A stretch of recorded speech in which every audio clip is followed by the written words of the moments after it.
Hello everyone, and peace of Christ to all of you. Please invite your friends. And today our topic is about women, which is a scary topic. Let us hope that you will finish this safely. So, I have another request. And this time is from a Muslim lady. She sent me some articles. Those articles saying that women are in Islam, they are way more respected than any other. I want to remind Muslims that the wife of Muhammad, the first wife, the elderly wife, who he married her because she was rich, she was a business owner before Islam. After Islam, women, they became in burqa.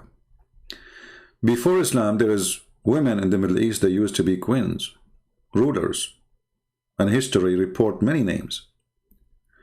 After Islam, women, they became an object of sexual joy and kitchen stomach joy. Today we will show you some examples.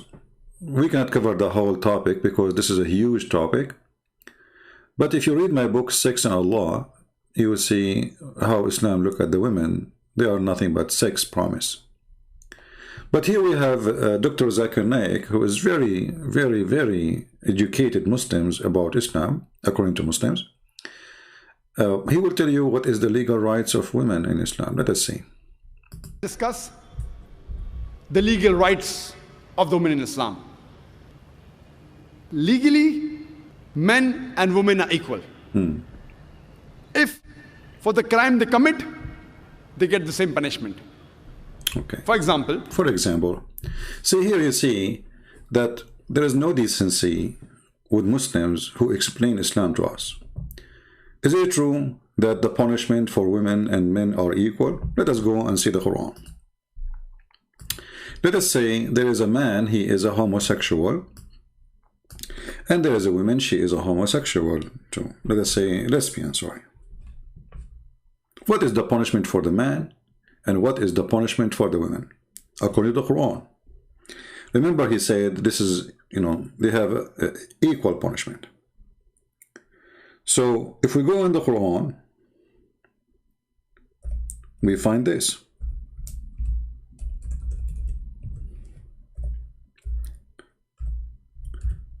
And you will notice right away, this is why we cannot consider any Muslim from those who speak to us in YouTube or who claim to be cleric to be decent and honest to explain Islam to us.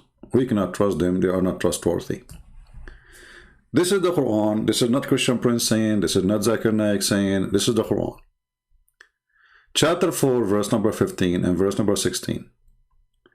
Chapter 4, verse 15 is speaking about women committing illegal sexual relationship. Those are lesbian. So those women who do such a thing or do any sexual thing, let us say she is not married now, she slept with somebody, let us say, not necessarily a woman, but most scholars agree that this is about women. But let us say a woman, she commit any sexual relationship, including being lesbian. What is the penalty? The penalty, as you see in the Quran, that those women, they will be jailed in their houses until they die.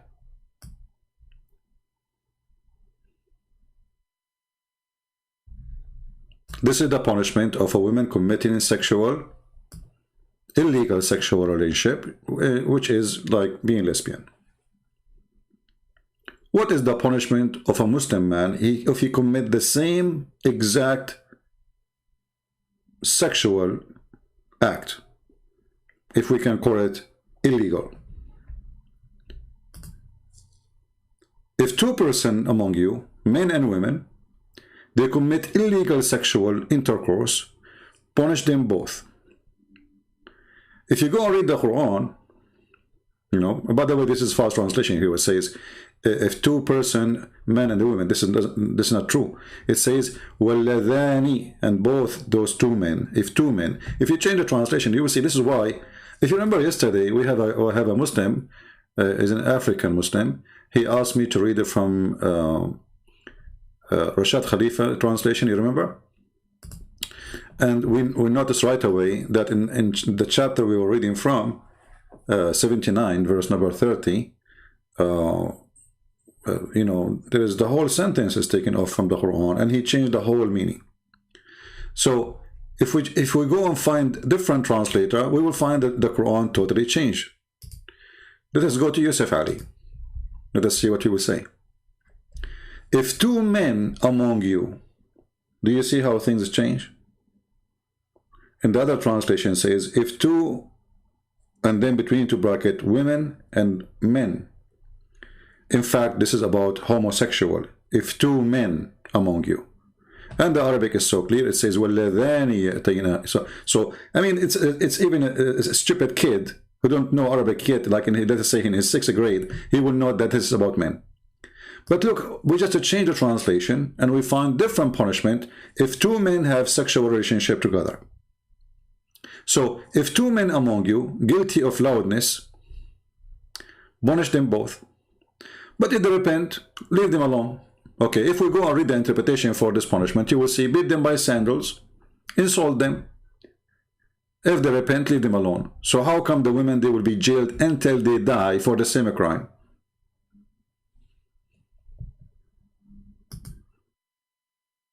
Do you see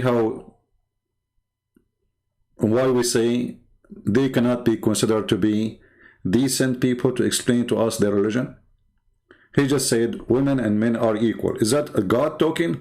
The Muslim, they will say to you, but this is abrogated. Are you saying your God, Allah, he found that he's stupid and he's changed his mind?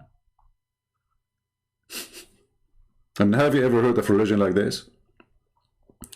So if two women, they do sexual relationship together, they are lesbian, we jail them until they die. That's it. There's no forgiveness. But if there is two men, they do the same crime, if we can correct a crime, you know, because this word is dependent in the society and the culture. In some culture, you know, this is not a crime. In other culture, it's a crime. In the religion of Islam, this is a crime. All right, no problem. But how come the God of Islam is not dealing justly between male and female? Two women sleep together, two men sleep together. Well, how come when the women, they sleep together, they have to be jailed until they die? But if a men, they sleep together, we beat them by sandals and we let them go after that. And actually, I think if you beat a homosexual with sandal, he might like it. Chapter 4, verse number 16, about men having sex together. We can go and read the interpretation for it, so Muslim, they will not say, oh, he is making up interpretation. This is not even about homosexual men. Let us go and see if this is true or not.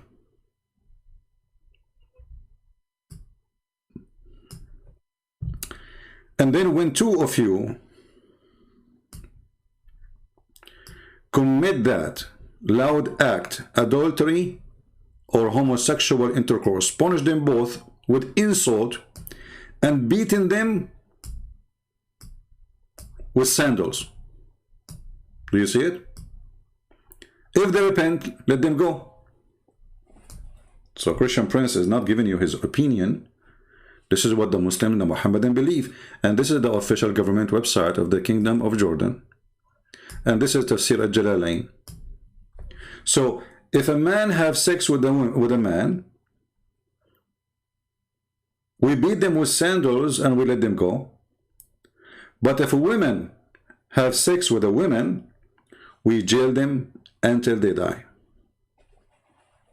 But we just heard Zakir Naik said, both they have equal legal right, especially when it's come to punishment.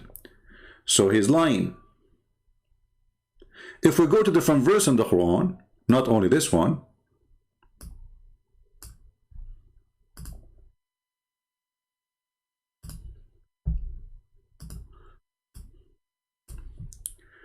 we will find the following as an example.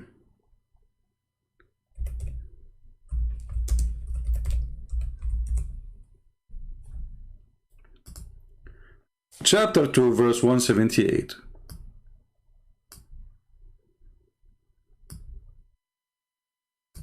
If we go back to Zakir Naik, hello everybody from Philippines, from Brazil, from Africa. I'm so glad to have you. God bless you all. You're welcome. And I apologize if I don't answer you. You know, as you see, we are focusing on a topic. So, Zakir Naik, he says, in the case, as an example, in the case of murder. Did he say in the case of murder? Let us go there. No, this is not Zakir Naik. Hold on. Let us go back to Zaksouk. Legally, men and women are equal. If for the crime they commit, they get the same punishment. Say the liar? For example, example. If a man kills a woman, the man is put to death. Okay, hold on. Let us go to the Quran. If a man, he killed a woman, the man will be put to death. So what this book is about? I mean, what this guy is talking about, so why the Quran say something else? Oh, who you believe the law of equality is prescribed to you in the case of murder. So now we are talking clearly about murder. About what? Murder. The free for the free. So if you kill a free man or a free person will be killed. If I kill your slave, you kill my slave. Slave for the slave. And the women for the women. So if I kill you, if you kill my women, I kill your women. But this guy, he just said, in the case of murder, both of them, they have equal punishment. That's not true. In the case of murder, both of them, the victims, we will have two victims, not one. Because now if you kill my women, I kill your women. So both women, they are not part of the crime. So neither me or you are killed. Zakir Naik will say to you, this verse is abrogated. So here we go again. The Quran. So are you saying to me that Allah, He fixed it? Are you saying to me that Allah, He made a law for the murder and He found that this is very stupid? Are you saying to me you are not proud about this verse of Allah and you are proud about different verse? So you are quoting one verse you like and you ignore the other verse you don't like? Here you see that Islam is not even to be considered. Because there's no way, I mean, even Joe Biden, he don't change his mind every few weeks about an order. I mean, what's wrong with this God? In the case of murder, murder is a murder from the time of Adam until now. Nothing will change. So the punishment should be a punishment, and justice should be justice always. So when Muhammad, he practiced this verse, he was practicing justice or injustice?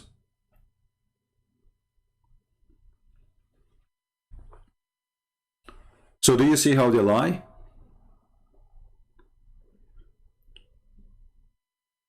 When Zakir Naik says that legal right for women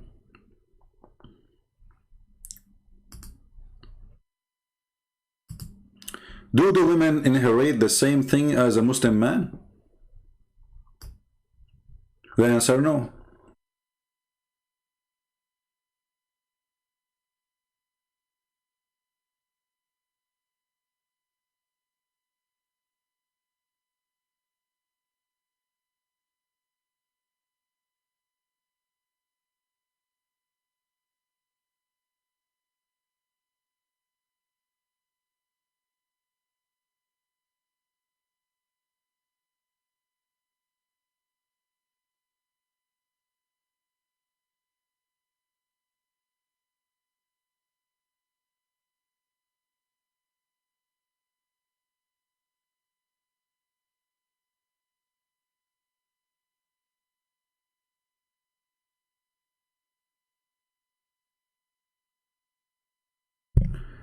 All right, look like now it's coming back.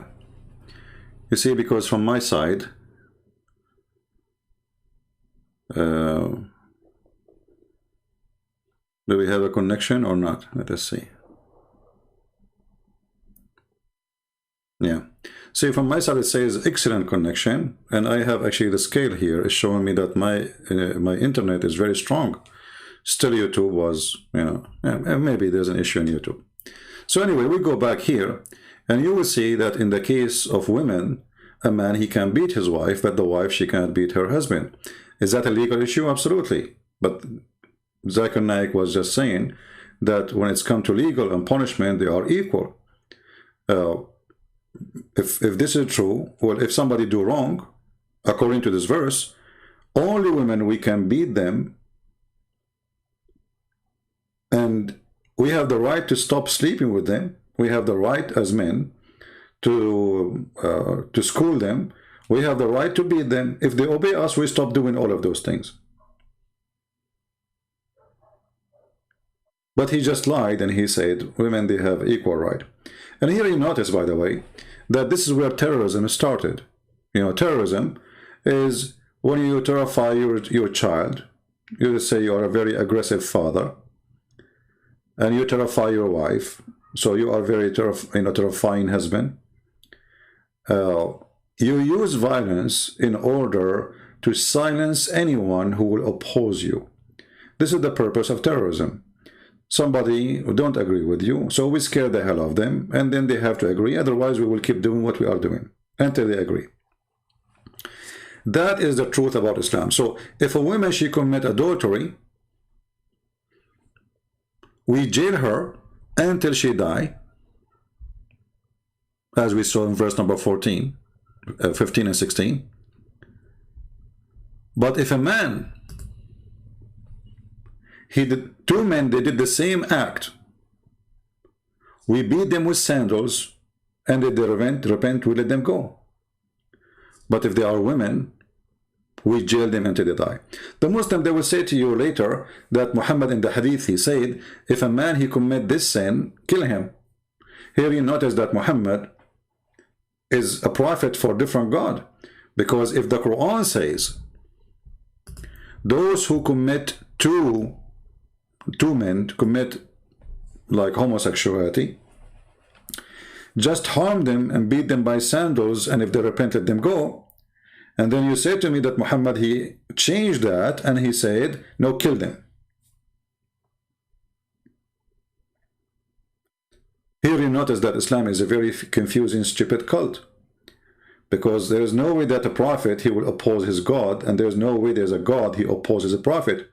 And if Allah, he said to Muhammad, I changed down my mind about those verses, well, he should give him verses against them. Same time, what kind of God he changed his mind about it? I mean, it's so clear that this is your decision. So did anything change? If two women 1400 years ago, they have sex together, or two women, they have sex together today, what is different? Nothing.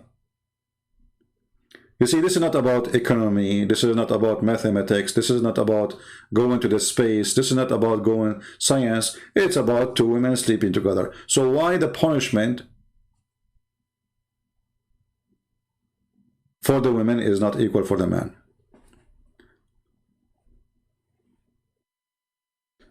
So when they say that in Islam there is equality of punishment, that's a big fat lie. Now we have another person, he's asking the Sheikh a very important question. His wife, she is committing different crime, a high level of crime. Brother Yusuf is facing a dilemma with his wife. Now, he says, may Allah Azza wa Jal grant his wife the hijab of Sulaim. And I would say, Ameen. And he says that his wife loves during Ramadan to watch movies, TV series, listens to music, etc. And he doesn't know what to do. You don't know what to do. Akhi, there is a big problem among or between the spouses, the couple. When one of them all of a sudden starts to be practicing. This problem would not have appeared most likely if before you got married, you selected a spouse or a wife to be in the same or better than you in your religious practice. So if I were to get married, I will not choose a belly dancer. Can you believe what this guy is saying? What this woman, she is doing? She is listening to music and watching movies. And he is saying to him, I mean, why you do that? If you want to marry, why you want to marry a woman? She is a belly dancer.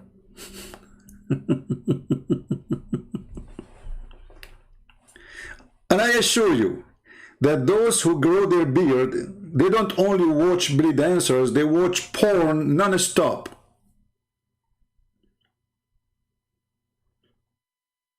Actually, if you go in the Middle East, and any Muslim can confirm or he can deny, but we know, all of us. I remember once in the Middle East, I was in the roof of my dad's house, and everybody working in a satellite dish. Everybody has satellite dish. Everybody is changing direction for satellite dish. I went downstairs. I mean, the dish is working fine. Everybody have a dish. So why everybody is changing the dish? Afternoon, you know, we went. I met some friends. I was a teenage. They told me, did you change the direction of this dish? I said, why? They said, because the porn channels, they are in different satellite now. So everybody in the roof in the whole city, Muslims, Christians, you name it. But for sure, the majority are Muslims. Everybody in the roof is changing the direction of the satellite to watch porn. But everybody in the ground is very religious. They pray 5 times a day. Women, they wear burqa. But at home, the husband and the wife, they sit watching porn. So now this guy, he have a problem. The whole world have to know about it. His wife, she listened to music, brother. Which month? In the month of Ramadan. Like supposedly in the month of Ramadan is different. I mean, do you see the stupidity? If music is forbidden, doesn't matter if it's Ramadan or not. According to Islam, the sound of a bell is forbidden. Do you have a phone bell? Have you ever heard of a Muslim who don't have a song in his phone? Have you ever heard of a Muslim who don't have a TV? Have you ever heard of a TV don't have movies, including Saudi Arabia?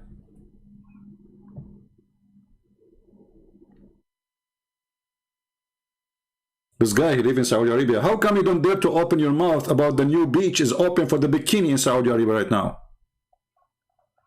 Do you dare? So those people are potatoes, you know, they present something is not even exist. If I go right now to YouTube, you know, when you hear those people speaking about my wife, she is listening to music, you will think that this is a very conservative society. Extremely conservative.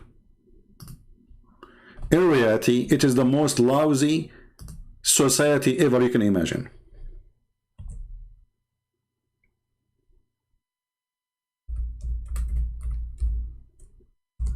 I will type only one word in YouTube.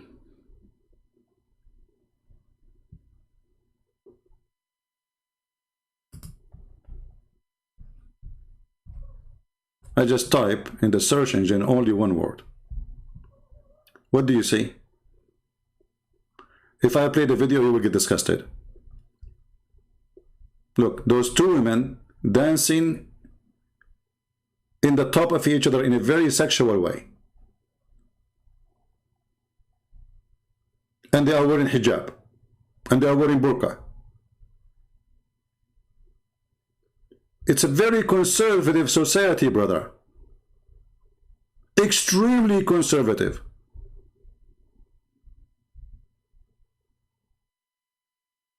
You cannot believe how conservative it is.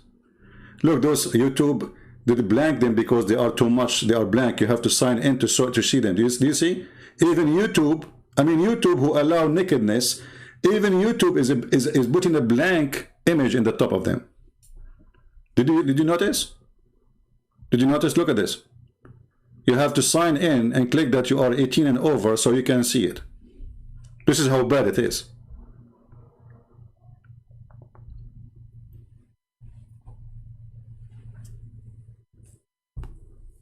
But in their speeches,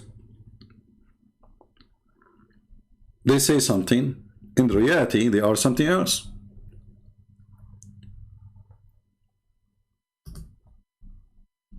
So this wife, she is listening to music.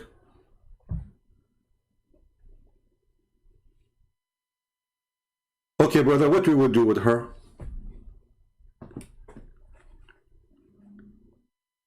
Here you see that this guy is not being a man to say what Quran teach, because maybe YouTube will shut him down. Isn't it the Quran says if your wife disobey you, beat her? Actually, you know what? Let me search for the same sheikh, this shaky sheikh, to see what he say about beating wives. Maybe we can find a video about it, made by him.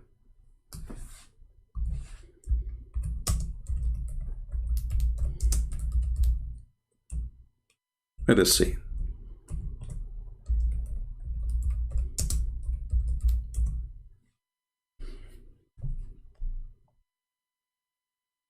We found a video by this guy about it. Atib says about the beating of a wife, and he quoted a hadith and the verse of the Quran, etc. Akhi, the general trend is that Allah ordered men to be kind to their wives. Allah says in the Quran, وَعَاشِرُوهُنَّ بِالْمَعْرُوفِ. You have to live with them in what is normal, what is kind, what is well known to people, to be accepted. What is that? You have a mother, you have a wife, you have a daughter, you have a sister. Here you notice the hypocrisy. I mean, there's a verse in the Quran says beat them, and now you are saying to me that the Quran says be nice to them? No, you're a liar. The Quran says be fine with your wife if she obey you. She don't obey you, you beat her. This is the normal. The second she don't, or even you fear that she will not obey you, you beat the hell of her. And you don't like people to deal with them harshly or in a violent way.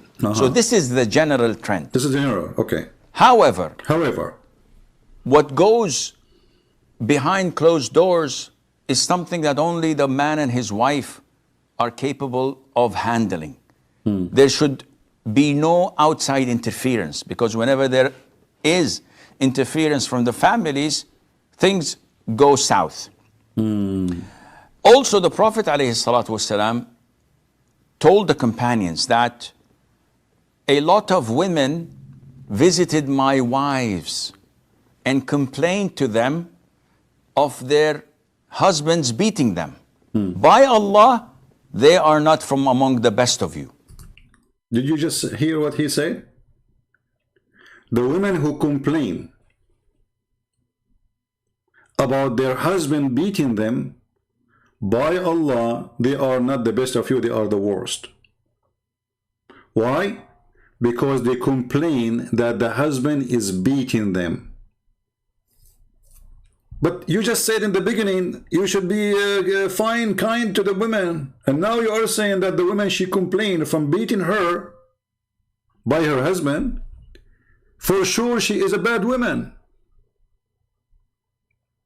So, in Islam, even the right to complain after the man, he beat the hell of you, is taken away from you, because now any woman, she will not complain, because if she do that, the Prophet said that the woman who complain because her husband beat her, she is a bad woman. Another way, he's saying she is a whore. She have no right even to complain, and for sure that means she have no right to call the police, because the police will say to her, well, he's your husband, he have the right to beat you. If the neighbor is the one who beat you, we can arrest him. But as long as your husband, well, he have the right to beat the hell of you. So here we see how Islam legally, as Zakir Naik says, treat women equally, to the point the women, she can't even complain about her husband beating her. And complain to them of their husbands. A lot of women visited my wives and complained to them of their husbands beating them. By Allah, they are not from among the best of you. See? Meaning these men who beat their wives are not among the righteous. Look at this idiot. The hadith is the opposite. He says, by Allah, that those women who complain are not the best of you. He make it about the men.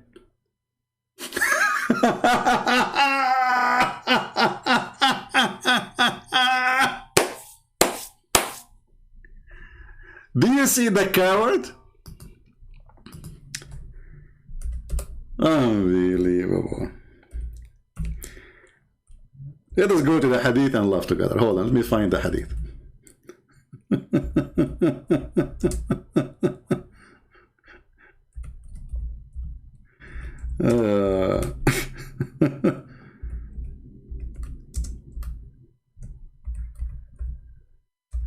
You see, because in Arabic the language is very clear. Actually, this hadith he is quoting, this potato, is the reason for the verse in the Quran to come and to beat women. So how is saying that if the man he beat his wife, he is the bad? Let us see.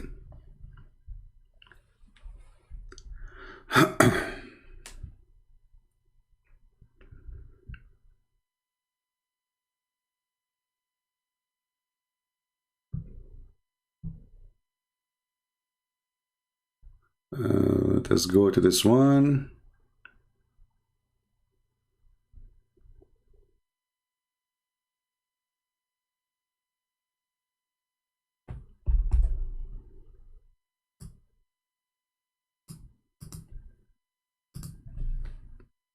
And let us see this hadith.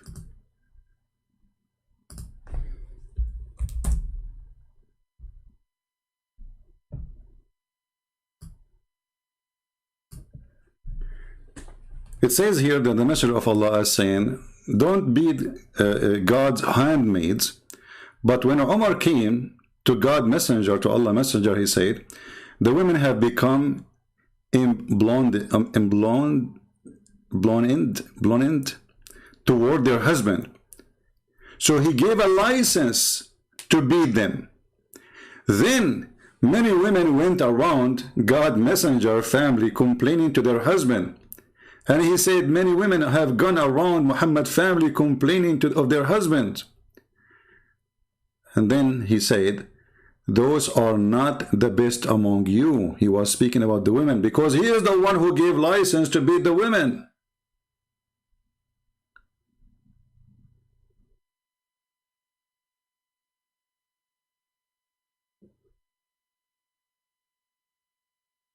Because what this guy he just said is the opposite from what the license said.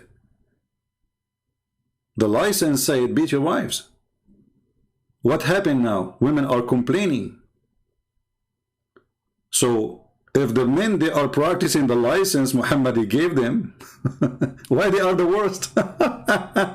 So you see here, he tried to change the meaning of the story when the story is so clear. It's about Muhammad giving a license to beat the women, and those who they are complaining they are the bad.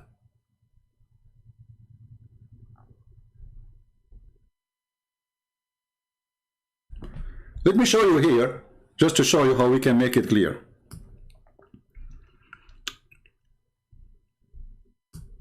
Many women have gone around Muhammad family complaining of their husband. Those who do so, that is, who take to beating their wife, are not they are not the best among you. This is the translation of this report here.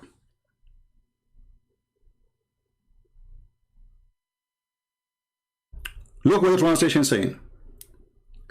Those who do so, do what?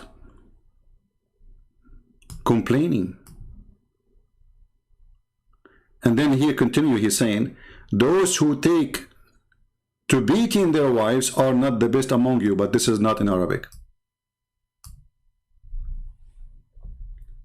In Arabic it says, يَشْكُونَ أَزْوَاجَهُنْ لَيْسَ أُولَئِكَ بِخَيْرَكُمْ. Those who complain about their husband, they are not the best of you.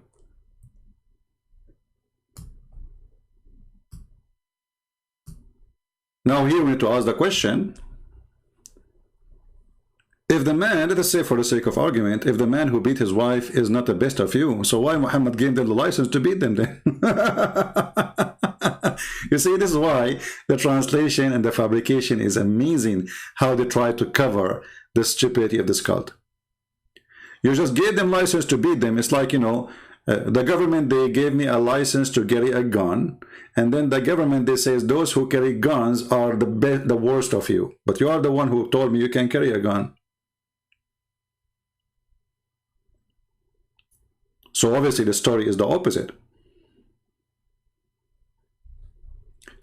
Let us hear more from this idiot, so we can see what more he will add. The pious, those who are God-fearing. And this is a strong warning from the Prophet ﷺ. Now, when we judge things, we don't as Muslims refer to the United Nations. We don't refer to the Geneva Convention. We don't refer to man-made laws made by the disbelievers and the kafirs. We refer to the Quran and the Sunnah. So if you go to verse 34, chapter 4, I'm giving you the reference. وَاللَّاتِ تَخَافُونَ نُشُوزَهُنْ, those whom you fear their disobedience, their rebellion. What to do with them, the women? What to do? Then you should advise them. You should give them counseling. You should remind them of Allah, of how bad this is, how sinful it is, and that they are doing something that Allah does not love. فَعِظُوهُنَّ. If this doesn't work, وَهْجُرُوهُنَّ فِي الْمَضَاجِعِ, then you have to abandon them, but this is only in regards of intimacy. So you sleep with her on the same bed, but you don't have any intimacy. You don't hug her, you don't kiss her, you don't have any hanky-panky. Yeah, give her a face, hanky-panky. And this goes on like the issue of advising her for a while, not for a day or two, or for a moment or two, maybe for a couple of weeks, 3 weeks of advising, didn't work, then abandon being intimate with her for 3-4 weeks. This doesn't work. Then the last and third and final resort is to beat them.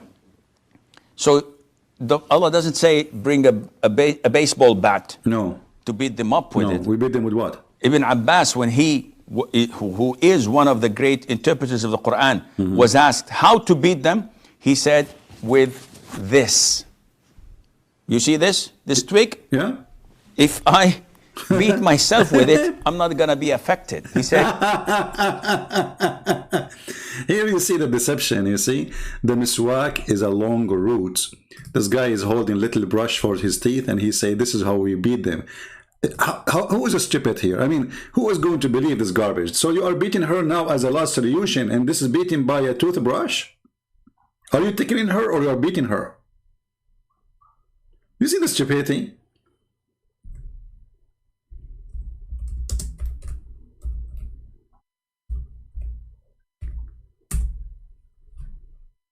Someone saying that the daughter of Bill Gates, she married a Muslim. Well, they are atheists. And for him, he married an atheist. And so, like, what a big deal? Is she, like, different a human being? This is the miswak. Let me show it to you on the screen, so everybody will laugh about what this guy is saying.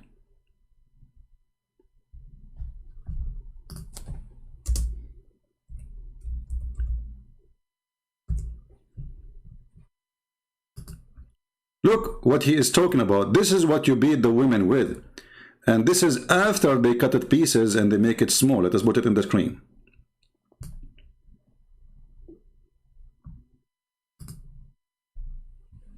Do you see it? It's a long root,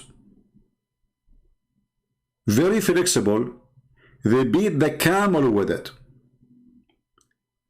It's like even way more harmful than a belt. He took something from his pocket, a small little tiny piece of this, and he said we beat her with that. But in fact, at that time, the Muslims, they carried the whole stick in their hand and they breed their animals with it. In the same time, they put the end of it in their mouth, which is very dirty, and they chew it. Because remember, the penalty is it's a penalty, it's not a reward. You are beating the woman so she might obey you. Well, if you gave her a toothbrush tickling, that is not even a beating. You are fooling who? And now, because it became expensive, all the Muslims, they want to do what Muhammad used to do, so they cut it pieces and they sell it. But this is not what Ibn Abbas was holding in his hand, you coward.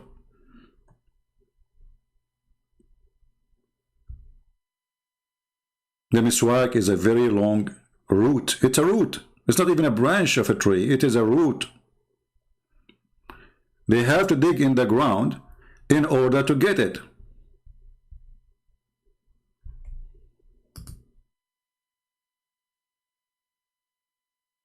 They dig in the ground. And then they get the root, and all of us, we knew how root is flexible. But at the same time, it's hard. And you can tell, I mean, you can see the structure of this wood. So they lie and they say, oh, this is not really a big deal. This is what they beat the wife with. You see this Abdul is selling them?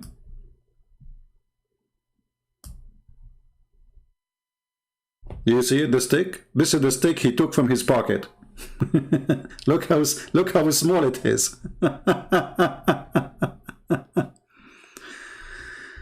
I mean, cowardness, lying, deception is the business of Islam. Brother, it is this, you beat her with this. With this, brother. With this.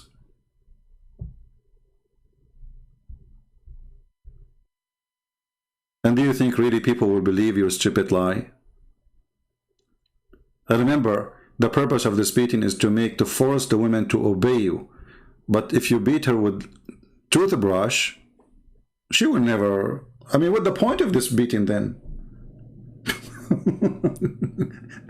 Listen, he said this is the last solution. When you hear the last solution, that means it's something very bad. Well, if you beat a woman with toothbrush, she will like it. Maybe even she might get excited.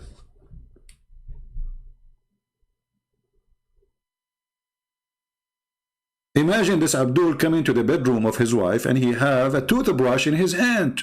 To do what? To beat his wife. Look at the branch, how long it is. Do you see it? Do you see how the root and the branch? And now actually even they are using the branches, not only the roots.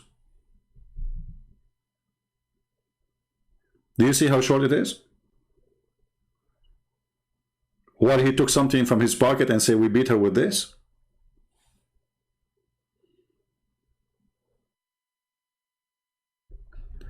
Let us go and get them busted from their prophet story.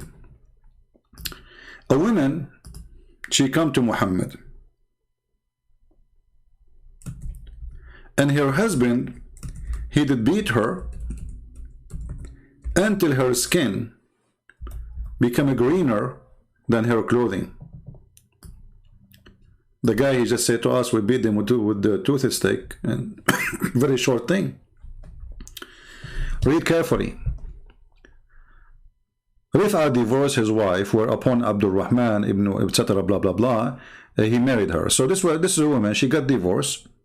And she got divorced 3 times. And according to Islam, if you divorce your wife 3 times, she cannot go back to you unless she go and F a new husband. If, not marry only. She have to do nikah, not only marry. So this woman, she married another husband, hoping that she will make him divorce her, obviously, by not sleeping with him, so she can go back to her husband. But look what happened. This guy, he started beating her, and this woman, she was the lady, Aisha, she said, the lady wearing a green veil, and complained to her, to Aisha, of her husband, and showed her a green spot in her skin caused by beating. So what the Muslim used to use? they use something will cause a green spot on the skin. Is that a toothbrush he took from his pocket? Let us go back to the toothbrush.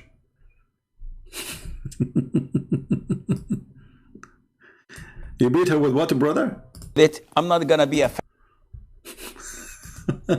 Show us again, show us. This is what he was beating her with. So the greenish spot was caused by this. Let me zoom in so you can see it better. Brother, do you see he beat her with what? I mean, come on.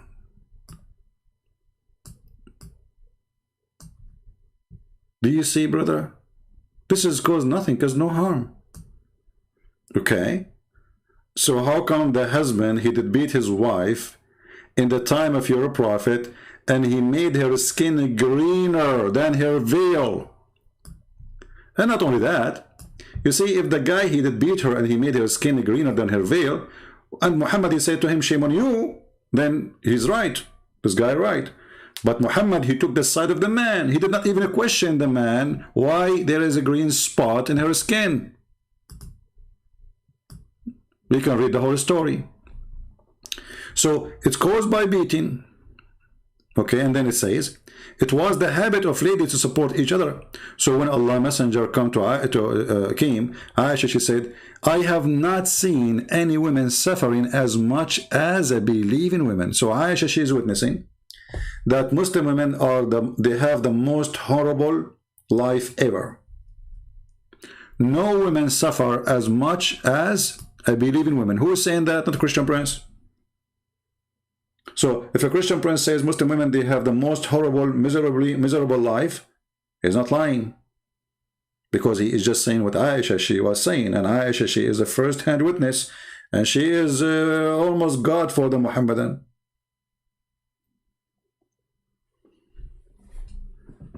And for sure, not because they respect her, but because she is the sex toy of Muhammad.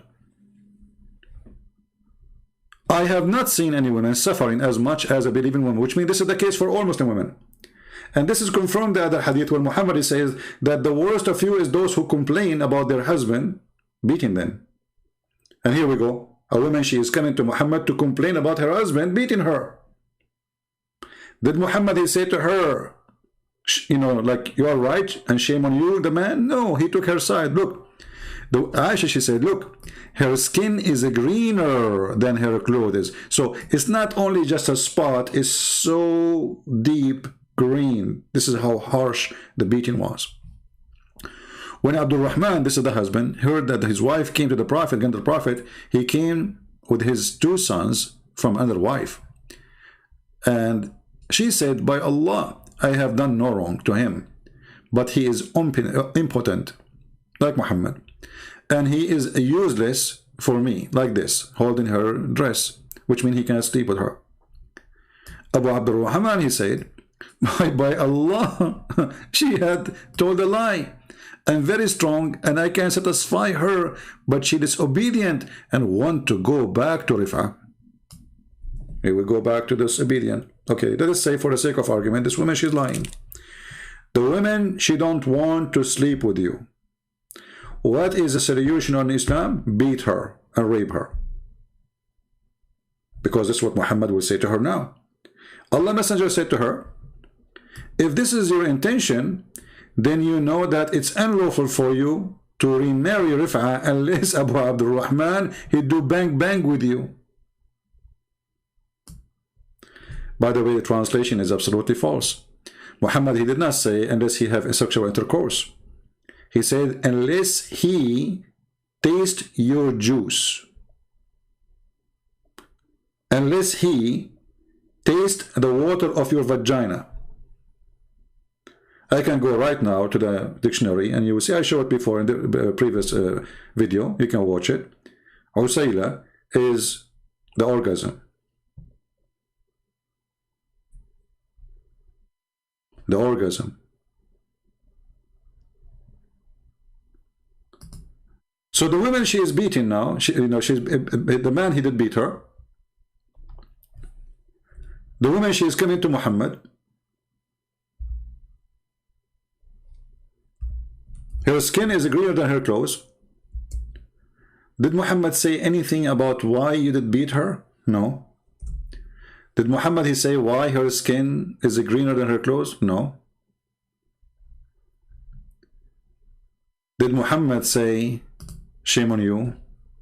No. Muhammad now is schooling her. If this is your intention, you are wrong. He have to rape you. He got to rape you. You cannot go back to your previous husband unless this man he rape you.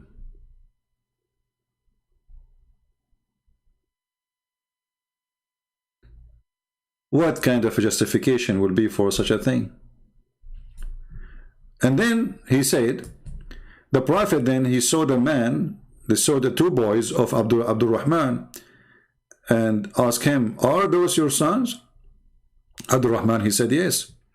The Prophet he said, you claim what you claim, speaking to the women, i.e. that he is impotent. By Allah, those boys resemble him as a crow, resemble a crow. But look at this stupidity. Maybe the man now he cannot do it, and obviously the women she don't want him. Secondly, why a woman she wanna go sleep with the man he's beating her? Number three, what is justice? Why you are forcing the women against her will to go and sleep with the women? Obviously he is bad. So here you see Muhammad saying that you beat your wife to force her to go to bed. You beat her until when? You beat her until her skin is greener than your clothes. Muhammad he did not say one word about the man. Why you cause those marks? He didn't say, I said to you, beat her with the toothbrush. What is this? Okay, no problem. You want to sleep with her, and okay, I will speak to her. But why you did beat her until you made her skin greener? Muhammad never complained. He took the side of the man, and he say, if this is your intention to go back to your previous husband, you should know that you cannot do that unless he tastes your orgasm. In different hadith, until you taste his orgasm and he tastes your orgasm. The Muslim they translate that as sexual intercourse. Well, for sure it is sexual intercourse, but why you are changing the words? You see here in the same story, they put it there, taste your sweetness, and you taste his sweetness. But this is false translation too. Taste your orgasm. What sweetness? And why they are putting the word sexual intercourse when Muhammad is speaking about tasting your orgasm, which means you have really to do your job and make him happy in the bed. Do you see it? This is why it's very important when you want to talk about Islam to know Arabic, because their translation is always a fabrication.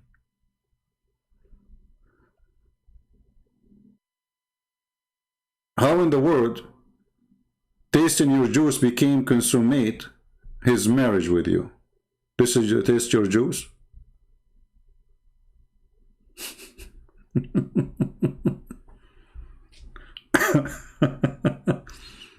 Look here, translation. Unless and until you enjoy the sexual relationship with him and he enjoyed the sexual relationship with you. What kind of justice does justice is? So you want to go back to your husband? Okay, no problem. Well, you have to F this guy and he have to F you until he enjoy you. And you have to be sure to give him a good orgasm. After he finish, you can go back to the other husband. And this is, by the way, a rule proving again that Muhammad, he abused women in extreme filthy way. Because why, if a man, he divorced his wife 3 times, you punish the women, not the man? And why you allowed divorce to be so easy if you are against it? What about saying that the man who divorced his wife 3 times, somebody have to F him? Not to F the women. Because she is not the one who did it.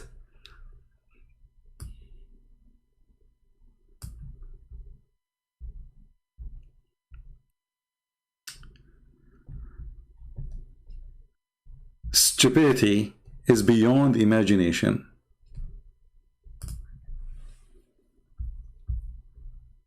This is chapter 2, verse number 230. It's unlawful for you, if your husband divorced you 3 times, to take you back unless you go and if a new husband. And if you don't if him good, the other husband will beat you until your skin became greener. And this is the only way to go back to your children from the previous husband. Because obviously this woman, she don't care really to go to the husband, but most likely she have a bunch of, boys and girls waiting for her at home. She's forced to marry this guy. And you can tell from the story, most likely maybe, that she is lying. Which means the filthy Muhammad and the filthy God of Muhammad, if he exists, he forced this poor woman, who she is a victim of divorce. She is not the one who divorced the husband.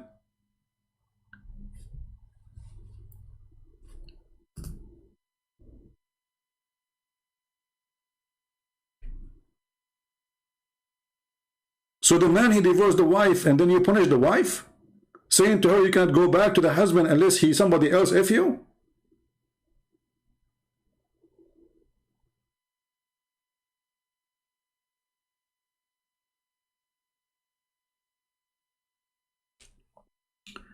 And the Quran go far in the abuse of women.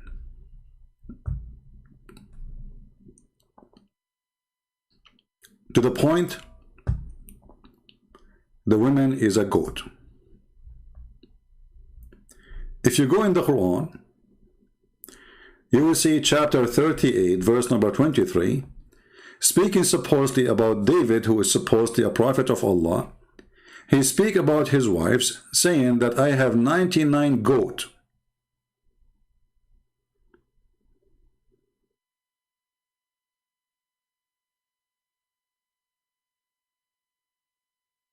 Do you see it, Muslims? I have what? 99 goats. Question to Muslims. Why the Quran describe the wives of David as goats?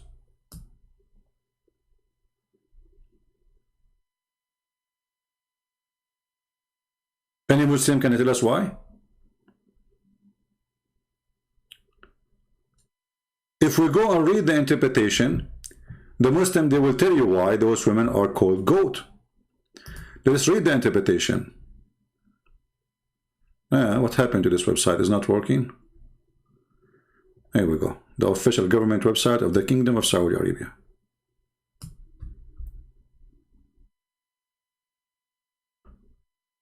Why the women, the wives of David and the women in Islam, they are goat? If I read for you, you will not believe what you will see.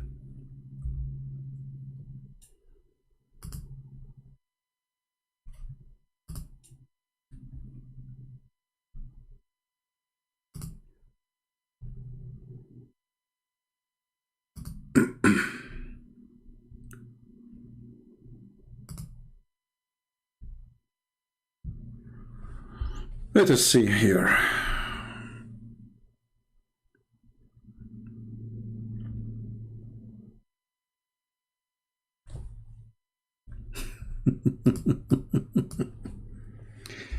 Oh boy. Yeah, there is something wrong in this website. Hold on. Give me a second.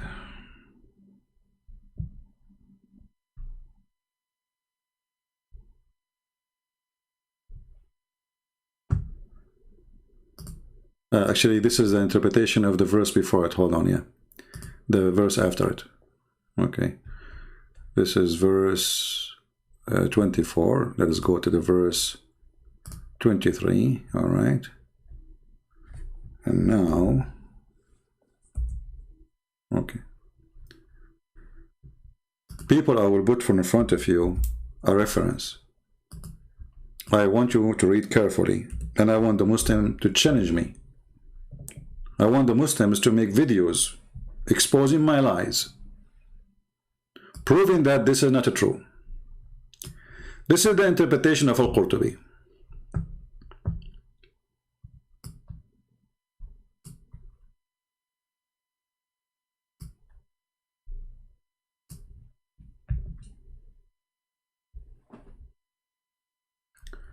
He said that the Arab, let's put it in the screen, give me a second. The Arab, they call women goats or sheep. Okay. And here he continue. He says, and she can be called a cow or a female camel, because all of them will ride them.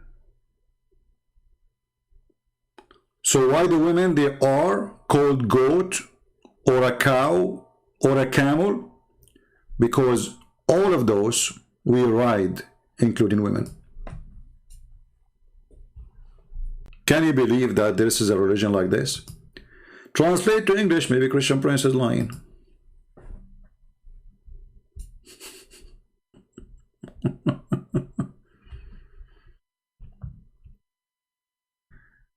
Okay.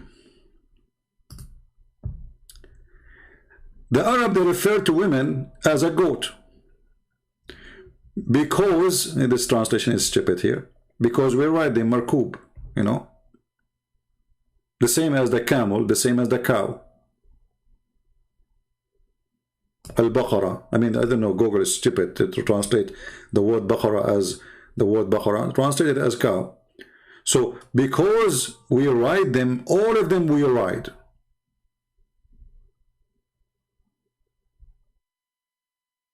Maybe if we open Google Translation and copy text alone will work better. Let's see. Google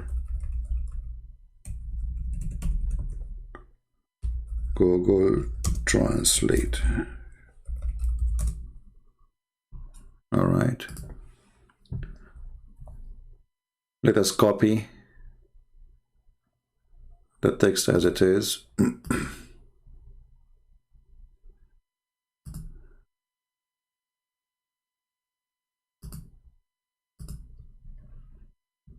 All right, we go here.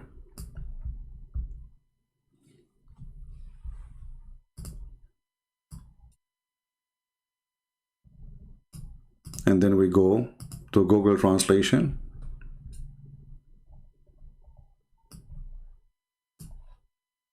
Let's zoom in.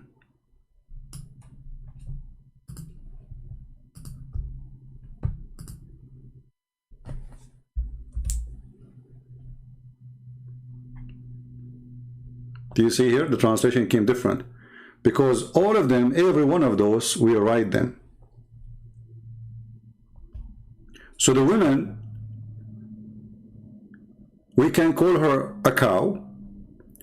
We can call her a female camel. Because each one of those, the cow, the goat, the camel, we ride them. And now let's think about it. Let us say, for the sake of argument, the Arab, they use those terms and they are rude. So why Allah is using them? Secondly, you're stupid. What do you mean the Arab? This is David. Do you see the stupidity? What do you mean the Arab? They say that. This is David is talking supposedly. Since when David is an Arab?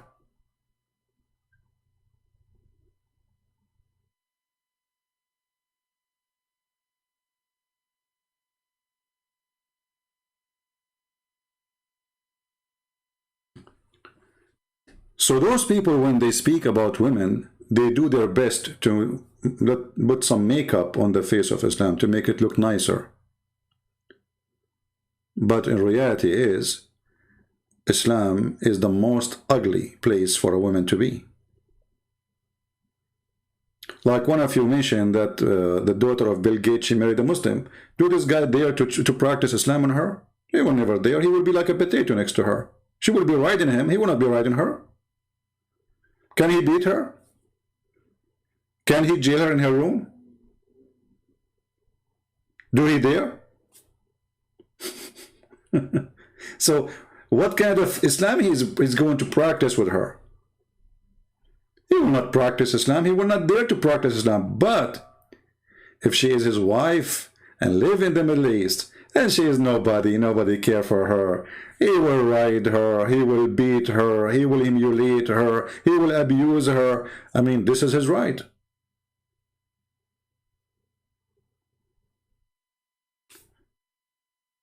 Actually, I always ask myself, why in the world any woman, she want to marry somebody, believe that she is a goat?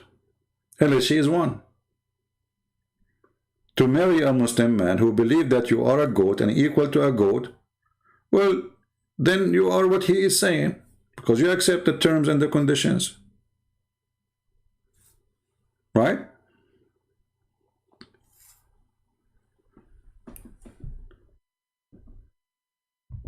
Actually, Muhammad, he go way more far in his ugliness against women.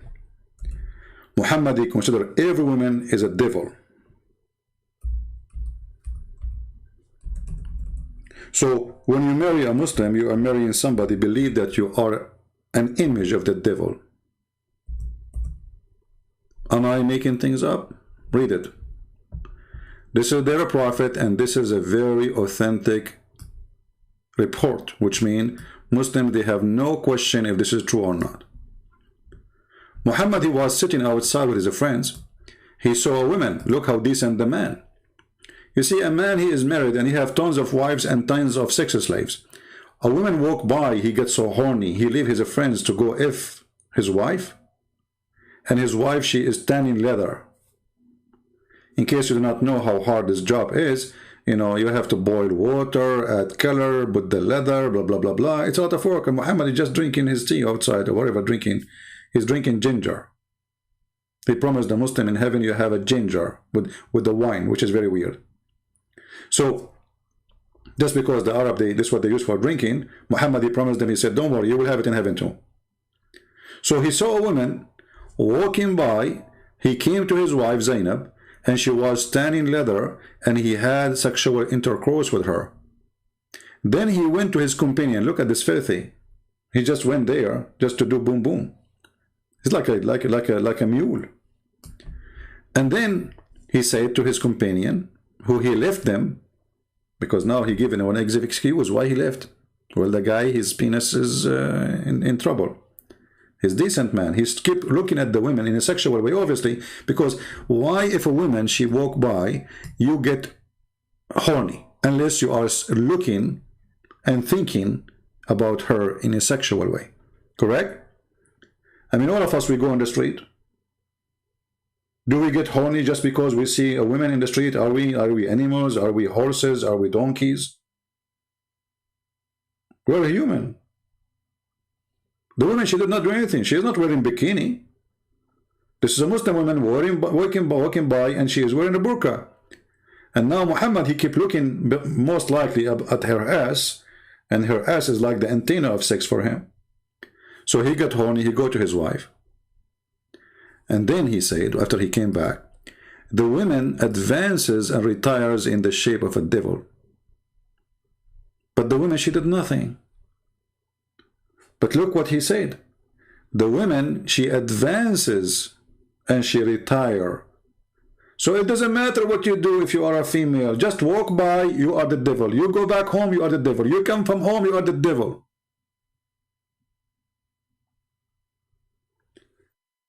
But then if you go and ask those sheikhs, they will say Islam respect women.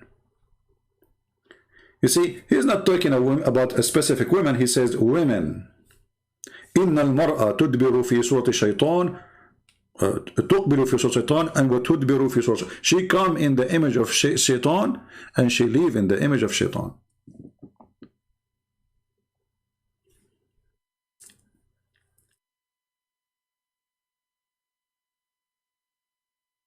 So why in the world any woman she want to marry a Muslim? And by the way, if you are a Christian woman, you can't marry a Muslim. This is not marriage. This is the boyfriend. Maybe you can register him in the court. You know, this is civil court. But marrying, this is not marriage.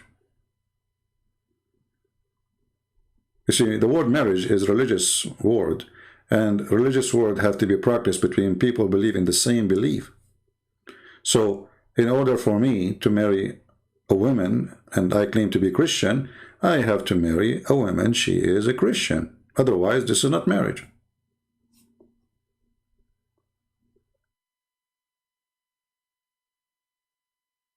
Because marriage, you know what the Bible says, what God unite, no man can divide, right?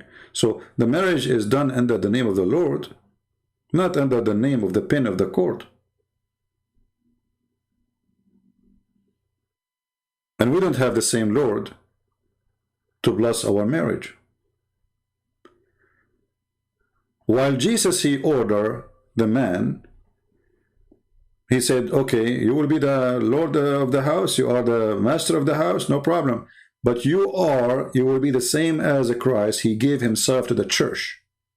So the Messiah, he made the women equal to the church, which means the duty of the man is to give himself to his house, to his wife, is to be a servant of the house, even though he is the master. This is why you see Jesus himself, he washed the feet of his own disciples. And he said to them, if you don't do that, you don't belong to me. So the master of the house in Christianity is not the same as the master of the house in Islam. A master of a house in Christianity is a man who loves his wife, take care of her, not a man who beat her. The second you are beating your wife, you are breaking the command of God.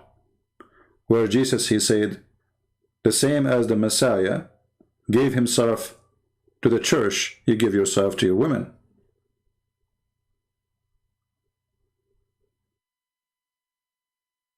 And we know how extreme that is. This is extreme love to the point you go to the cross. You die in the cross for the sake of somebody you love. In Islam, there is no love in marriage. Actually, we can't even call it marriage. Even the whole Quran keep talking about the word nikah.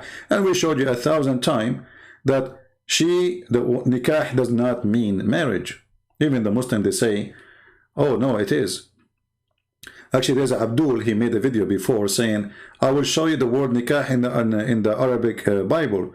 And then they show a page of a translation. I check it in the website, it doesn't show that, but maybe in the original translation it says that. But this is translation. It's not even done by an Arab Christian. It's done by somebody from Germany who's supposed to speak Arabic. He uses Islamic terms. We don't use such a filthy word.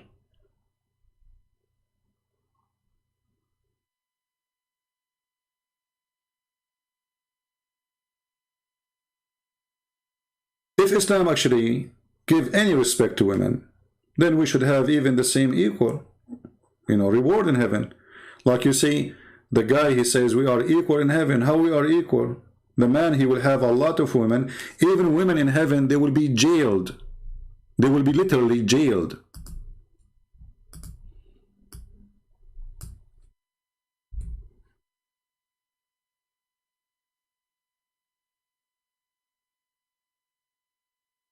Let us see what the Quran is saying.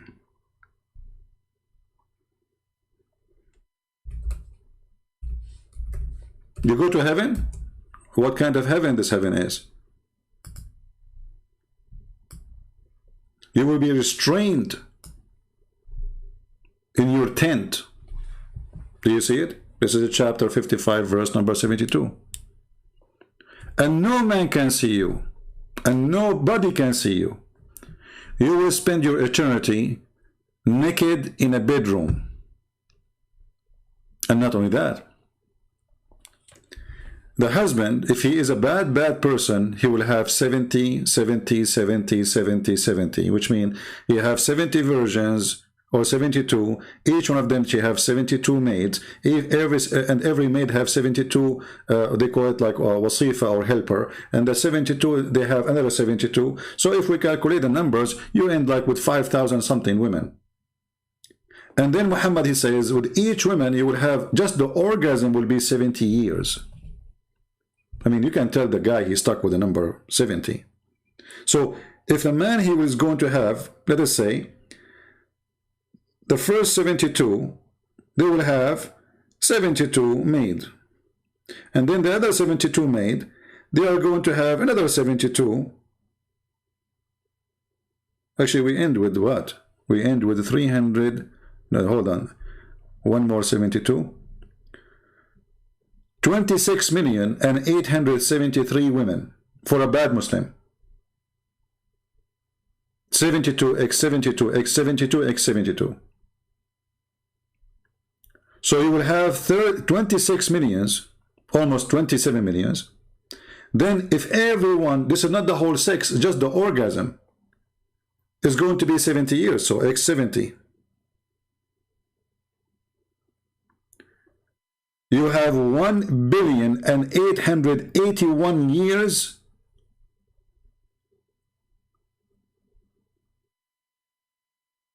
to go back to the first woman you slept with. To make it simple for you, as long as I'm going to sleep with all those women, and then with everyone, the orgasm alone is 70 years. Are you getting my point? So those women, which I'm going to sleep with them, if I sleep with a woman today, let's say woman number 1, in order to sleep with her again, I have to come, she will have her turn back after I have 1,881 years of orgasm. This is just the orgasm alone.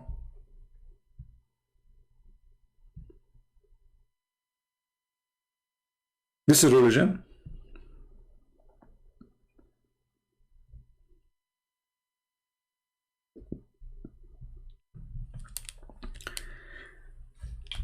And not to forget to mention, Muhammad, he claimed that the most people who will go to hell are women. The majority of hellfire is not men, they are women. So Muhammad, he came to the women, he saw a group of women, and he said to them, give me money, give me your ears, give me your jewelries. Why? He said, I saw the majority of you are going to be in hellfire.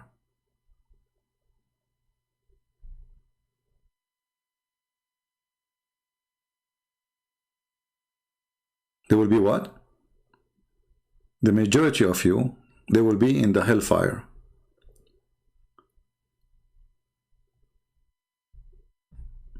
Okay, how we can fix that? And why women, they will be the majority in hellfire, which showed you Muhammad, he believed women are the shaitan.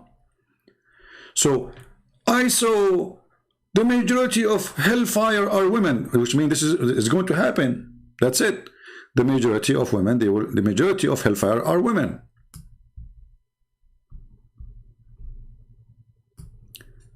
Okay, how we can go to heaven, Prophet? Well, give me your jewelries. Read carefully. Give it charity. Give it charity. For most of you are the fuel of hell. A lowly woman with dark cheek said, oh, why, Messenger of Allah? He said, you complain a lot. A great deal of complaint. You are ungrateful to your husband. Then they started taking off their necklace, earring, rings, throwing them into Bilal garment. Do you see it? Okay, let us say those women are bad. They will go to hell. So now if I give you my ring, I will go to heaven? Do you see the scam? This is what they do. All the scammers, they do. Like even there is some people, they claim to be Christian churches. You see in TV, those scammers. They say to you, call us right now, receive the blessing of God, make a donation. Like, hold on. Okay, wait. I mean, he received the blessing of God for doing good, no problem. For helping poor, no problem. But what this is like excitement about, like, if we give it to you, we receive the blessing of God. And okay, now we receive the blessing of God because we gave the nation. Are we going to go to heaven now? In Christianity, you cannot bribe God.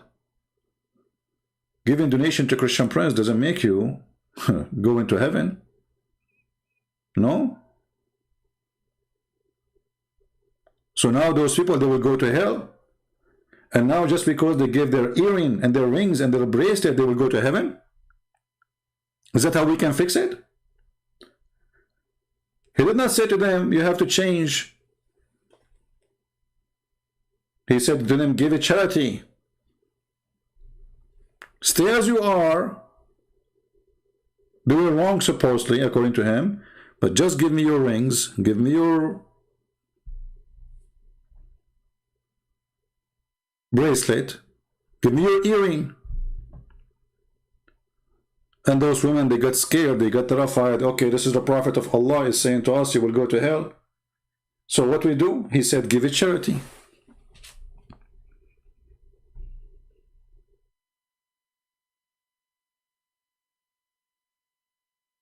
Right? Well, supporting people who serve Christ in Christianity is not what will grant you to go to heaven. It is just one of the fruits of you being as a Christian.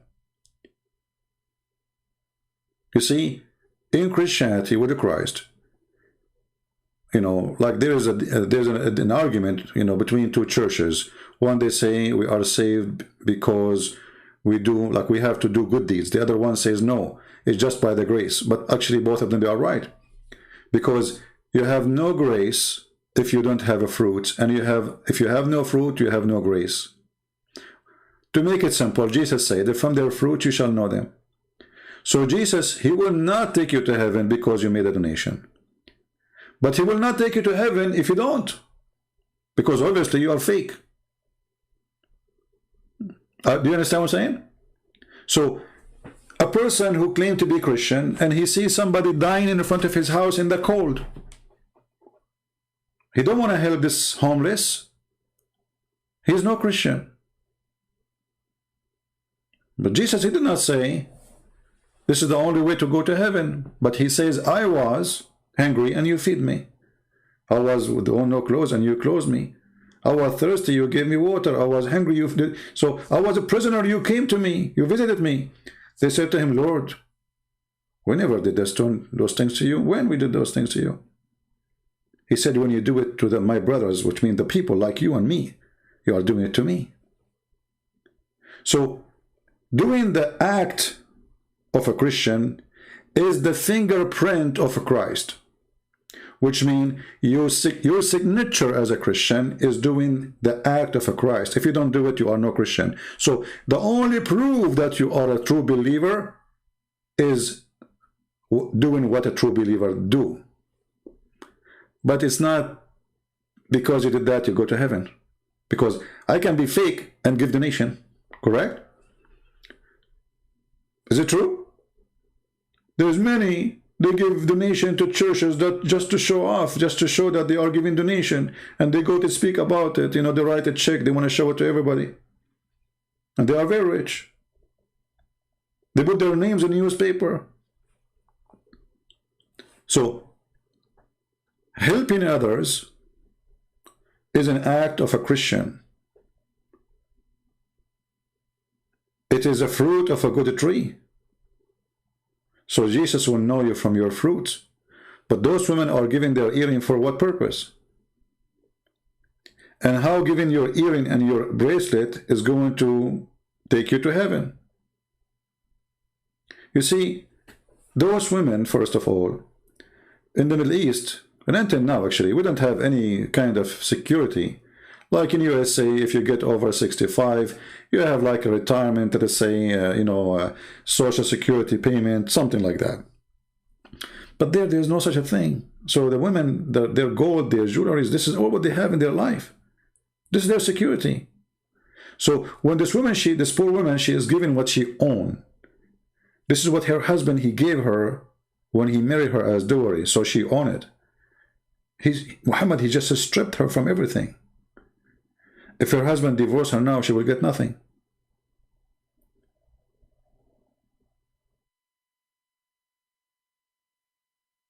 So why he's asking them to pay? And how in the world he saw that most of you, most of people of hellfire are women. So is that will change now? Do you see how the liar, how it works? If you saw already, it was a fake vision or a true vision. The Muslim, they will say to you, Muhammad, don't lie. Okay, so if he saw them in the majority of women, they will go to hell. Well, that means nothing will change. Secondly, don't the Muslim, they say that this is destiny? Do you remember? We played for you the videos about destiny.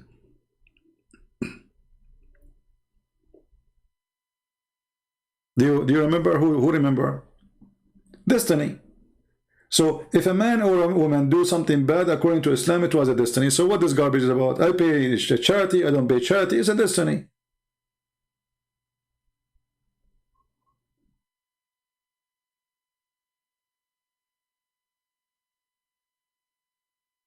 Everything in Islam is a destiny. If a man have sex with a woman, is that a choice he do? Or he does? No. It's a destiny.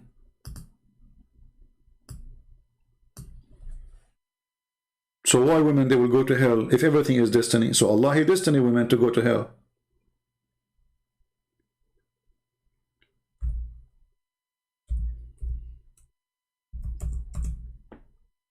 Read carefully. Muhammad is speaking, saying, verily Allah has fixed the very portion of adultery which a man will indulge in which he of necessity must commit. You see it? Allah, he fixed the very portion of adultery which a man will indulge in. Okay, hold on. He just said that the man will indulge in. So why Muhammad did not say most of people of hellfire are men? You see, men usually is the one who kill.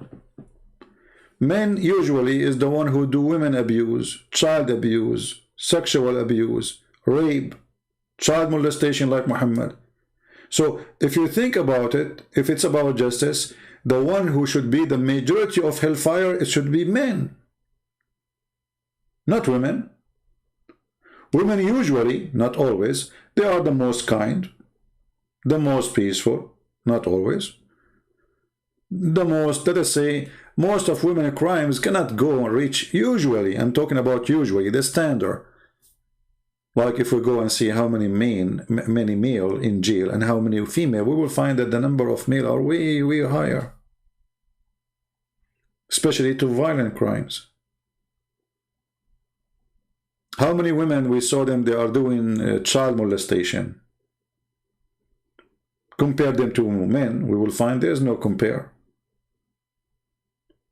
So why the majority of people of hellfire, they will be women?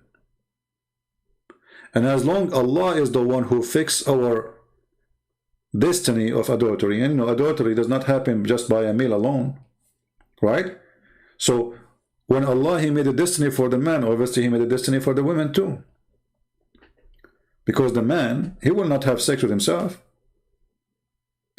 There's a woman, she called the Islamic scholar, asking about, she said that she is getting older. She became like 30 years old, and this is in the Middle East. This is old age. You know, if you are 30, you are at risk that nobody will marry you. They like to marry, you know, very young.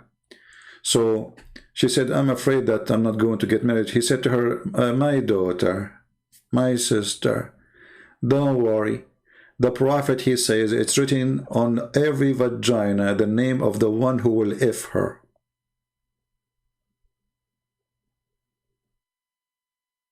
Destiny. It's written there. Maybe now that woman, she took her phone, she started taking pictures of her vagina to see if the name of the guy who will F her is written there. مكتوب على كل فرج اسم ناكحي. It's written on every vagina the name who will F it. And here we ask ourselves, if a woman, she is a prostitute, she will have yellow pages there.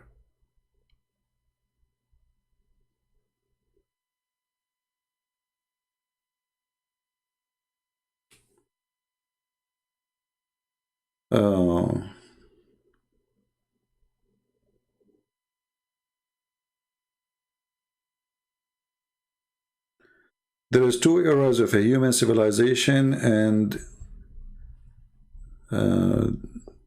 many years of God, BC, before Christ, and any 2 human civilization. I will explain that into quantum. I don't know what you are talking about, Grace, but anyway, focus with me on the topic, guys.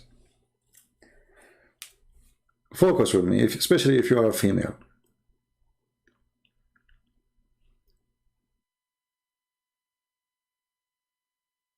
So when they say what they say, lying to us about women in Islam, this is absolutely a lie.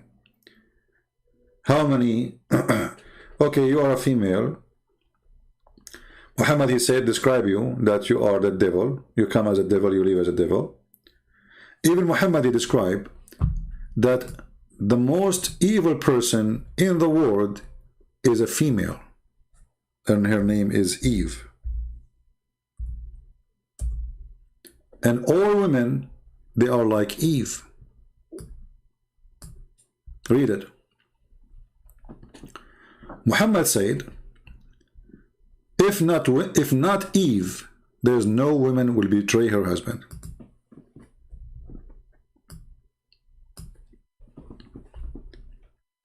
A Muslim will say to you, well, the Bible blaming Eve for the sin of Adam. This is true and false. The Bible blamed both for the sin. This is why God, he punished them both.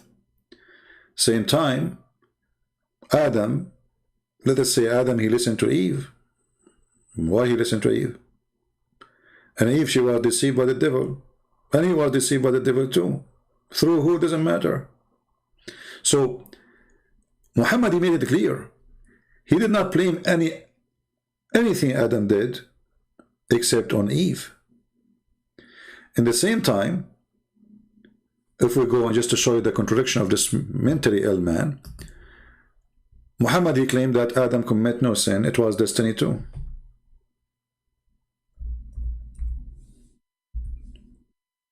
It was destiny. So why he's blaming Eve for the sin of Adam?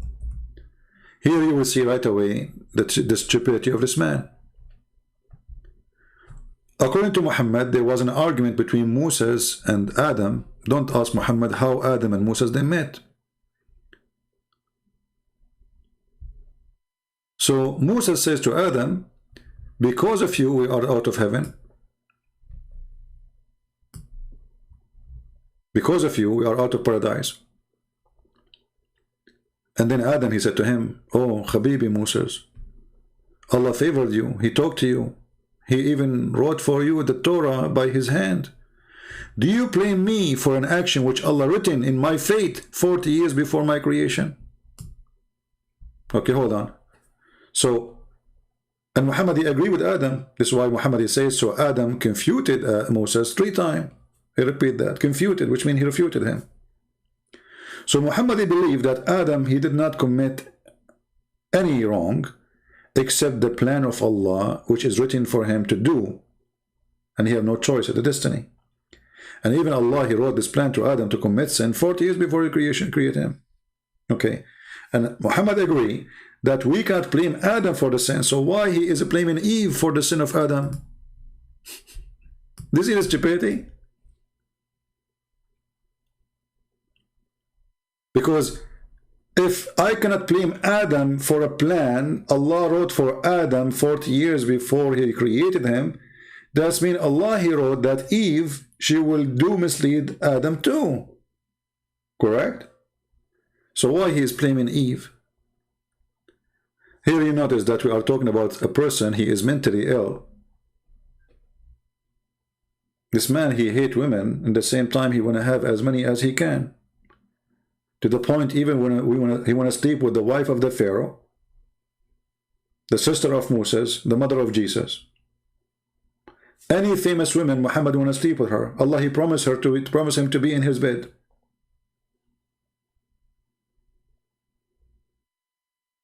If Muhammad exists right now, he will, he will tell them that Allah, he promised me to marry Nancy Pelosi. Because she is the most pretty woman in USA. And the most smart.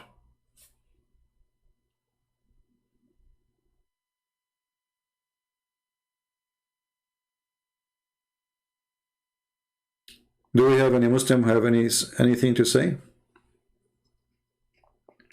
No, actually, if we want to prove that Muhammad is mentally ill, it's very easy. I mean, you see, Muhammad, he made it clear that he is mentally ill. When Muhammad, he said, and Aisha, she said that Muhammad, he imagined himself having sex. In fact, he did not. That's a clear sign of illness, mental illness. The Arab, they, when somebody, they can't explain why he is doing that, they say he was bewitched. But we know that this is not bewitched. What bewitched? I mean, what does that mean? The guy, he imagined himself having sex, but in fact he did not? So how far his illusion is? Muhammad, like, as an example, he, when he received revelation, he make a sound like a camel. Okay, why you are making a sound like a camel? What is the real reason behind that?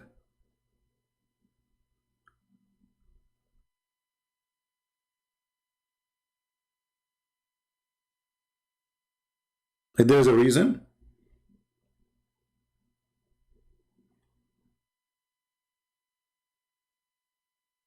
If there is a reason that Muhammad, he, he made those noises, he heard the sound of a bell. I mean, all the crazy stuff he do.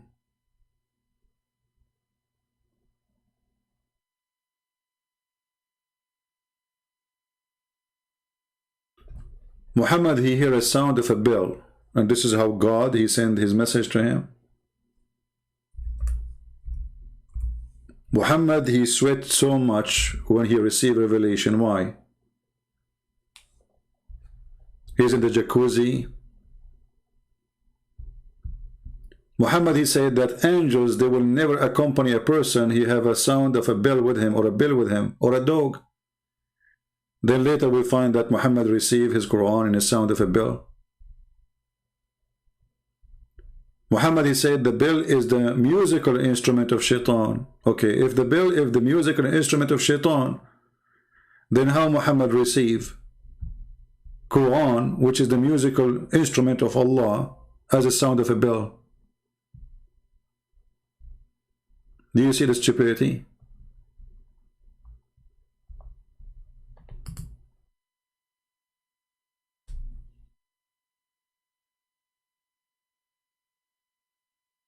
So we do not need really to prove that Muhammad is mentally ill. It's very clear.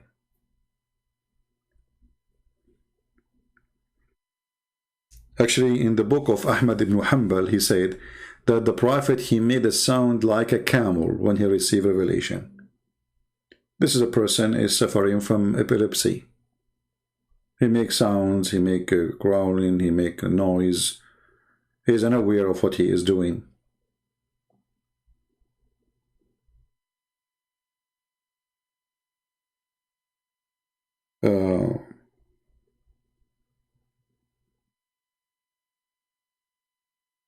Let me see if I can find a hadith. I just remembered one, but I don't know if I can find it in English.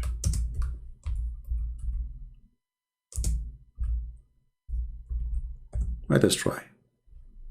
Here we go. Ubayd, he said that when the inspiration, what's funny, the Muslim translate this is the wahi, but all of us, we knew that Muhammad, he received not inspiration, he received delivery from an angel. So how we call it inspiration? You see, an inspiration, if something come to your head, in your mind, not a guy, he come and he squeeze you. physically, but let us go with it. So when the inspiration come, descend upon Allah Messenger, he felt burden on that account, and the color of his face underwent a change. The translation here, I don't know if it's going to be good, but what the Arabic is saying, that his face gets so dark or gray.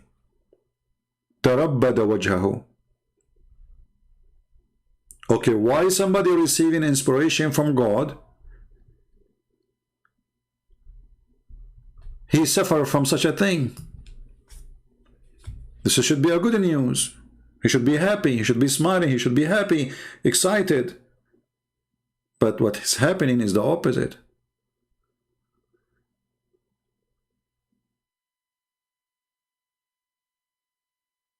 His face looks so sad. A diaper, he is saying, a diaper, if you want me to talk to you, you need to change your name. Don't make me block you. Change your name. I don't want to call you diaper. I mean, it's how stupid you are even to consider your question. Go change your name and come back, and I will answer you for now. But this is the last time you come here with the word diaper. I mean, how stupid are you even to call yourself diaper service? Now you said, why your God Jesus get tempted by the devil? This is stupid of you, because this is the devil tempting Jesus, which means trying. But did Jesus obey him? Did Jesus commit sin? You just give us a verses from the Bible saying that Jesus is God, because according to your prophet, كل ابن آدم الخطاء, every son of an Adam is a sinner. Jesus is not. Why? Because he is not the son of Adam. And if you go to Matthew, the verses you are posting for us, you will see that devil, he tried everything. He said to him, if you are the son of God, throw yourself. Did Jesus throw himself? So, false statement from a silly low IQ people. This is why I see the argument of Muslims is very like there's a guy, he posted in the comment section, I don't like to debate, but I want to go on to show you the truth. And he said, David was tempted by God. You stupid idiot. Go and read the verse, people will laugh at you. David was tempted by Allah in the Quran. وَفَتَنَّا. Let us go there. Didn't know the religion. What is funny about the Muslims, suddenly they became expert in the Bible, but none of them even know how to read 2 words in his Quran.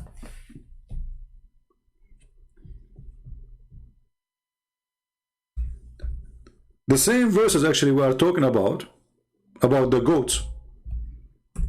The same ones.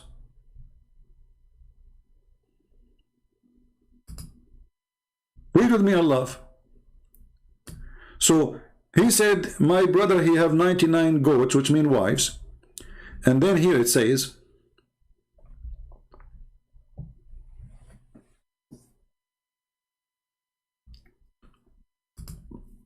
that we tempted David.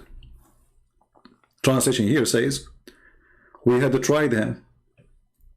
Okay, how he tried him? He made him go and kill the wife of one of his soldiers. He have a lust of her over her. This is the try of Allah. So Allah, he tempted David. David did not commit sin according to the Quran.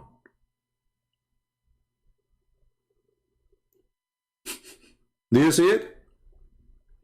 If we go and read the interpretation, we will see that David, he sent a man to go to war so he can have his wife, which he saw from the window of his palace, taking shower, and she was naked.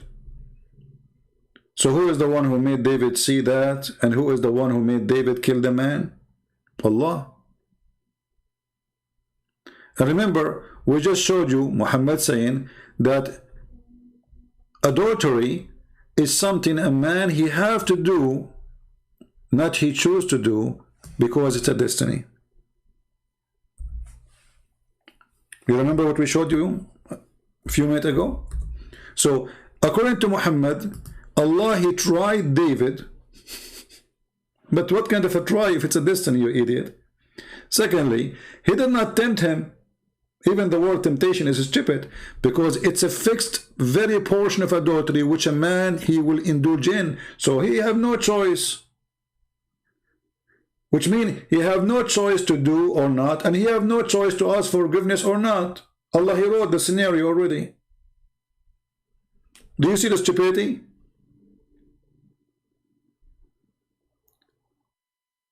So Allah, he made David do adultery. Okay, Allah, he made David kill the man, according to the Quran, the husband of the wife.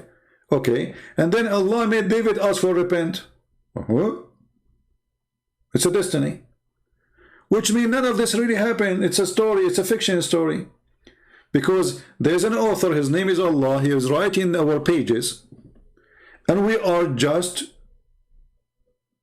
names in a fiction story. Everything we did is written there. Everything we did is not a choice. Everything we did is decided by the author.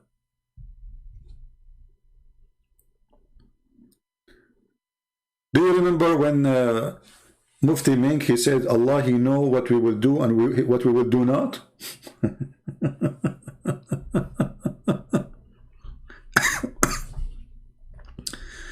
Which is more hilarious. Not only he know what we will do, he will know what we will do not.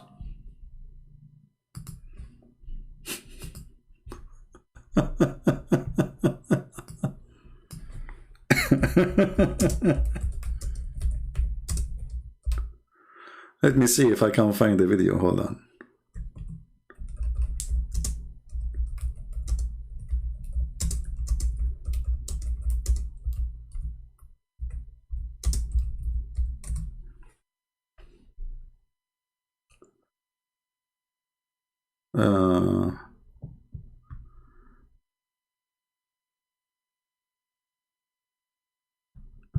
I don't know if this is the video. Let us see. Let me try.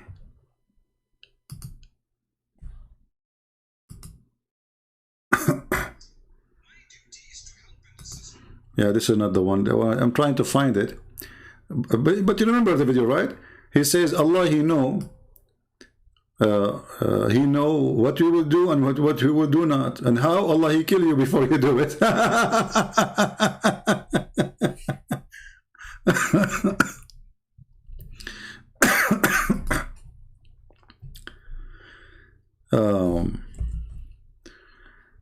Let me see if I can find the video.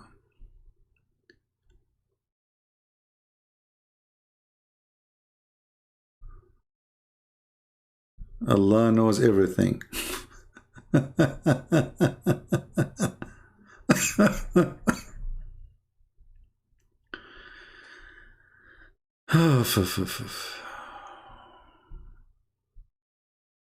Anyone remember what was the name of the video I played before about Allah, he knows what we would do and we would do not?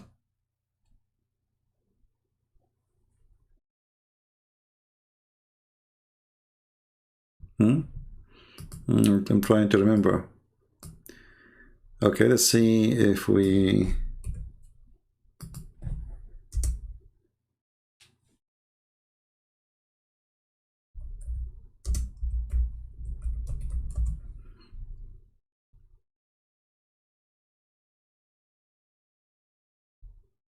Yeah, it might not be easy to find. Okay.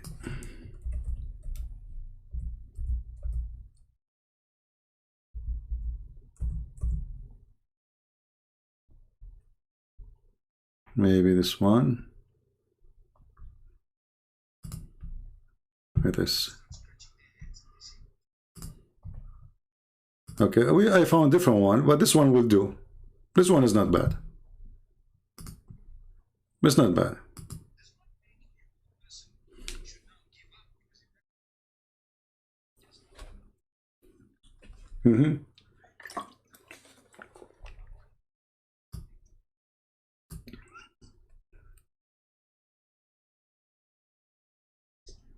Uh-huh.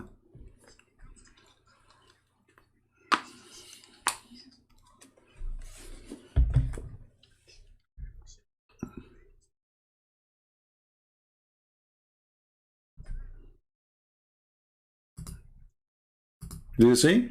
So the question is, okay, he's a thief. He committed a crime of theft. Okay. He's saying, okay, hold on.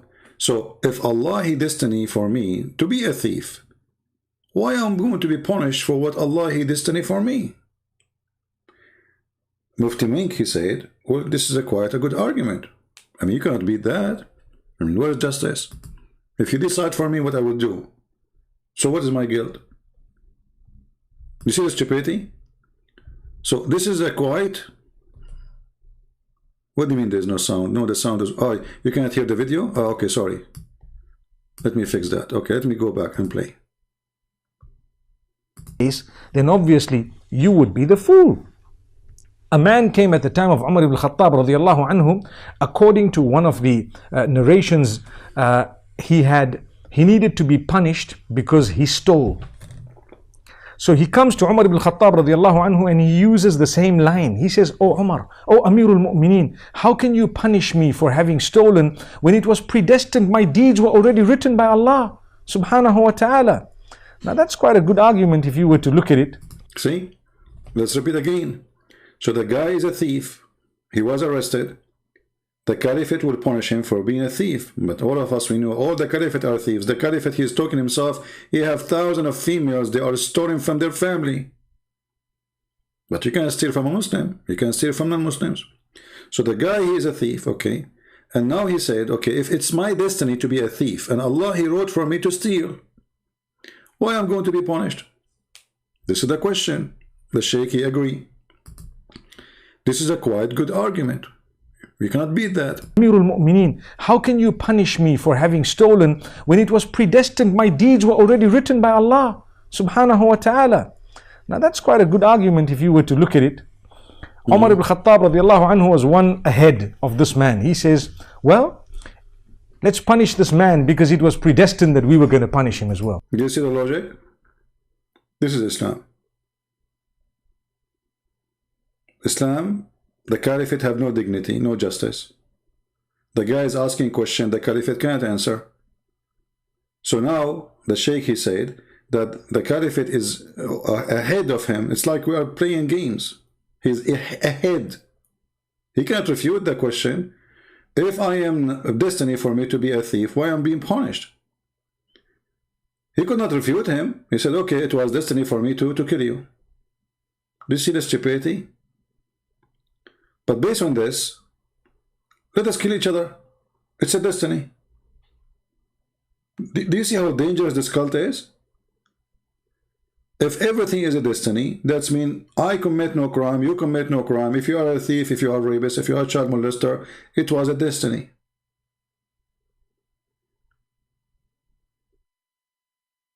This is why we say Islam is not only extremely the most extreme stupid cult, it is the most extreme dangerous cult. Because now, if I'm a Muslim, I believe whatever I do wrong to you, it was destiny and what I can do about it.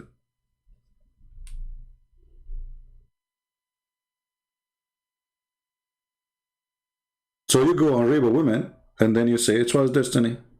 Allah, He wrote that for me. You rape a child, you kill somebody, you rob somebody, it was destiny.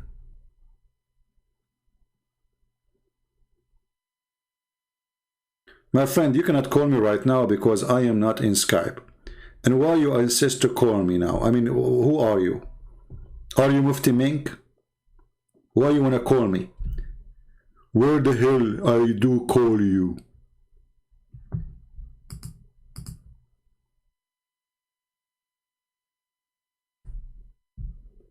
Like, the one, if when people they see why the hell, where I can call you, you will think that you are calling emergency room and you are dying. Maybe you are bleeding.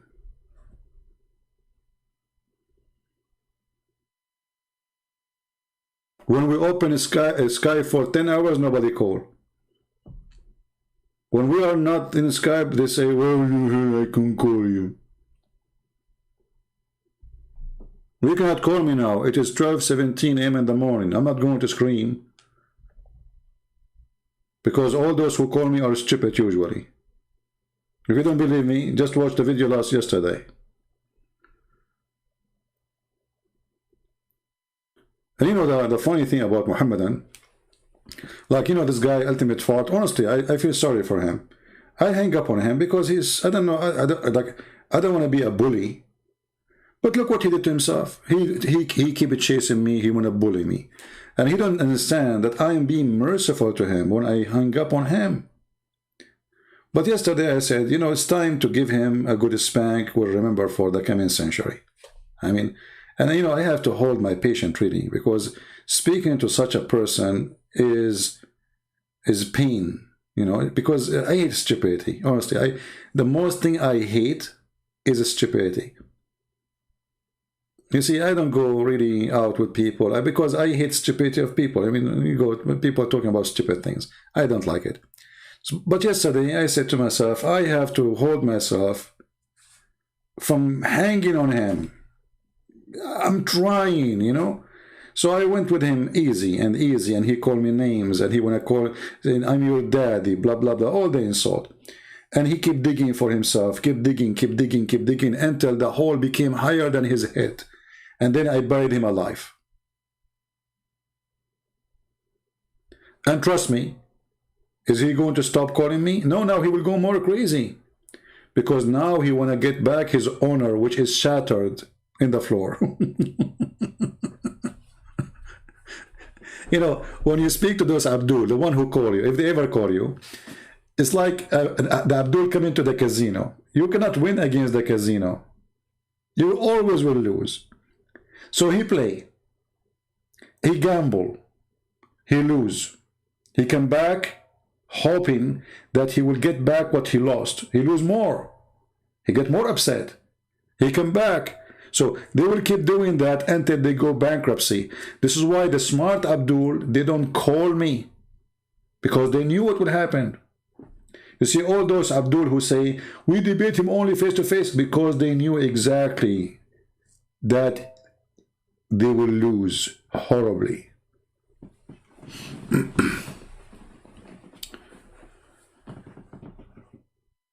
How you can get even with me? I can't even get even with myself. You know, since I was a kid, I'll tell you a story. Once I have a kid. I mean, I was a kid too in school. So, you know, the school, they want to take us like to a trip, like a journey, you know, like, I mean, in a school trip. This guy, he said to me, can you speak to my dad? He, you know, he listened to you. So he can allow me to go. I said, okay, I will talk to him next time I go there. So I spoke to his father. You know, it took me 5 minutes. I convinced him that, you know, let him go with us. There's no problem with that. And I assure you he will be fine. Everything will be good. So the father, he agreed, if, in one condition, if his son accompany me all the time. So I went outside. I told his son, your father, he agreed, but there is a condition. He said, what? He said, you have to stay with me all the time. He said, I don't agree. I'm not a kid to walk with you. So like now he became arrogant. I said, but I promise you, father, you know, but you will lose. I mean, we are going like our friends anyway, you know. Why don't you want to be with us? He said, I'm not going to do that. I said, okay, if you don't do that, I'm going to tell your father not to send you. He said, you cannot do that. You just convince him to send me. Aren't you going to be shy to go there and to tell him, like, how you can even make him change his mind? I mean, you just step the door, talking to him to make me go. I said, trust me, I can do it in 2 seconds. He said, okay, I challenge you. So I went there. I knocked at the door. His father opened. I said, hey, I just remember that your son, he have exam next, let us say, Wednesday. And it's true. I just remember, you know, I was thinking how I'm going to do it. So it took me 2 seconds to convince him. It took me 2 seconds to convince him against what I convinced him. Don't try me. Never. I can take you to the ocean and you will not touch the water. So don't be a fool. Like, how in the world you want to convince my dad not to send me again? You just left the door. I mean, that will be stupid of you. He will laugh at you. You know, it's very easy. I just went there. I said, hey, by the way, he have an exam, you know. I don't think it's a good idea to go. He said, no way, he have an exam? No way, I'm not going to send him. It took me 2 minutes. Not even a minute. So when you are debating, there's many things you have to be let us say, occupied with? First of all, knowledge. Secondly, God will provide you with wisdom. God will provide you with wisdom. God, He will make you speak. God will lead you to win the fight, because you're not fighting for your own. So when we are debating with Muslims, on their side there's the devil, in our side there's the Lord. Knowledge, courage, wisdom, and we are in the side of the true God. So how you can lose? Now, not everybody is good for debate, because debate is, let us say, it's a gift, as many things. Like there's somebody have a gift of a nice voice. Somebody have a gift of good in mathematics. It's a gift. So not everybody goes and says, I want to debate Muslim. He can debate Muslims. You have to have a gift. Do we have any Muslim have anything to say?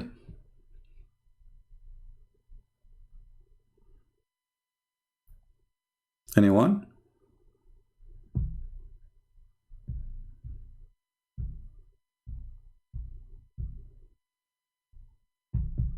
Any Abdul have any comment?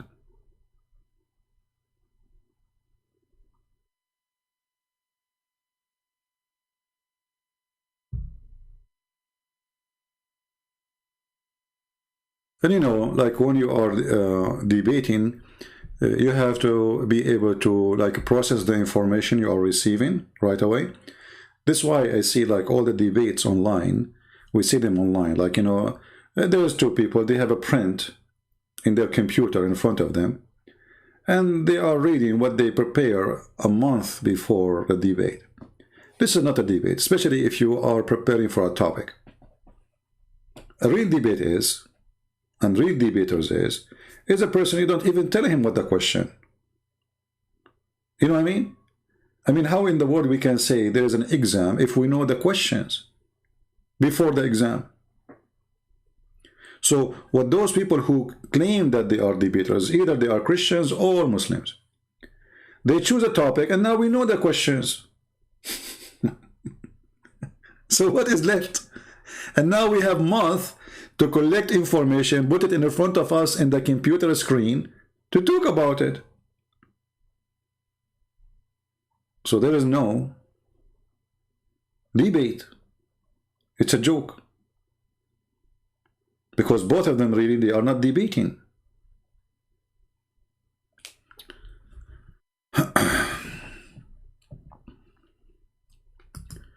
Can you explain the death stage in Islam 1971? I'm not sure what do you mean by the death stage.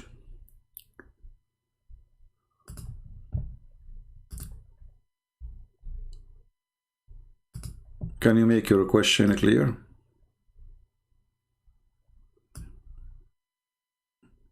This is not about death stage. The verse here is speaking, وَإِن مِنْكُمْ إِلَّا وَارِدُهَا, is about you going to hell. This is not death. You see, there's a difference between death and in the time you go to hell. You go to hell after resurrection, not when you are dead. So this is now you're alive. So what the Quran is saying, not even one of you, he will not enter hell. So this is not death stages.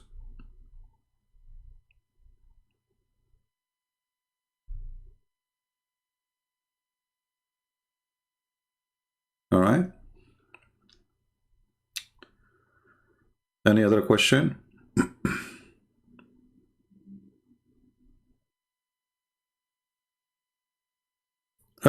Ultimate truth. Okay, guys, this is why he asked me to choose the topic. Well, I am the one he said to you, well, tell me, what do you want to talk about? It's you. Said, okay, pick up anything. You stupid idiot. I said to you, what do you want to talk about? You said, pick up anything. And then you pick up and people laugh at you.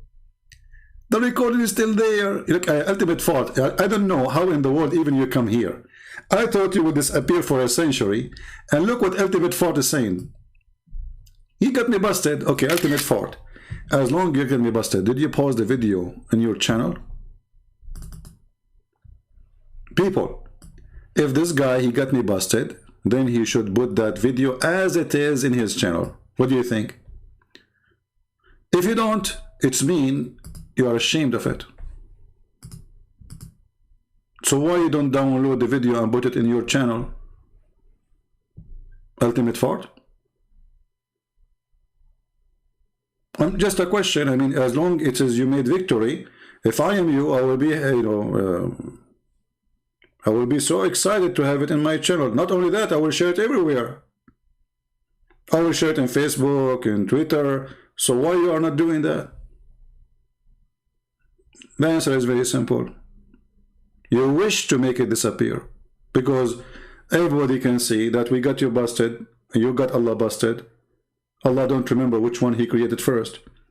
It is you who said to me in the video, what is the last thing I said? You said the last thing, it was the lamp.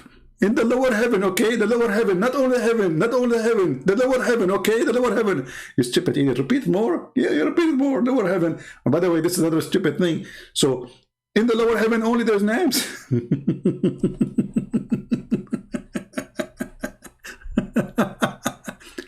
And then you continue. And then we ask you to read the other verse. Okay, what is the last one? He said the mountains.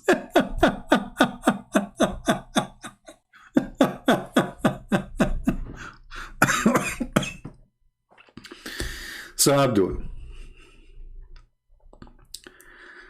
as long as you are proud about it, I challenge you to load the video in your channel. Otherwise, you are a son of Mut'ah. Be a man. Stop being a boy of Mut'ah. Be a man. And not only this, hold on. This guy, he said he go by Quran only. So what he do? He go to a website or a translation of a guy. His name is Rashad Khalifa. And we got him busted and he agreed that there it says, and after that. And what? After that. In the book of Rashad Khalifa, there is no after that. He took it off. And what else? He put in shape of an egg. So look what you did. Not only we got you busted with the fabrication, trying to answer us always, we got you busted that you are a false believer. Because you are accepting a Quran different from the Quran of Allah. This guy, he took the sentence, a whole sentence, and after that, he took it away. And then he added a new sentence. He made the earth egg-shaped. When every single person who speaks Arabic in you, there is no word of egg-shaped there. So my friend, you are a fraud like the one you follow. This guy, even he claimed to be a messenger, Rashad Khalifa. This is why the Muslim killed him, because he claimed to be a messenger. So you are stupid, even the Quran you choose to read it from, proving the stupidity you are suffering from. Right? Yeah.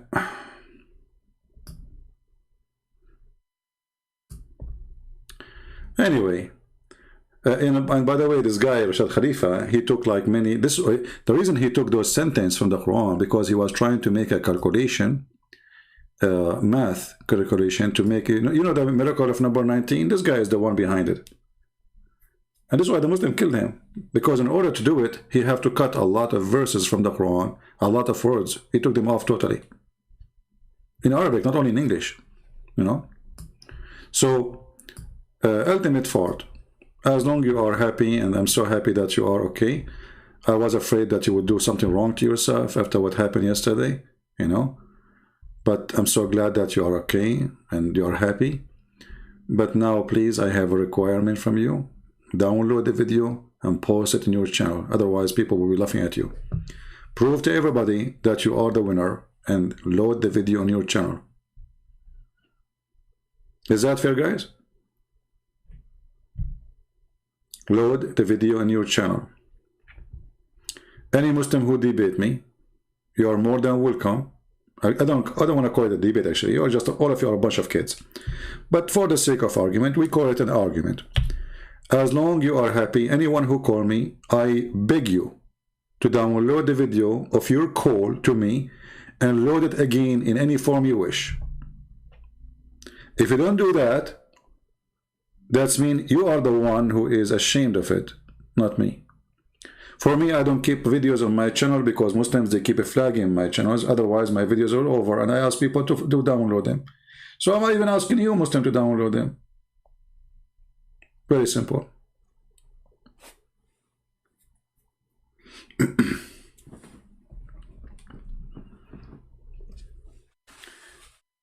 Yeah, for sure. Do you remember this guy with his name from Malaysia? They asked him why you don't debate Christian Prince. He said this guy is finished. Why? Because Mimi Hijab, he made a video. You finished, boy.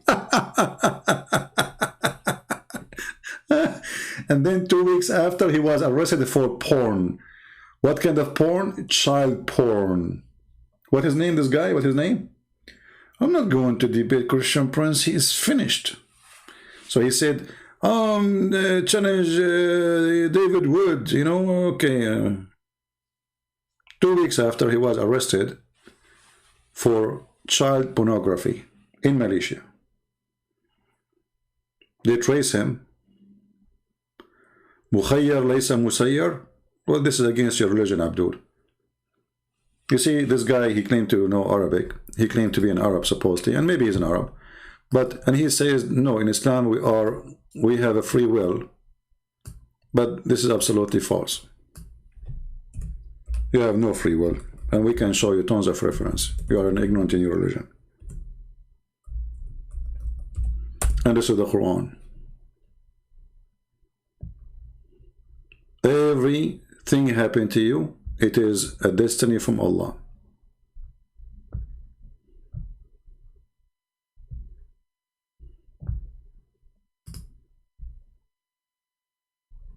Do you see it? Chapter 57, verse number 22. And for sure, we can even give you the explanation and the interpretation. Actually, we just played for you the Sheikh saying to you, it's a destiny.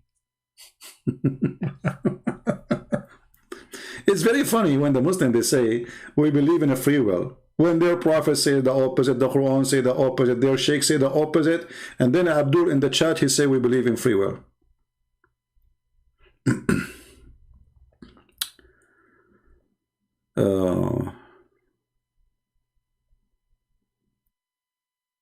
We just showed you even the sin of Adam was not a free will. Even Adam himself, he committed sin written as a destiny in the book of Allah 40 years before his creation. And Adam saying to Moses, are you going to blame me for a destiny written for me in my fate 40 years before my creation?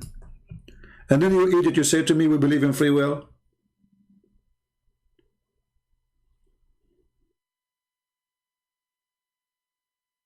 And then your prophet, he agreed with Adam. So Adam, he refuted Moses. In the same time here, you notice that there is something stupid about Muhammad. Because how Muslim they say that Moses was a Muslim, and this is Moses after death, he believed in the original sin. See, Moses is not a Muslim for sure. Muhammad confirmed that. Because how Moses is a prophet of God, and he do not know a simple belief of this God, Muhammad, God. Because Islam based on that original sin is a wrong idea. We don't believe in the original sin of Adam. Christianity is based on the opposite. So, as you see here, Moses, he believed the same as the Christians. Right?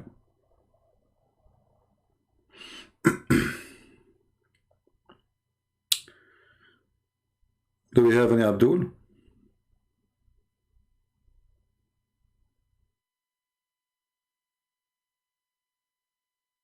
What does Caliph, Christian Prince, what does that mean?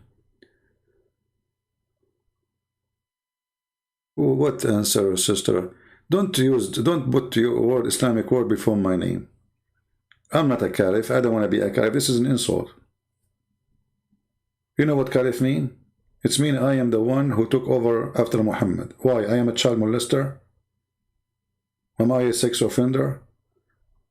I am a rapist, or am I a thief? What made me a Caliph? This is what the Caliph is.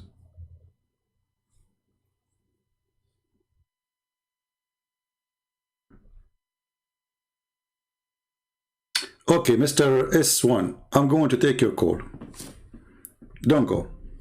Guys, Mr. S1, he is saying I'm seeking somebody who speaks Arabic, and he speaks Arabic. Okay? Hold on. Give me a second. Are you happy? Even though I don't like to take call at this time because I don't want to scream. But please don't force me to scream. It is after midnight. So let me call you. Send me a text message in Skype, please. I want to see how good you are. Here we go. People get excited now. I hope that you are what you claim to be.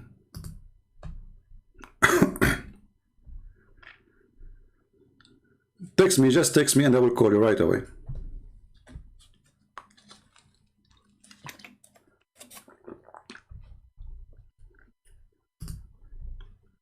I'm logging in Skype. Okay, I am in Skype already. Text me, my friend.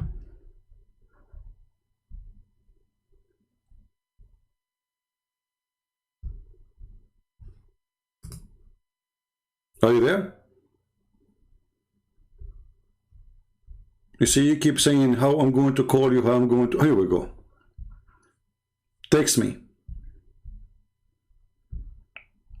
Until now, I received no text from you.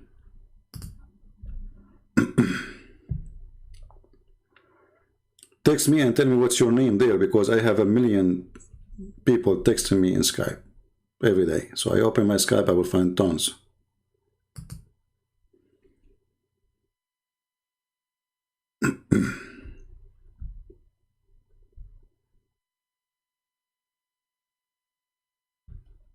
Are you there?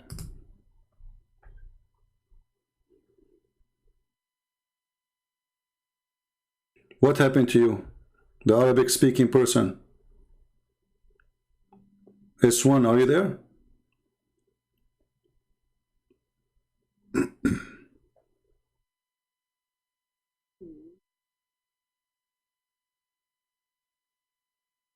Did this guy disappear?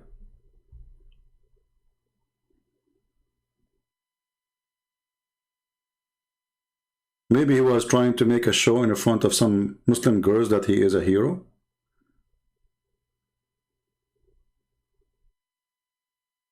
I did call after you pointed out. You cannot call me, you have to text me first because I have to add you. Text me, what's your name?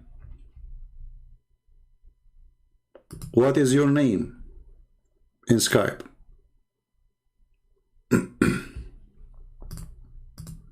Don't waste my time. What is your name in Skype?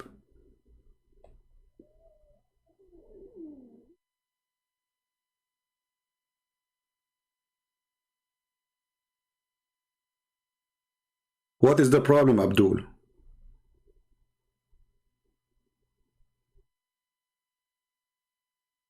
What's your name in Skype?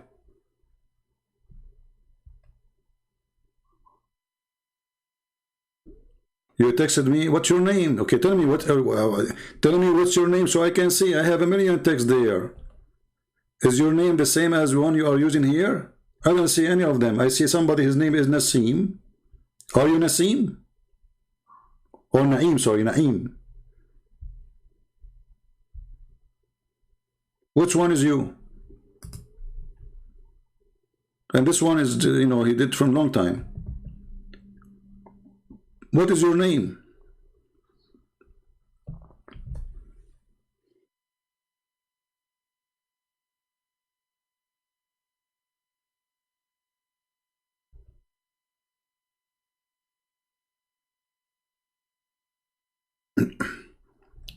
Hey, Ultimate, don't come here again. Just go. We are done with you.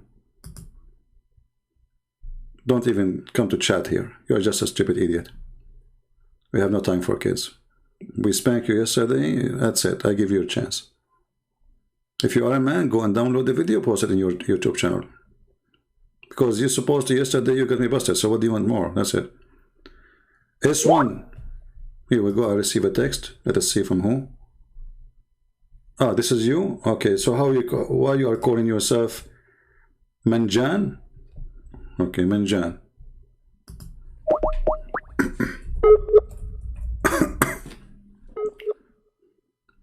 All right, I'm trying to call you.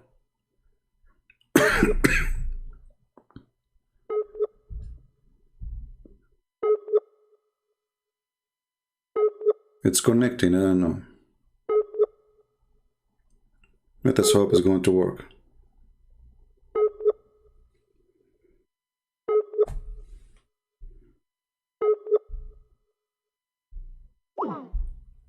Well, it did not work.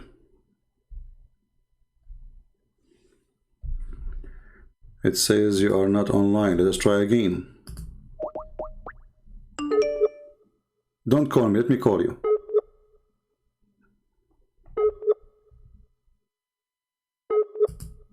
Let me try again. Don't call from your side.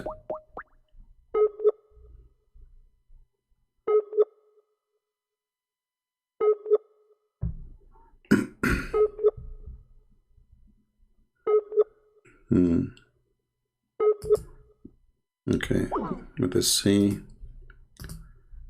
I will add you. Maybe that will help.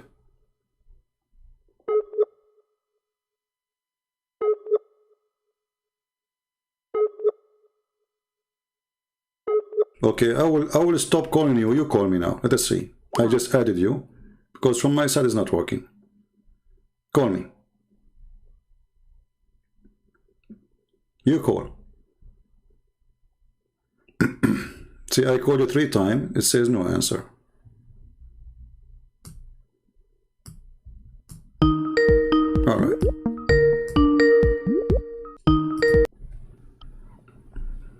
Hello? Hello? I called you 3 times. It says no answer. I hope it's not Ultimate Fart. Are you there? You know he's your daddy. Hey, just a stupid idiot, son of Muta. I mean, diarrhea. It's stupid. We thought you are a duck. It turned to be a chicken. Didn't you have enough? You made me vomit. You stupid idiot. Potato. You knew that. I mean, didn't you have enough? Honestly.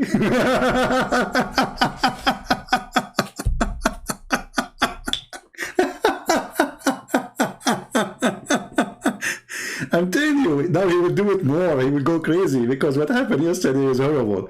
So he will call more. Now he will change his name. He will call again.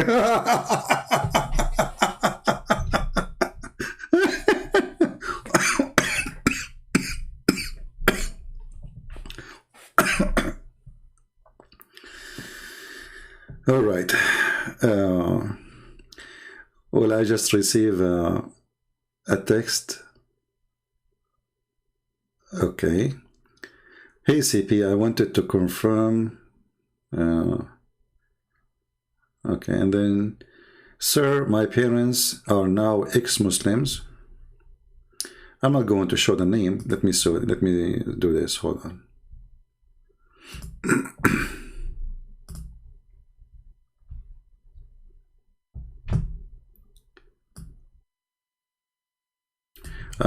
This is the lady who called me before. You remember her? She is saying now that her parents are now ex-Muslims. My parents now are ex-Muslims, and my dad is a big fan of yours. Thank you very much for helping us getting out of this cult. You are welcome, my dear sister. We're happy for you.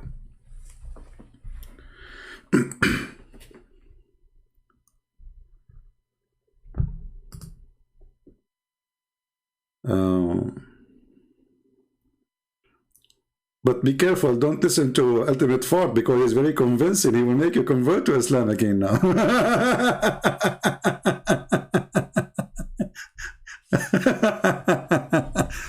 You know, I know it that this is Ultimate Fart, because Ultimate Fart, he shared many things. First, he is a stupid, you know, like there's something in his, I'm not going to say why, I know it's him, extremely stupid. Even before he talked, I said, I hope it's not Ultimate Fart. And it was him.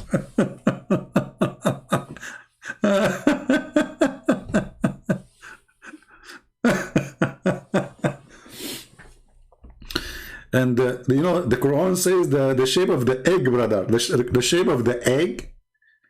Like, what the heck? So why all the Islamic translation, which is accepted by Muslim, none of them say is the shape of the egg? Are they missing the egg? The shape of the egg, brother. And why it doesn't say, and after that, what happened to after that? Who ate it? Maybe they cook it with the egg. They make lasagna.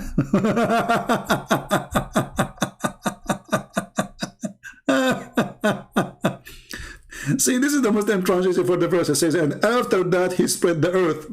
In Rashad Khalifa translation, there's no after that, it's gone.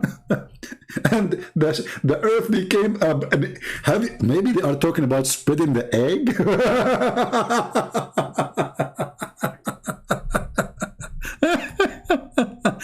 And after that he spread the egg. I mean, it makes sense. I mean, when you cook it, what happened? You break the egg, you hit it in the fryer, and it's going to spread.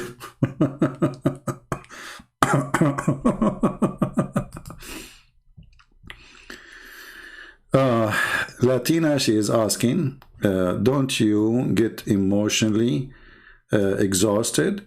No, the Muslims don't make me exhausted, but what make me exhausted sometimes is the Christians. You see, because, you know, sometimes we get frustrated with the Christians. We repeat, we say the same thing 1,000 times. Still somebody will ask you, and he come always here, he will ask you the same question which we answered, you know, 2 months ago, many times. So, you know, Muslim, they don't really frustrate me. But I give a Muslim a chance to talk to me once, twice, 3 times. After that, if this person is useless, there's no point. I mean, that's it. Okay, record it, post it there. If you claim that he have a victory over me, then wonderful. Post it in your channel. They don't do that because simply they got busted. So talking to Muslims is not really what make me upset. What make me upset if I see that the Christians are not learning. Because the purpose of what we do here, I'm not speaking to this Abdul to make fun of him. I mean, he is stupid. What I can do? I have to laugh. It's not really a choice I do. So it's a comedy coming forward. It's like part of the package. You know, this guy, he call you, he says stupid things, you have to laugh. It's not like a choice I do. I have to laugh. What I can do? So the purpose is not to laugh at people like this ultimate fart. The purpose is to show people, here there's an error, here there's a mistake, here how you answer them, here how you get them busted. So we are here a school for the Christians, so they can learn, and at the same time a school for the Muslims to know and to learn how to get busted. And they are getting, you know, they are getting degrees. And you know the funny thing about Muslims, they are the only nation, they lose a war and they claim they won. I will give you an example. Now, you know, October, month of October, okay. The war of 6th of October, all Muslim countries who shared that war with Israel, they celebrate victory. But that war, they were destroyed. They celebrate every war they have with Israel. But they are the one who lost. I mean, they lost Jerusalem, they celebrate. They lost the Golan Heights, they celebrate. They lose the Sinai, they celebrate. They lose half of Jordan, they celebrate. They celebrate victory. And what you can do, straight crazy nation, you know. So, but celebrating a victory doesn't make you have a victory, because reality is different.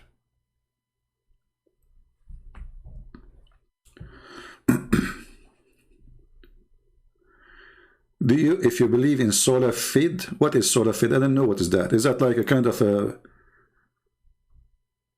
tomato salad? What sola fide mean? I don't know what is that. Is that a religion?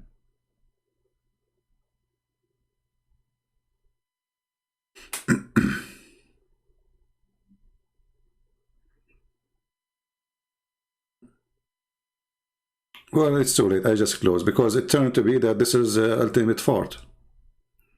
You know, when we ask him 1,000 times, yeah.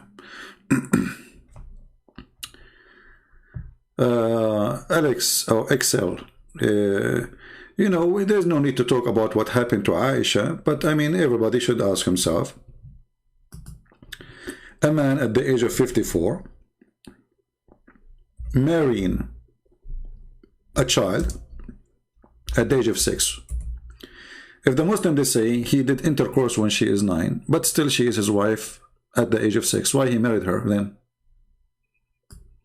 Why he married her? So obviously this man, if he really did not have intercourse with her, obviously this is a proof that she was too little for intercourse. Obviously Muhammad is a child molester, is a pedophile, and he is a monster. And when Aisha, she is 9, Muhammad now is 57. What they share together. See, when a man he marry, or let us say have a partner, let us say even a girlfriend, what is the purpose of this relationship? If the women and the man, they have only one sharing, which is the bed, because what Muhammad was discussing politics with Aisha at the age of 9? Was he discussing religion at the age of 9? So what she can share with him? But here we notice that even sharing bed is not an interest for Aisha. She is a child.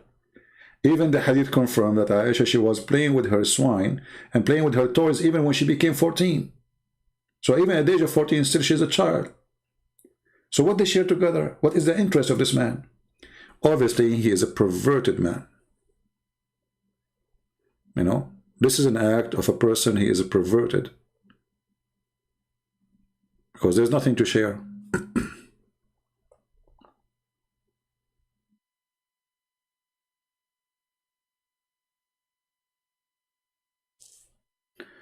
Anything else?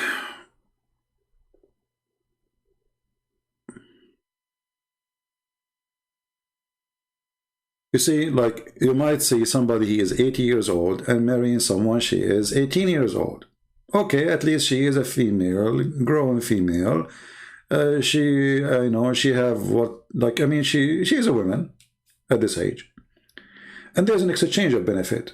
Let us say the man, he is wealthy. The woman, she is poor.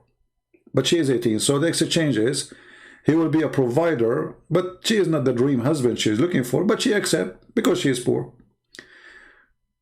But what is the exchange between Aisha and Muhammad? You know what I mean? What is the exchange? She is a child. He is a very old man compared to her. Based on what Aisha is saying, there is 52 years old. Sorry, no, he's 54. So there's 48 years different between them.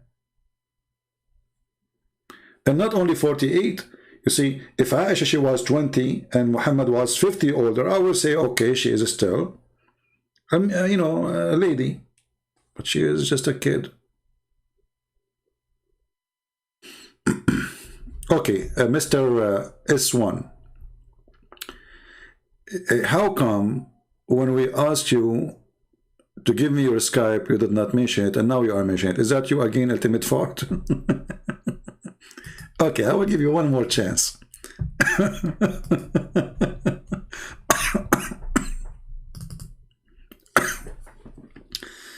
I will open Skype again. Just for you. Let us see if you are not Ultimate Fart. All right. Well, I don't see anything from your name coming to me. I don't see such a name is texting me. Where is your name texting me? It's one. There's nobody texting me with such a name.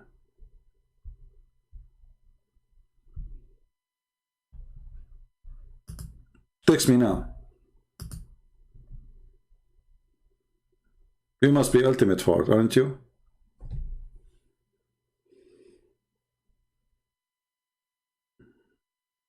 Yeah, he's stuck. That's it. He will now. He will call way more than before, because now he is. I mean, what happened yesterday is a disaster. Because usually I don't have patience to stay talking to this guy for more than 60 seconds. So yesterday I was holding myself, and we, you know, I gave him what, a 15 minute, 20 minute, maybe more.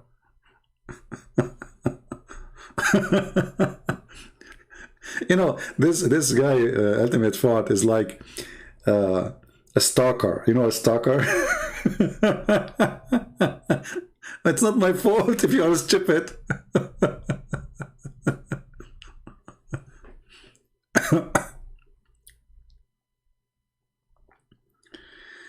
This one, he is not opening his Skype, because if he said he texted me, right? There's no text coming from him, and there's no call coming from him, because if there is, I will see a missed call.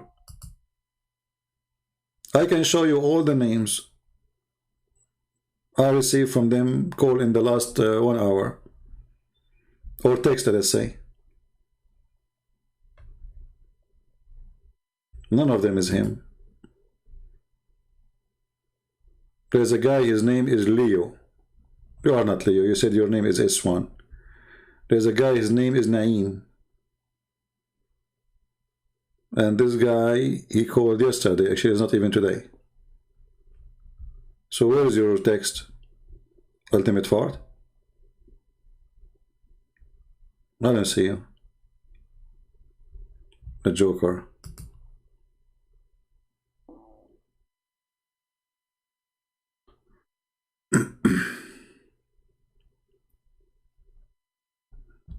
Yeah, obviously he's a joker.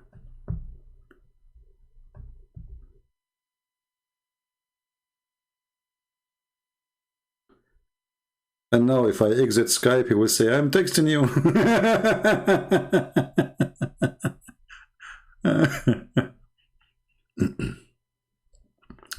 I do not need to send it to you, my friend. Just, you see, always when I show you something in the screen, especially if it's in English, you can just go and look for certain words. Like, let's see, he says, she was 6 years old.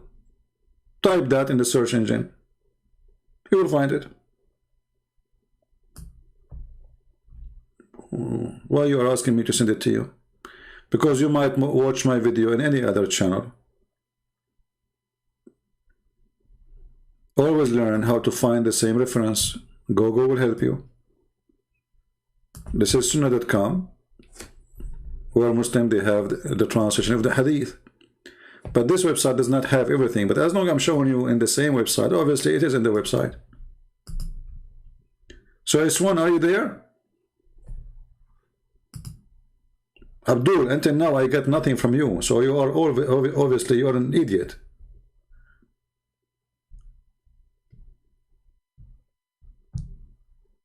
What a liar.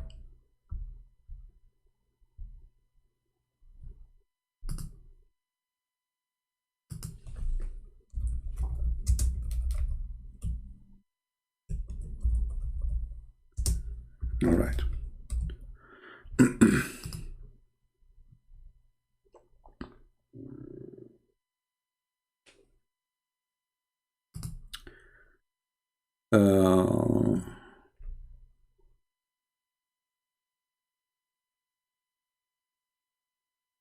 Yeah, it's okay. I mean, you don't know. I mean, who is those kids?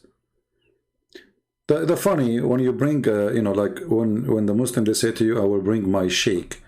And then their sheikh, he called us. And then everybody laugh at his sheikh. Then he said, this is not a sheikh. But you are the one who brought him. And you are the one who said he is a sheikh. You know? So depending on what would happen. Right? If their sheikh, he do good, he is a sheikh, he is wonderful. And you will notice that all of them, they share one thing, the bully. You know, they are bully. Like, you know, the Christian Prince wearing burqa. There we go. Why Christian Prince wearing burqa? Because he is not showing his face. My friend, I don't look good. I look so scary. I don't like to show my face. What's the problem? As long as you don't talk to people who don't show their face, why are you even mentioning my name? What's your problem then?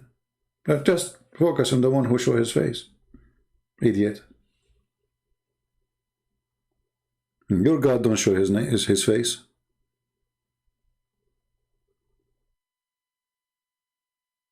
Right?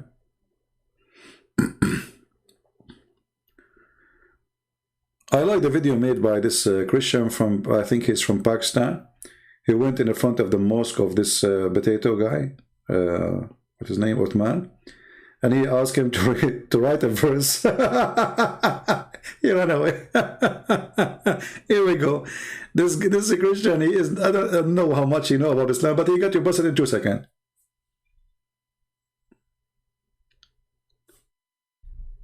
It's one, just get lost, man. Just get lost. I have nothing from you. You're a liar. Get out of here. I have no time for kids.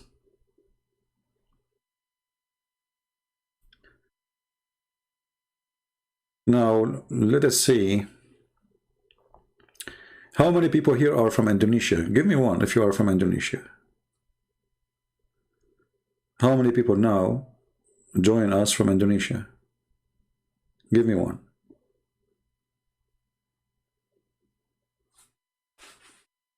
Because this time it is noon time for you, right, in Indonesia?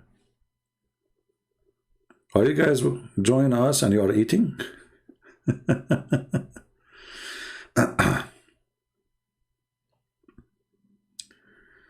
Okay, we have 1, 2, 3, 4, 5. Don't give more than one. Man, a lot of people from Indonesia. Okay, okay. That's good.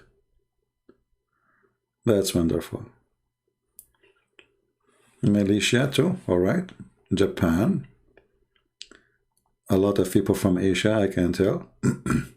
By the way, I really like Asian people, you know.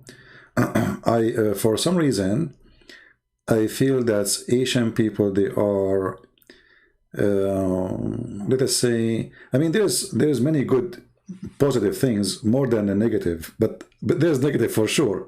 As an example, negative things about Asian, they are very emotional, you know, which means they can switch like weather, like in a second, you know, from happy to sad. But generally speaking, Asian people are really wonderful people. And maybe the good thing about them, they are emotional because we're a human. We don't want to be like a steel, you know. So it's good to have somebody he feel for you, you know, a friend or neighbors or somebody he feel for you, somebody he feel your sadness, your happiness. So Asian, they have different, let us say, nature from, let us say, European or white people. They are more friendly, they are more open, they are more family-oriented. But again, every group of people, they have some negative and positive. As an example, European people, they have something very good, which is they don't put their nose in your business. In Asia, no, they put your nose in your business. You know what I mean? Yeah. So anyway, yeah, Filipino people are wonderful too. Actually, I like Filipinos because they are very family people, you know. I saw some Filipinos, they have kids, they are not their, even their kids. You will see somebody, he's taking the cousin of the cousin of the cousin child, which means even the child is not even like something directly related to him. They adopt children just because they are from cousin of the family, and they spend their money on them. They buy them gifts, they grow up in their house, they treat them as their own. Very wonderful, you know, that's a very, very nice thing. So there's one thing about Filipinos, they are very, very close as a family, you know, they support each other. You will see someone working, which might be negative too, like spending his life working in Saudi Arabia to send all the money he have to spend in his family. Poor guy, you know.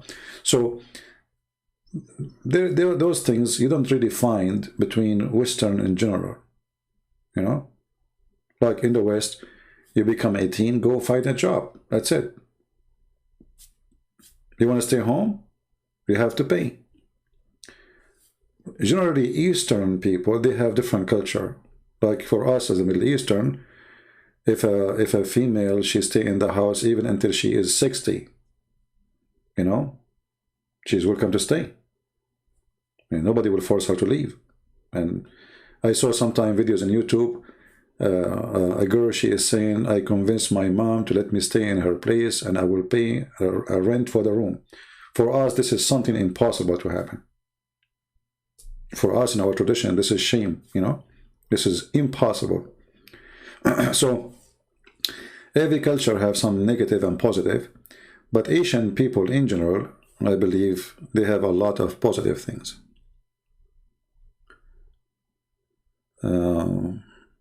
Yeah, we have people from Iraq, people from Syria, wonderful.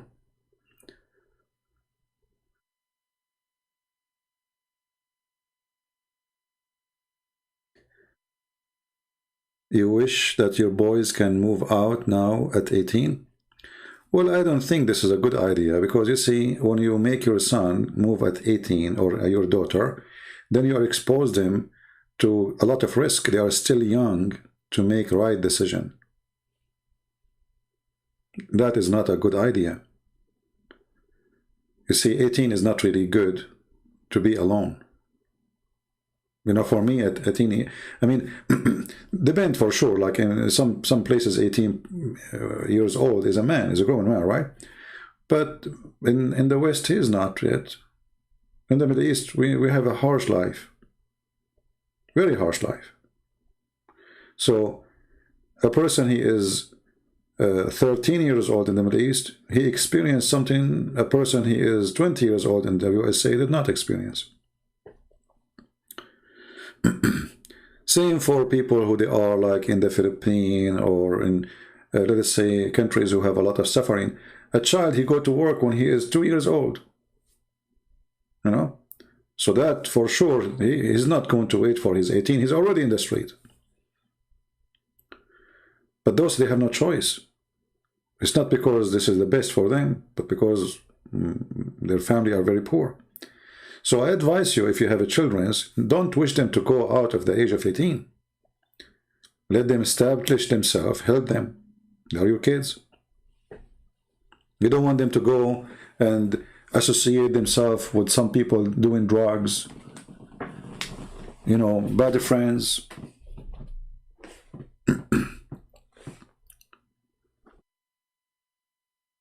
This is where you destroy your children, actually. You know?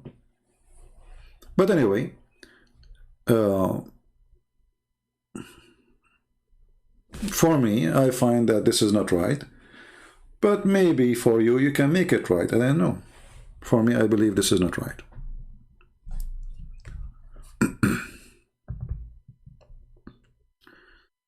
All right, in America and Jordan, all right. About Mary and Jesus painting in Kaaba. Well, you know, the Kaaba, it was like the expo of Emirat for religions, you know. So obviously there was many religions there. And this is telling you that Islam is the one who destroyed the freedom of the Arab. The Arab, they used to be very, you know, I mean, very friendly to each other. As an example, when the Muslims say to you, there's a 360 gods around the Kaaba, correct? That means there's 360 religions in one space, and nobody can anyone. Islam came, peace is gone. So even the pagans, who they are pagans, they were not satanic as Muhammad. Correct? Because how those people, they are, or they have 365, according to Muslims, 365 God, 365 idols, and all of them, they are exist in one space, in one, like 100 meter. That means those people, they are very, very, you know, tolerant to each other. He worship his God, I worship my God, nobody can anyone. Okay. Islam come, freedoms disappear. Well, there's nothing inside the Kaaba. The Kaaba is just a room, you know, and before it used to have no roof. If you have my book, you will see that the roof, they add the roof for the Kaaba because other people who have other Kaaba, they used to come and throw garbage on the Kaaba from the top of the wall. And this is why they put in a roof to prevent throwing garbage inside the wall. Otherwise, there was no roof. So it's just a room. Actually, there's videos on YouTube for inside the Kaaba. For now, they have marble. It's a small room. It's not even, you know, there's nothing. Ultimate Farmer, the Bible channel CP. Well, you know, I'm waiting for the Lord to make me decide to go for it.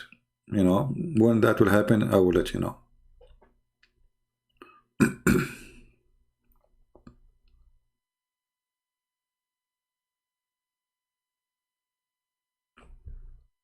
Well, I'm not sure about the numbers. I mean, when they say 365, this is what they say. I mean, in their books saying that, but we don't know if this is true or not. But obviously, there's many gods. And those people, they are fine with it. And Allah was one of them. Wherever Islam goes, this is the experience. I mean, if we don't learn from history, then history means nothing for us. Wherever Islam goes, peace disappear. Go find and go check now all the wars in the world, where it's happening. All terrorism.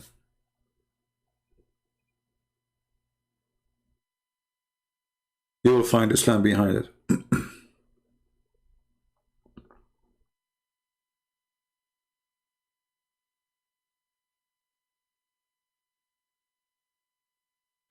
You are trying to build Murtad Center. Okay.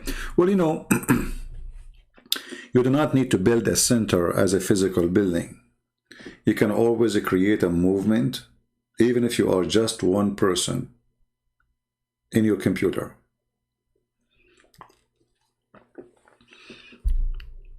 If we ask now the Indonesian, how many people watch the videos of Christian Prince? You will say to me, there's millions. Okay, that's wonderful. But Christian Prince himself, he never thought, I never thought, to be honest with you, that one day, people in the end of the world, I mean, I never met them, I never saw them. They will be listening to my videos, the videos will be like a, you know, make a big difference for them. So you can do the same. It's not a center. It's not a building. It is an individual. He have faith and he fight for it. An individual who have faith and he have the truth and he is wise, or she is wise. It's not really a building. You know, they will say to you, Christian Prince and his team, they think I have a company. You know, I have a friend, you know him, like Osama Dakdok. Sometimes he receive emails from people asking him to talk to my secretary. They think I have secretary. Can you talk to secretary of Christian Prince? So they think like I have an organization, I have an army of people who work with me. I'm just normal person like you. Right now I'm talking to you wearing my not my short, it's cold now, but usually I'm wearing my short. You know, so you can build a center and you can be the center without being inside the center. So I encourage you all, don't ever think that you can make no difference. You see, when I start talking, I mean, my English is funny. People make fun of my English always, even now. For sure now it's way better than before, you know. So, I mean, there's a lot of challenges around you. I mean, look what I did. Not only I wrote books in English. I see, if in Arabic it's very acceptable, you know. In English, look how challenging the journey is. So, if you are a person who is willing to walk, you will go to the end of the road, and that end is victory. But if you are a person, anything can make you disappointed, feel down, unhappy, depressed, you know, like I see some people on YouTube, without saying names, you know, he will go, yesterday, guys, I feel sad. You know, yesterday, this guy, he don't fit to be speaking about Islam, because Islam will bring you stress. You have to be strong. Today I don't feel good, and you know, etc. And my wife, etc. And etc. I mean, even they go and they tell the stories what's happening in their house for everybody. Why you want to do that? My friend, if you don't fit for the fight, don't go for the fight. You have to be spiritually strong, mentally strong, confidence, and nothing can make you retreat, because they will try everything to take you down. They will threat you. If you are a male, they will send you women. Imagine. I remember once, this was a long time ago, I was in Paltalk. A girl, she came to the chat room and she said, Christian Prince, I'm a Mexican, I'm thinking to convert to Islam. Can I talk to you in private? So, like, you know, okay, I'm a Christian, and oh no, this is not good. I don't want her to convert to Islam, right? So it's the normal thing. I would say, okay, hold on, don't do that. You know, I will talk to you. So she called me in Skype, and I was showing her verses about women, hadith, etc., how Islam look at women. And then her camera opened. And I said, you do not need to open the camera, please sit down. I said, I don't know how to do it. The camera opened by itself when I call you. I said, okay, no problem. You know, so should I hang up and go? You know, so like she made it like as a condition to talk to her, the camera is open. And then when I'm talking to her, you know, I noticed that the shirt in her chest is going down, like she is pushing it, she's putting it down, you know, like it's extending. And then I felt something fishy. Because I said to her, so you know nothing about Arabic? She said, no. The room behind her is kind of dark, but I look at the wall at the end of the room. It's a long room. It's like a saloon. I saw a Quran, you know, like, you know, the writing Quran, like art, you know, at the end of the wall. And so I said, so you do not know Arabic, right? She said, no. And then in the same moment, somebody opened the door and he spoke to her in Moroccan accent. Moroccan accent. So what they were trying to do, they were trying to send me a woman to tempt me. Maybe he will do something wrong. Maybe he will get tempted. Maybe we can get him busted. Maybe we can record him. This is how low they can go. They send me a woman from their own. So they can go so far with their evil. So she is not a Mexican. She have an accent. Actually, she fooled me with the accent she's speaking. I thought she's a Mexican. She's a Moroccan. She's a Muslim. And they sent her. So when you go to fight Islam, they will do anything you can imagine to stop you. Anything. Like when they harass David Wood, they start posting pictures about his wife or apostate prophet. All of this is harassment, so they make you feel frustrated, make you feel that you are threatened.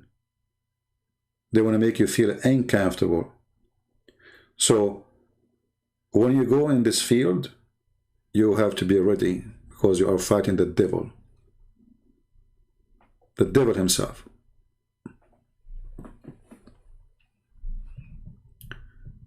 And you know, the funny thing is, let us say this guy is, you know, let us say that they were successful to tempt somebody. He is a Christian. Okay, well, and so what? I mean, if he is a priest, maybe this will be bad, but every man is a man at the end of the day, and he can be tempted. So you proved what? Still, your prophet is a perverted man. And actually, by doing that, you prove to us that your prophet obviously is a perverted, because if you are willing to send your sister to strip for a Christian person, just to refute that person, that Islam is good. how bad Islam is dead, you know.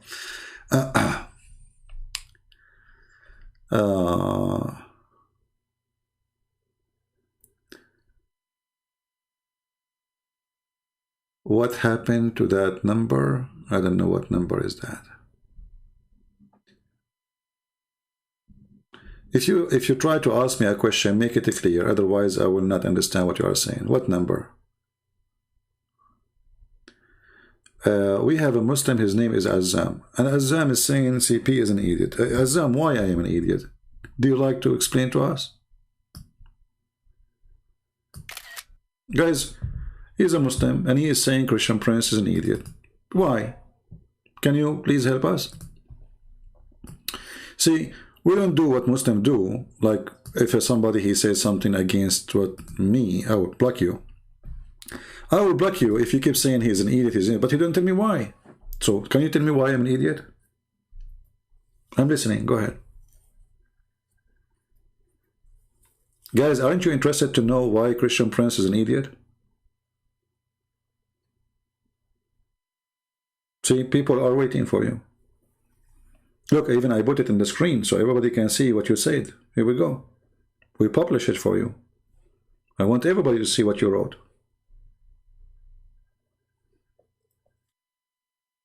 So,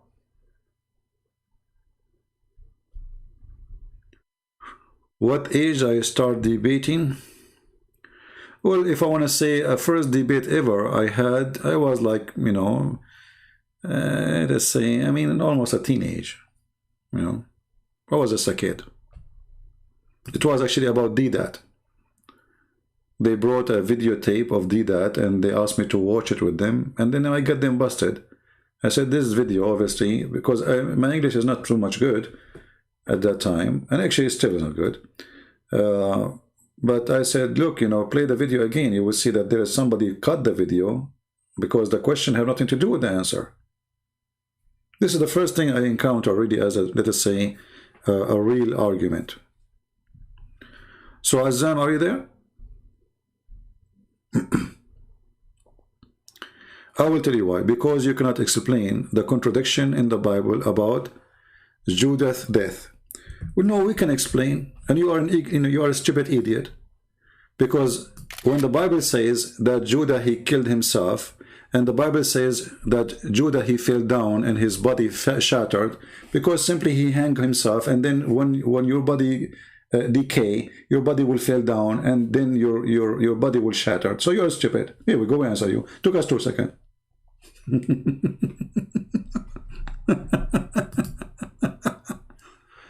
You see how stupid you are?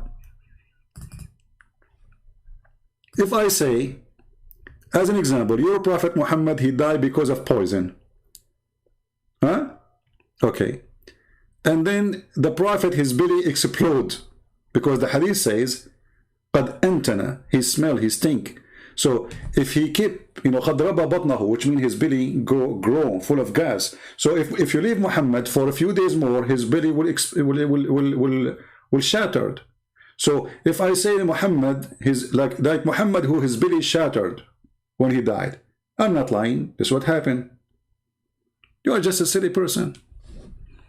However, Azam, are you willing to call me and let us talk about contradiction? In the same time, as long there's a contradiction in the Bible, so how your stupid Quran says that I confirm what is between their hands? Azam? Eh? The Quran confirmed the story of Judah with us, because the Quran says, I accept what is with them. So look how stupid this religion is. How you explain to us the contradiction. So why the Quran confirming the contradiction? You're a dummy like your prophet. That's why if you call me, I will make you shish kebab in 2 seconds. No, I do not need to pull them up. I know what happened. Both of them, they describe the same story. A person who hung up himself, and then after a few days, his body will decay and he will fall down and his body will be shattered. You're an idiot like your prophet. This is what you have against us? I mean, try with something even like Try harder. And now answer. If we assume that what you are saying is true, so how your stupid God says confirm what is with them? The gospel and the Torah. What is between their hands? لِمَا مَعَهُمْ. Whatever with us. Read the Quran in front of you. Chapter 2, verse number 89. Potato. So this is what you're excited with. You know, you go to Muslim channel, they told you this, Christian cannot explain that, this is a contradiction. It's a contradiction for the fool, not for us. Watch the video of yesterday and laugh and see how Allah, He is God, but you don't remember which one He created first, the mountains or the stars. You are adding to scriptures, haram. Well, okay, if I am adding to the scriptures, so you stupid, how your prophet, he swear on it and he confirm it? See, you're refusing to answer what I'm showing you. I'm showing you a screen. If I am adding to the scriptures, why your stupid prophet in his Quran accepted? Okay, I will bring up the scriptures. Are you willing to call me? Azam? Are you willing to call me? In front of everybody. You show me the contradiction in the Bible and we will laugh at you because we give you the answer already. And then I will speak about the same thing in your book. What do you say? So are you willing to call me? I will open Skype for you. Zoom. Are you willing to do it? Trust me, Zoom. Whatever happened here, nobody will know about it. It's between us. It's just YouTube. You know, people from Indonesia, Malaysia, Japan, you know, Europe, Iraq. I mean, nobody. That's between us. So do you like to call me Azam? Listen, Azam, if you call me and you show everybody the contradiction, you will become famous. What do you think, Azam? Here we go. You call me and we will put the scriptures. You are the one going to show me this contradiction, isn't it you? Azam, I will give you 3 minutes to say, yes, I will call you, otherwise I will send you free shipping and hand it to Allah. I don't have time for kids. So are you a man who will call me and get me busted or not? If you are not, then go. I have no time for kids. I will give you 3 minutes.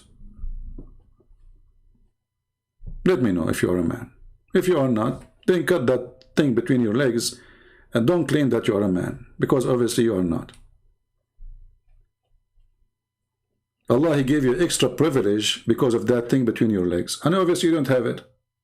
You are like Muhammad. He spent 10 hours to find, he went to pee. Prophet, why you are taking so long to pee? He said, I need to find it first. So are you looking for it? Azam? Or you are not a man? Which one you will find faster? Skype? Or what is there, which is not there? Drop the link. Get out of here. I think this is the same kid, you know, he went and he came back. We blocked him. Get lost. Potato.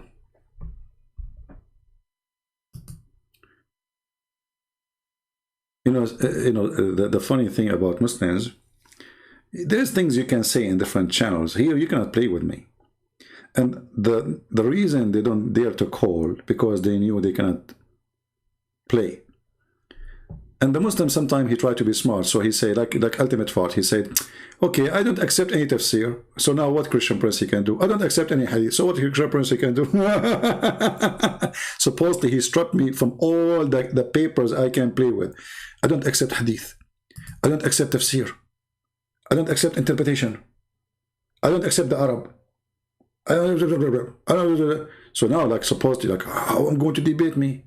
I said, I told him I don't accept all of this. So he can't show me Ibn Kathir. He can't show me Al-Bukhari. And so Christian Prince, now he can do nothing. Still, we got you busted. Doesn't matter.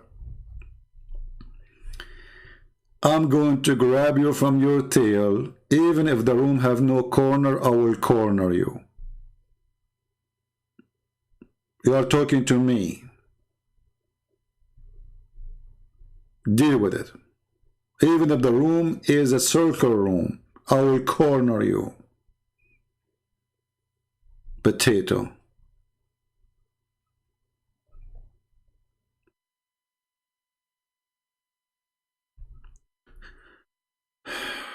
All right. Anything else?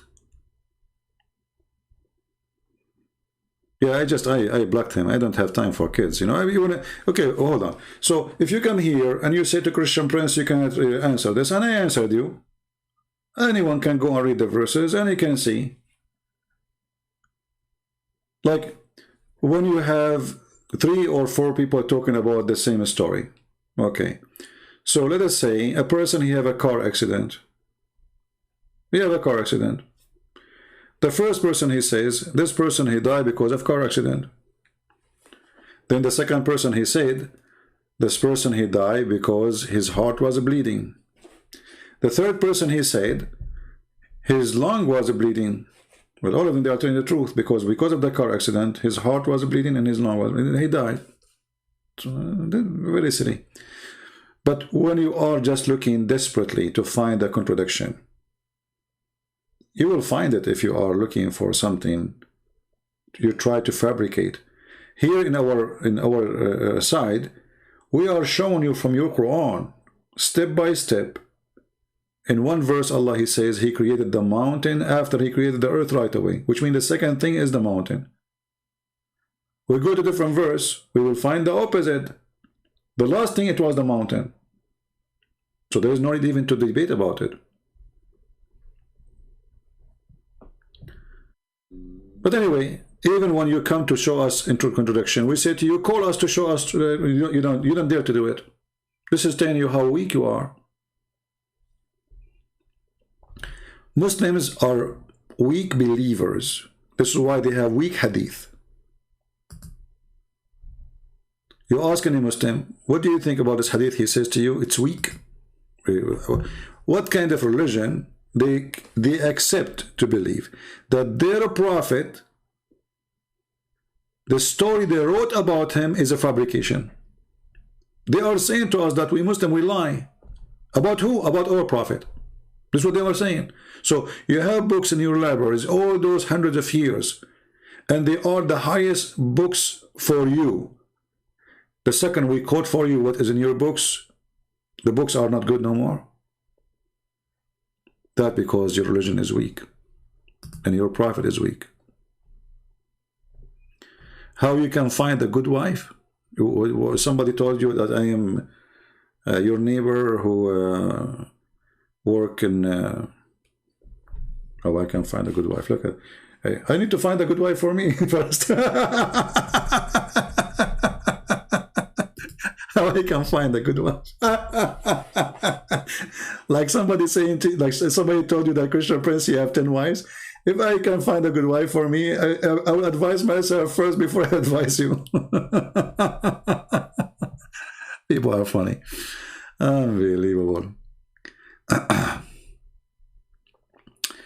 Here we go. Captain, he changed his name, he came back. Moreover, the Bible is written by many different authors. It doesn't matter, because simply the Bible is a book of books, you idiot. You are again son of Muta. The problem is that you have a book which is supposedly written by one author, yet this author contradicts himself. Change your name and come back. See, this is against you. Because if we have different author, as you are saying, and each one of them is saying something, well, they are different author. Otherwise, if we have one book, there's no need for the second person to write the same book. That would be stupid. As an example, if we have the book of Luke, and then the book of Luke is exactly the same as the book of John. So why John need to write a book the same as the book of Luke?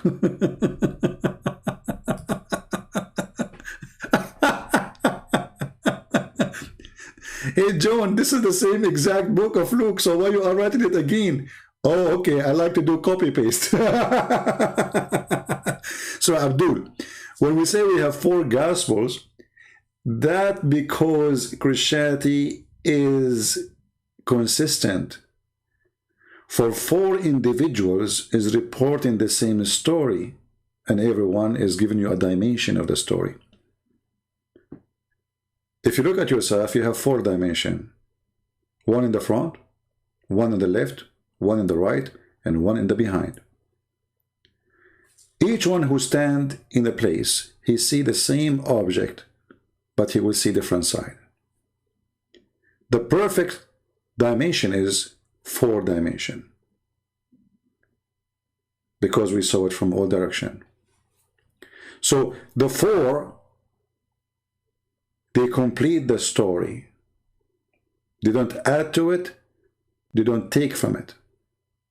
They make it more understood and more explained and more, let us say, livable story. If I was next to Jesus when he was on the cross, let us say I was 20 meters away, but there's a person who was 10 meters away. That person who is 10 meters away, he will hear more what Jesus is saying than someone like me. So for me, I can say what I heard from people around me because their voice is loud to me. But I cannot tell you what the one who was 20 or 50 meters away was saying. So this is your silliness. However, in your Quran, it says, Inna alayna jam'uhu wa Qur'anahu. It is on us to collect it and to put it as a book. But Allah, He did not collect the book. He did not gather the book. Who is the one who did that? Muhammadan.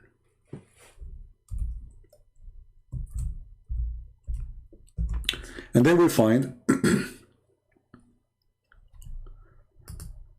that the Quran of Uthman, none of you have it. The Quran of Muhammad, none of you have it. The Quran of Hafs, none of you have it. I mean, Muhammad, he says, Allah, He sent him 7 Quran. None of them you have. You claim that you have recitation of a person who was 200 years after Muhammad. His name is Hafs. And then we go and take a look at Hafs. We found that the Muslims in their book, they say that he was a thief. And he was a fraud. What is your view about Buhayra writing the Quran? I don't believe that Buhayra, he wrote the Quran. I believe the one who wrote the Quran is Waraqa ibn Nawfal. Unless you can provide me different evidence. If you remember in the hadith it says that when Waraqa he died, the inspiration of Allah is paused. Correct? Buhayra, he don't live in Mecca. So Muhammad, he needs somebody to supply him in the moment. On the time.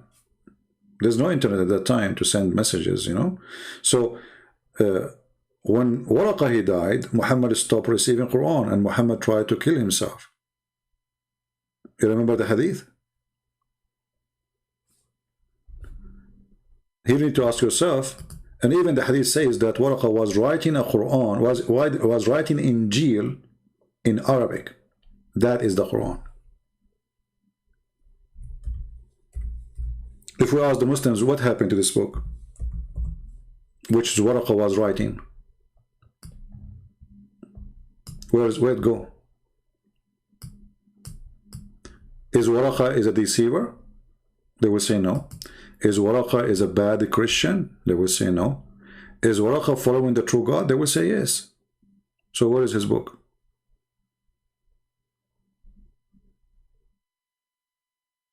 Here you see that Waraqa, he became a Christian and he was writing the Injil.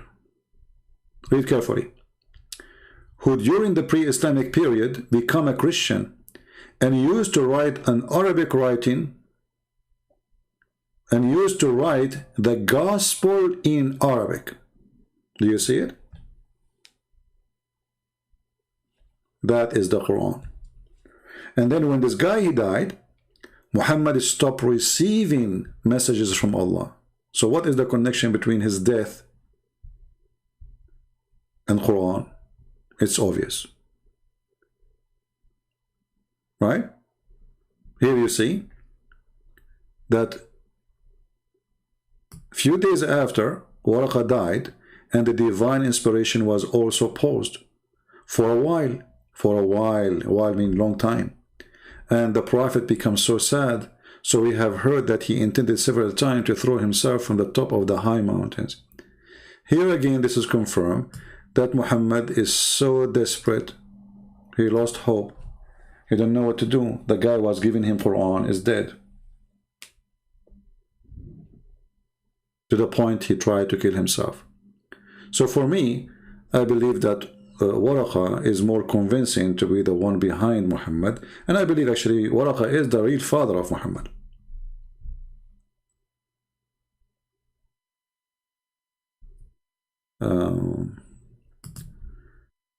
Can you give that which says we have not sent any spirit, this verse, to prove Muhammad is a false prophet?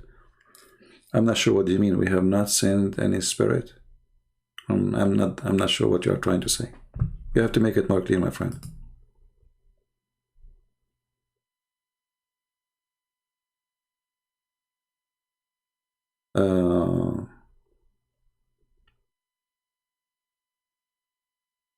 Do we have any Abdul want to say anything?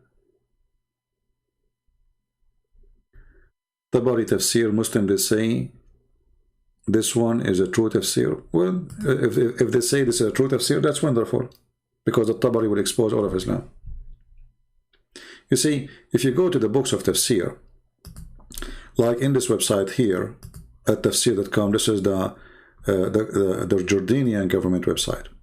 So if you go and click here at books, you will find a long list, you know, really huge list. And you will find the date of those lists. Like as an example here, this is 150 after Muhammad announced himself doing hijrah or immigrating. This is the calendar of the Muslims. So the more earlier it is, the more truthful it is. So when the Muslim, they say, we accept this guy as long it is earlier, no problem. That's wonderful. Because at that time, the Muslim did not need to compromise like today. To say, oh, it doesn't say beat the women.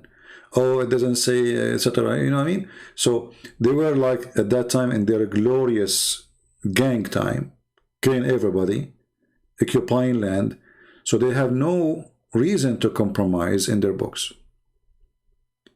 So books who can explain Islam is books which is very early in Islam, can be considered more truthful than other books who came, like Ibn Kathir. Ibn Kathir, he came 800 years of Muhammad, after Muhammad. That's mean 1,400 years after Jesus.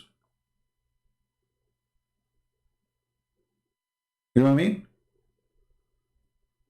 So this guy is pretty new compared to the rest. So his translation to fit with that time, or to say his interpretation to fit with that time. So they compromise. So the earth is not a flat no more. The sun is not going in muddy water no more, etc. Right?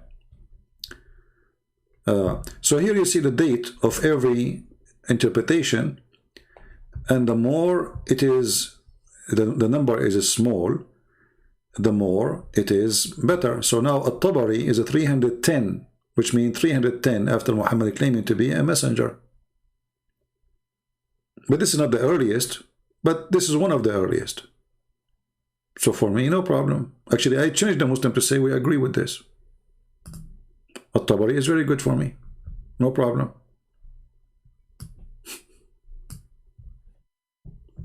Right?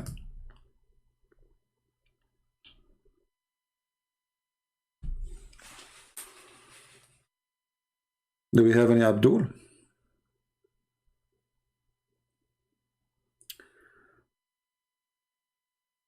We don't call, we talk face to face like real man. Yeah, well, obviously you are a donkey because you are in the internet. And as long as you do face to face, why you don't go to Israel to face to face? The Jews are waiting for you, potato. Don't you want to get Jerusalem back? Do face to face? You're a potato. What happened to face to face? Face to face in YouTube only?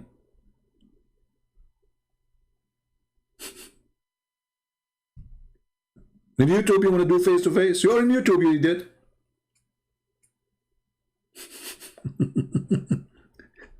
You're in YouTube, I am in YouTube, I want to debate face to face. Stupid, he is. Desperate, stupid people. We need face to face, we do not need face to face. Who care? I am here destroying your God. Do something about it. We need to be face to face. Okay, don't do it then. Who care? If you want to debate me face to face or ass to ass, you are a donkey. Like if you can, so I cannot do good if it's in the internet. So you will do good in the face to face. Trust me, you will do pee-pee when you see my face. I look scary. If I go fishing, I look at the ocean, the fish die. Unbelievable. I go in the elevator, I say hello, nobody answer. I scare the hell of everybody.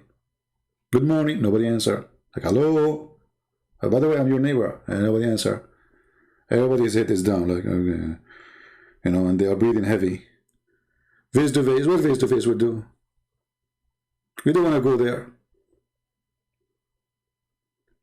You think someone like you can intimidate someone like me? Face to face? You will do pee-pee.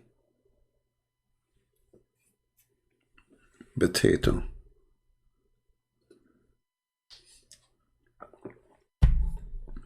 When the Christians, they come to Muhammad and they want to debate him face to face, do you know what Muhammad did?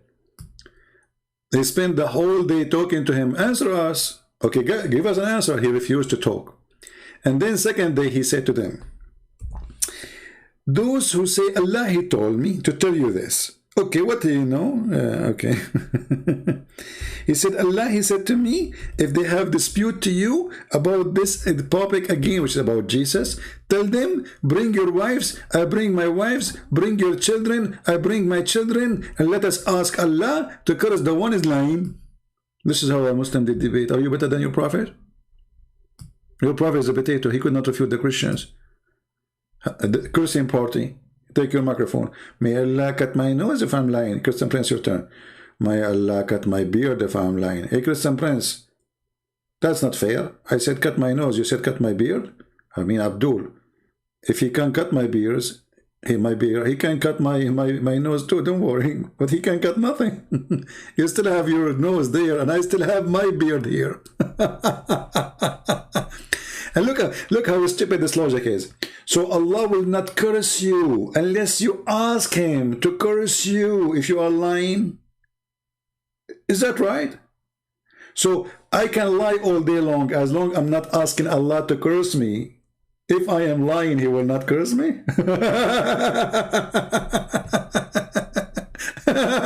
It's like saying, I'm going to rape women and Allah will not punish me unless I ask him to punish me. What the heck? You're a prophet. He have no IQ at all. Not only have a low IQ. You remember the guy he called us before, and he says the reason the angels they did a surgery for a prophet and they install a wisdom in his chest because they are improving his IQ. You remember it? It's the, you people download it. They are improving his IQ. Okay. Can you give me some point to prove that Muhammad is a false prophet? My friend, a prophet is somebody make a prophecy, correct? Okay. Ask the Muslims, where is the prophecy in the Quran which come true? They will try to give you something from the Hadith, even those we get them busted. As an example, there's a chapter in the Quran, it's called the chapter of Al-Kafirun, which means the chapter of the Kuffar. Muhammad is said to the people of Quraysh, I believe not in what you believe, and you will not believe in what you believe, and I will not believe in what you believe, and I believe, and I will not believe, and I believe, which means, I believe not in what you believe, and you will not worship what I worship, and I will not worship what you worship, because you have your God, I have my God. Later, they convert to Islam. But he just told them, you will not worship what I worship, and I will never worship what you worship, and you will never worship what I worship, because you have your religion, I have mine. But later, they became Muslims.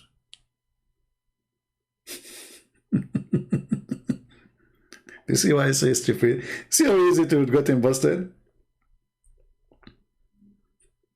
He told them, you will never.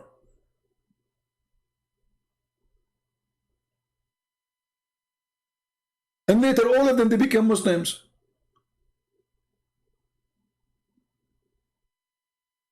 So how he is a prophet? By the way, I used to be a prophet before. I will tell you how I was a prophet. As an example, I am the only one who predicted that millions of women, they will have their period every month. Don't tell me, please, how I know that. I mean, it's inspiration. I'm telling you, it's a true story.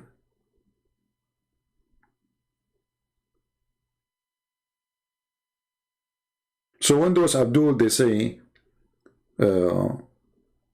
Muhammad is a prophet. Well, a prophet is a prophet who make a prophecy. We look at your prophecy, we laugh. We find that there's no prophecy in the prophecy except the opposite. Muhammad said that the judgment day is very near and the moon split, which means the judgment day started. The moon split is a sign of a judgment day starting. That's it. I mean, how bigger it is from splitting the moon. But look, the moon is still there and it's not a split. Did Allah glue it back?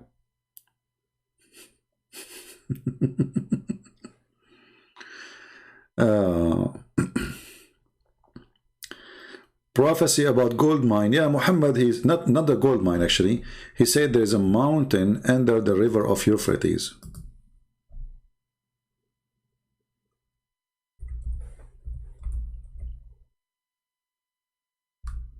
And this is very soon. And that was 1400 years ago. Read carefully. This is a prophecy. Muhammad, he says, would soon uncover a mountain of gold. Very soon. Would you like to debate Indonesian minister? I would like to debate Indonesian president too. Who cares? Don't tell me what you do. All of them, they are welcome. That would be fun actually. Sure. Indonesia minister, Indonesia, who cares? You see, title mean nothing. We debate the human being, not his title. Right? People are people. So what if he's a minister, he have a different brain? He might be more stupid than the rest.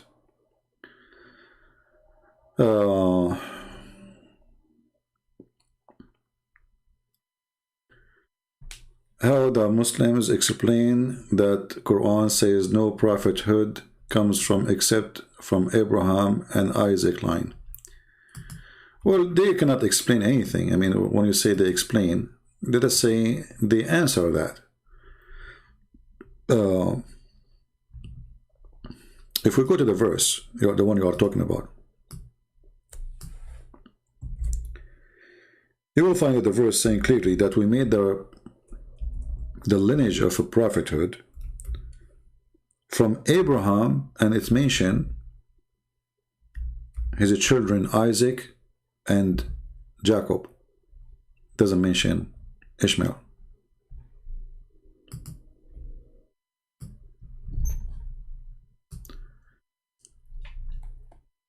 How they can answer it? They will say there's other verse saying that Ishmael is a prophet, but doesn't say from his seed will be a prophet. Here it says, and we bestowed on Abraham, Isaac, and Jacob, and we ordained among his offspring prophethood. So he mentioned clearly the names. And then he mentioned names of the prophets will come from Isaac and Jacob. Who is Imam al-Mahdi? If I tell you really who is Imam al-Mahdi, you will laugh. Okay. Do you know, for sure we know Peter, right? Peter. If I tell you that the madness of Muslims goes so far to the point they say that al-Mahdi is the grandson of disciple Peter. It's hard to believe, right? Usually I don't talk about those things because this is a complicated topic. But according to the stupidity of this cult, that Peter, he is the grandfather of al-Mahdi.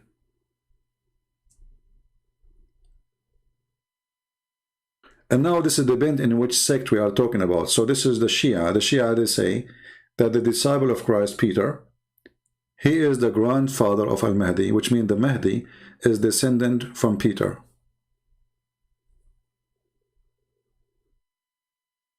Maybe we can make a special topic about this to cover it. And then we can show the reference and the books. But it's hard to believe. I mean, it's not only hard to believe. I mean, like, it's so stupid. I mean, Peter. Hey, don't use the bad word in front of the name of Peter. Do you want me to block you? Are you stupid or what?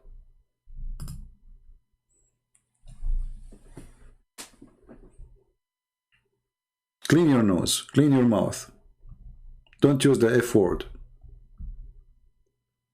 So, you know,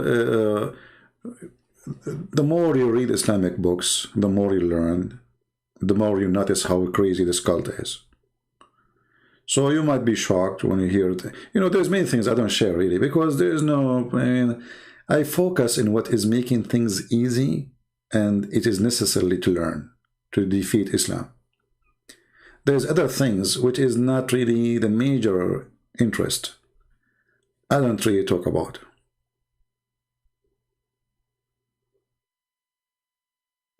The one who fixed the Arabic grammar, his name is Abu al-Aswad al-Du'ali, and he is a Persian. You can search in Google who is the one who did the Arabic grammar. You will find his name in English. Search.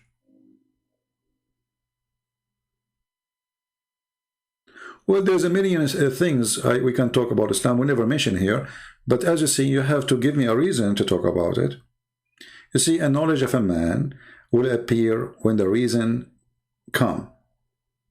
You know what I mean? So usually we speak about certain things, as I said, because it is what I need to arm the Christian with, for it is everyday topic.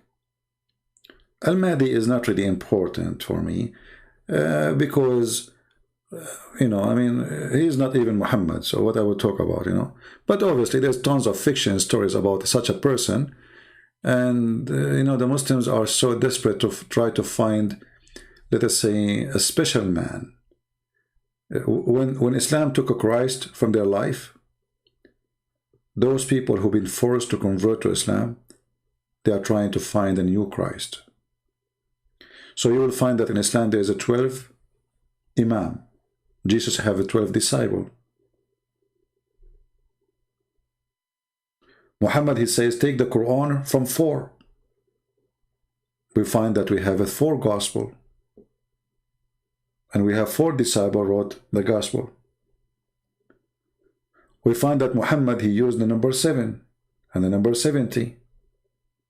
This is Jesus' words. So Islam is a counterfeit, false copy of Christianity mixed with other belief.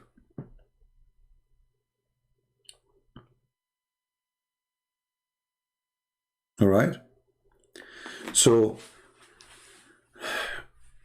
we can go really far in topic, which will drive you crazy about things the Muslims they believe in. But if there is no reason, I don't talk about. Like, you know, when I spoke about, you remember when you spoke about the Shia, they believe if you wear black shoes, you cannot have sex, your private part will not function. Why I talk about it? Because a Shia called me and he said, well, we are Shia, we don't believe in this garbage of the Muslim Sunni. So right away I got him busted. Okay, let us talk about the Shia. But if you notice, always we focus in the Sunni. So Al-Bukhari, those things are Sunni. But because the Shia is not the one who debate us, so we don't open their books. So Shia, they get excited. They thought, oh, okay, Christian Prince is getting the Muslim Sunni busted. But the second they come near me, then we open their yellow pages and they will be sorry.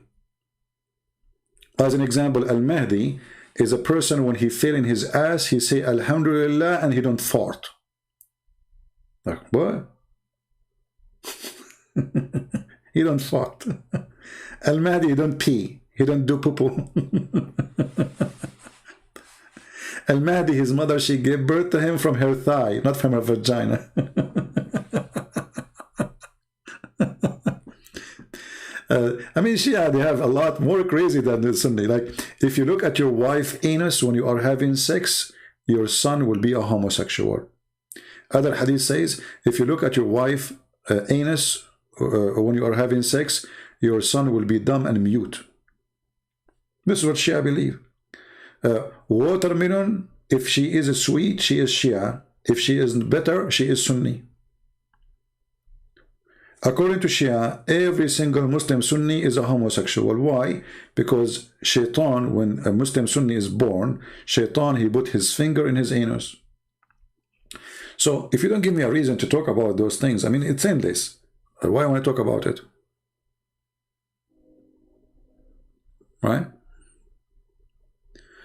Which hadith that Sunni and Shia accept? You see, both of them, they accept the same hadith, but depend in the agenda. So you will see a Muslim Shia quoting Al-Bukhari if that hadith support his belief, vice versa. See the hypocrisy? So they say to you, we don't accept Al-Bukhari unless the hadith is supporting their belief. Actually, if you remember a few months ago, I posted a video, I did not keep it for long, about a Muslim Shia sheikh. He was saying, he was explaining to you why the Muslim Sunni are homosexual. Why? Because Shaitan, he put his finger in their anus.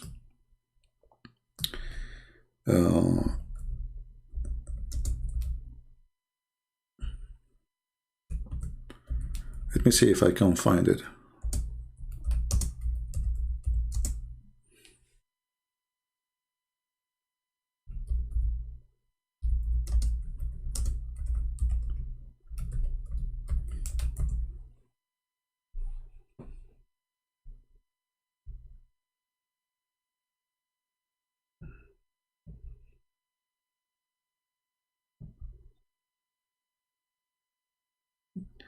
Well, maybe I will find it only in Arabic. Let us see.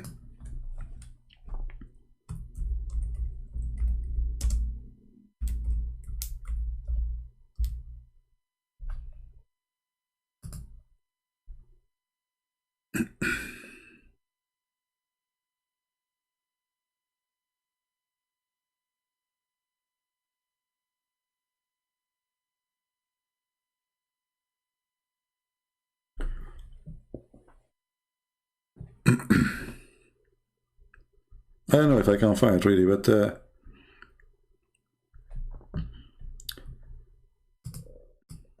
we will try.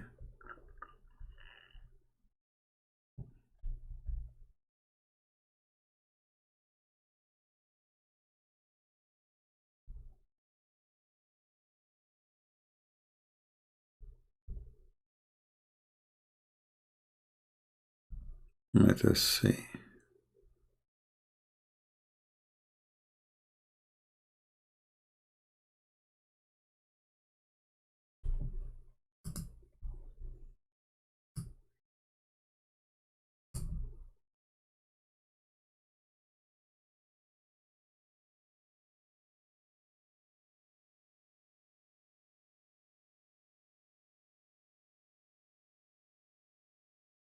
Let us see. Yeah, I cannot find the video. Anyway, I'm sure many of you, they have it already. You will see how it is explained, how Shaitan, he put his fingers in the Muslim. So there's millions of stories. All of them, they are funny. As an example, like the grandson of Muhammad, he speaks 70 or 80 million languages. How he speaks those languages, don't ask. Don't even try to ask. So both of them, they have a lot of garbage, and both of them, they make fun of each other, but the fact, both of them, they are stupid. Right?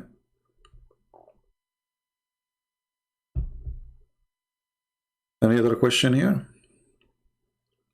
Well, it is 2 a.m. in the morning, and I think it's good, it's better for me to go. What do you think, guys? Isn't it better?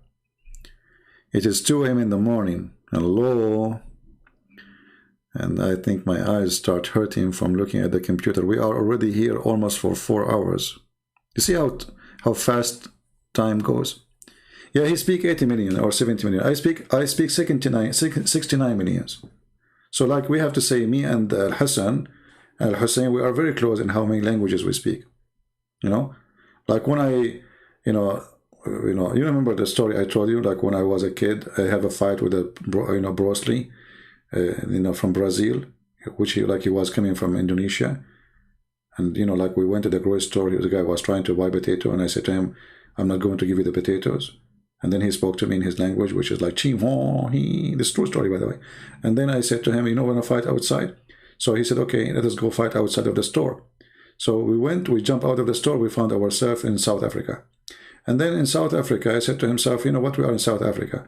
Me, myself, I don't like to fight in the south. Can we move to the north? So we decide to go to the North Pole. And then in the North Pole, we found that it's too icy. I mean, come on. So I said to Bruce Lee, come on, and I cannot fight you in the ice. It's so cold here. He said, okay, hello. We were in Africa. You cannot find me in Africa. We went to the North Pole. You cannot find me in the North Pole. So where we will go? I said, okay, let us go where the tree of Allah, which is in the 7 galaxies. He said, this is very far. I said, no, it is in the Nile River, which is in Ethiopia. Let's go there. So we went to Ethiopia, and then we find that the Ethiopian, they have a war. I said to him, we cannot fight here because they have a war. We have to go to a place where we can even just, have a fight with ourselves. So I said, okay, where want to go? So I said, okay, let's go. I have a friend who lives in Japan. We just across the border through, we go from Iraq, we go to Japan because Japan is in the border of Iraq, as you know. So he said, oh, okay, so let us go to Japan. And we went to Iraq, we crossed the border, we found ourselves again in South Africa. He said, what the heck? I said, well, the American, the Jews, they changed the map. They always play with the map.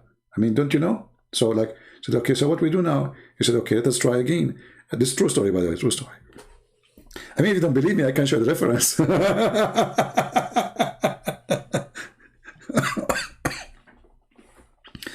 So Christian Prince, he is trying to avoid Bruce Lee. I will fight you face to face, okay, Bruce Lee? But, we have to do it in, so not here. Okay, where? We go there. Okay, we go there. No, this is not a good place too. That's what the Abdul they do with me. Unbelievable. True story, by the way, true story. I mean, is it obvious that it's true story?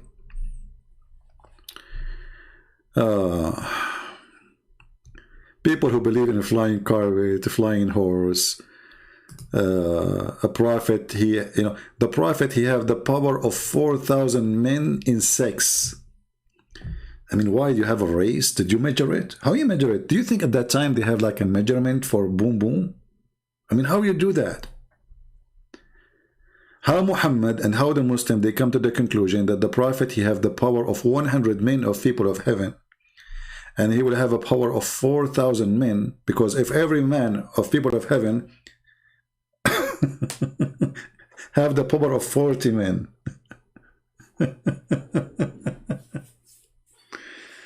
Oh boy. Every man in the heaven, he have the power of 40 men in earth, and boom boom. Muhammad, he will have the power of 100 men. X40, 4,000. And the funny is that this religion, they are proud about the penis of their prophet in heaven, but on earth, the guy, he could not even have sex with his wives, and he could not make any of them have babies. I mean,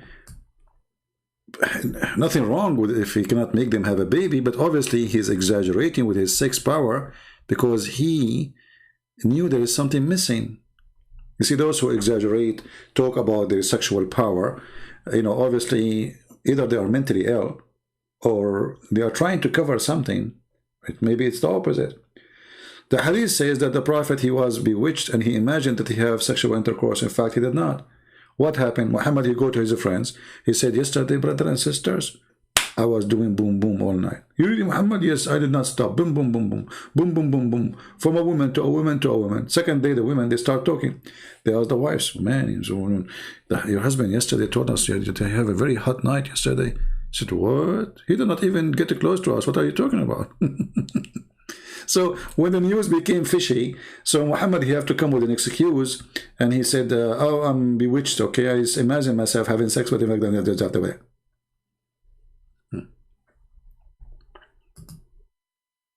I mean, name one thing for me about this man is not stupid. How in the world this guy, he imagined himself having sex? You see, you might say, okay, this guy is sleeping. This is not in the sleeping time. This is in the daytime. That's why they are saying bewitched. Otherwise, all of us, we see dreams. You know, as an example, you know, I saw myself talking to Joe Biden, and he explained to me the Quran. Why one word? I said to him, can you explain the Quran, Joe Biden? He said, you know the thing. And I was like, what? That's good. Perfect. You know, that's it. No complaint. I mean, that what you can say. That's it. You know the thing. So, all of us, we see dreams. But this is not a dream. It says he was bewitched, and this is during daytime, and yet he is not living reality. To the point, even his sex is fake. Even his sex, they have no witnesses. This guy, he see an angel, there's no witness. This guy, he go to seven heaven, there's no witness. This guy, he speak to the tree, there's no witness. That Muhammad wanna do poo-poo. The trees move to keep him under the shade. Okay, how many hours Muhammad was doing poo-poo? You see, the shade don't move after 2 minutes if you sit under the tree. Not even 15 minutes. Not even 1 hour. In order the shade to go, you have to be doing poo-poo for 10 hours.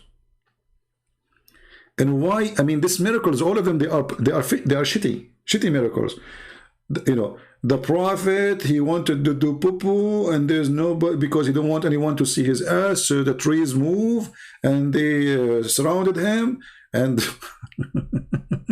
true story. You know, while Jesus was making the blind see, Muhammad the miracle, Allah wanna cover the ass of Muhammad, making trees move. And then Muhammad, he saw 2 trees from far away.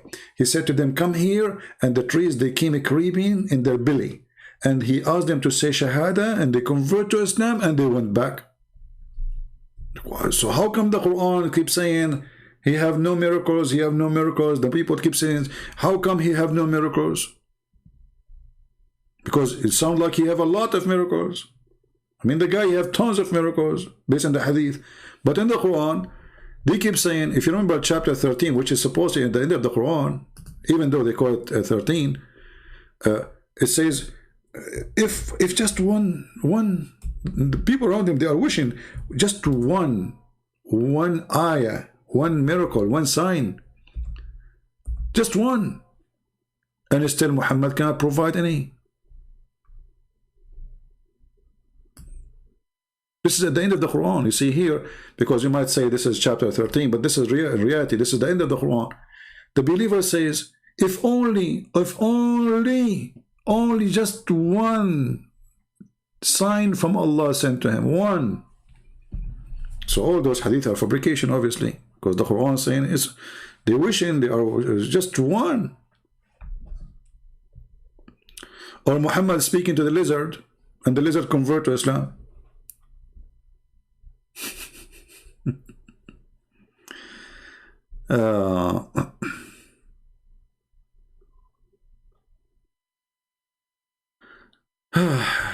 All right, anything else?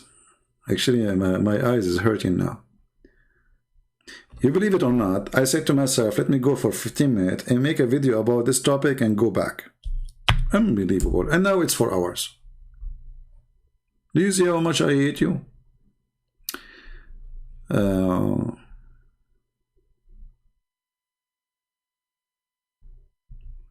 Where we can find those hadith, or this is very easy to find them.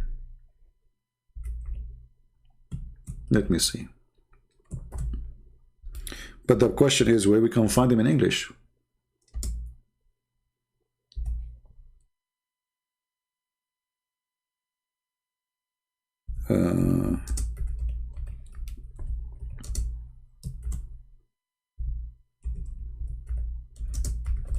Let's see.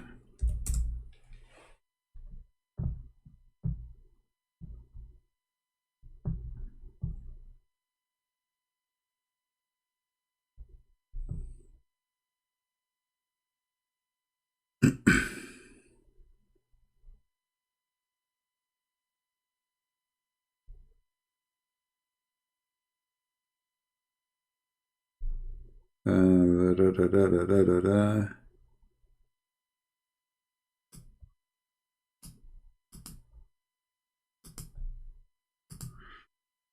Let us see this one.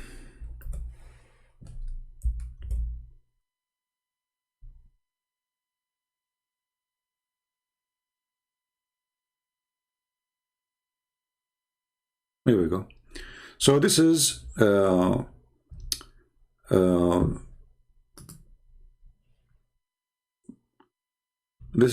Ibn Ishaq. This is in Arabic. I cannot find it in English. Islam Port. This is the book of Sirah by Ibn Ishaq. And here you will see the story. Muhammad, he wanted to do poo-poo. Let's search for the thing. When the Prophet who want to do shit, he keep a distance, so none of us can see him. All right. Then he said, he called Jabir. He saw two trees, and there's like a few arms between them. So he said to Jabir, go to those trees and tell that tree to join the other one, so I can sit behind you. And then the tree, she creep, and she join the other one. All right, so the Prophet can do, and then he sit and he did shit. Let me send you the link, and then I will send the link, and I will use Google Translation, you know. Let us see, Google Translation.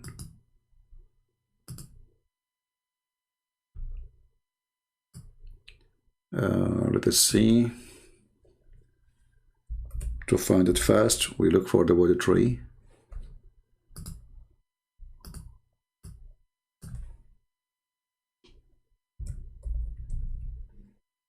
Okay. So here it says,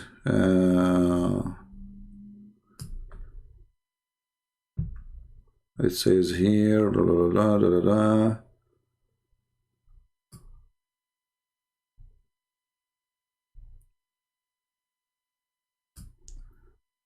Call out those branches of a tree. Actually, the tree, not the branches. So he called the tree, and I mean, translation is not really good. So the tree, she creep, and she walked to the other tree, and then Muhammad, he sat underneath, and he did poo-poo. So let us see here. It says, enter the messenger of Allah, prayer, and you know, okay. So you see, translation is not really good, but maybe if we use Google Translation, let us see. I will use Google Translation, which means I will copy the text, not the whole page. So if we go here, let me zoom out so you can see all the text.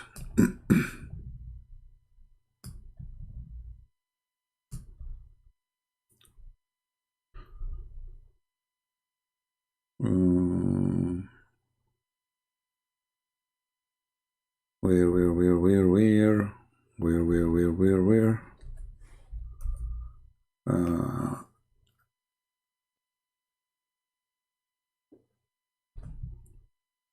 Here we go.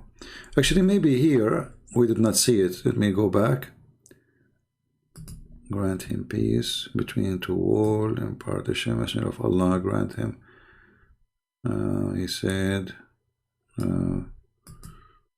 okay.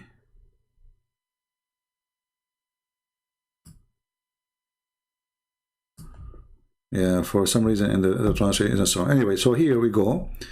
It says,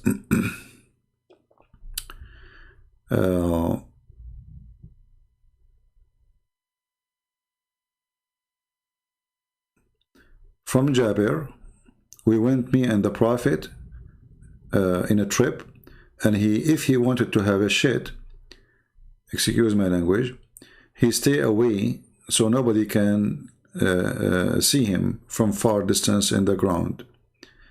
and this is in the case there is in the ground there is no like no landscape to hide behind, like a wall or no trees. And then he says to me, Jabir, actually this is a different miracle. Let's see the other one. No, here we go, here. So he said to me, Jabir, go to this tree and tell the tree to join its friend, which means the other tree, so I can sit behind you and he can do his poo-poo. And then he says, so I went and I told the tree, so the tree followed the other tree, and then he sat behind it and he did his shit. And then when he came back, riding our whatever horses or camels, we walk, and it was as if there is birds flying on top of us to keep us on shade. Let us copy this part and try to take it to Google translation here. Let us do that.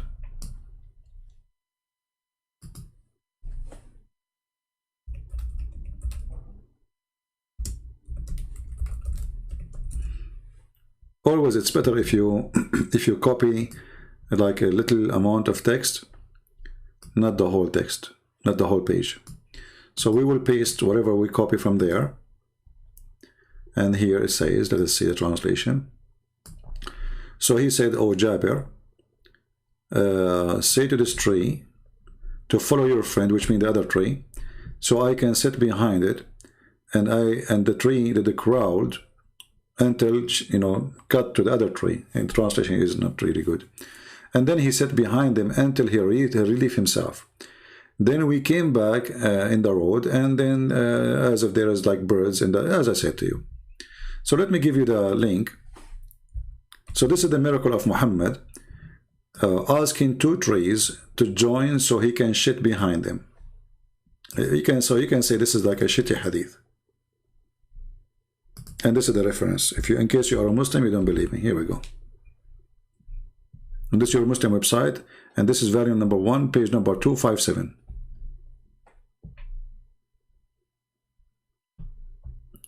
See, Muhammad, I mean, Allah is, you know, what you can say.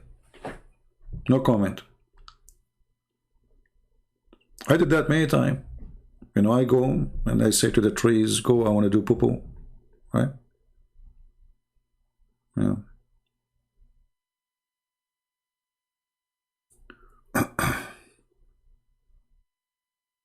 I mean, in the same page, there's many things claiming there that Muhammad he did, but all of them, they are funny and stupid.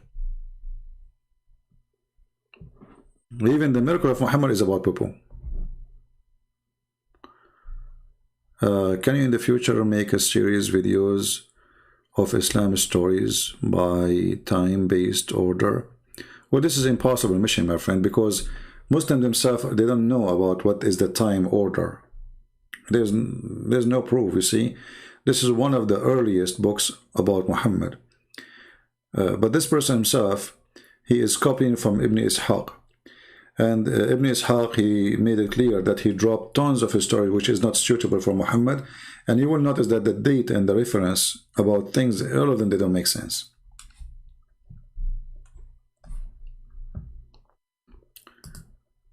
So never think that Muslims, they themselves, they knew anything about dates. You know, the Muslims, they agree about not to agree. That's the only agreement Muslims they have. That's why when somebody says, like, do you think Islam is going to dominate the earth? I laugh, because Muslims agree not to agree. You see, they might say, you see them united, like cartoon of Muhammad, they go crazy, but all of them, they kill each other too. They are not united, really. They are not united about their history, about their hadith, about their religion, about the meaning, about the interpretation.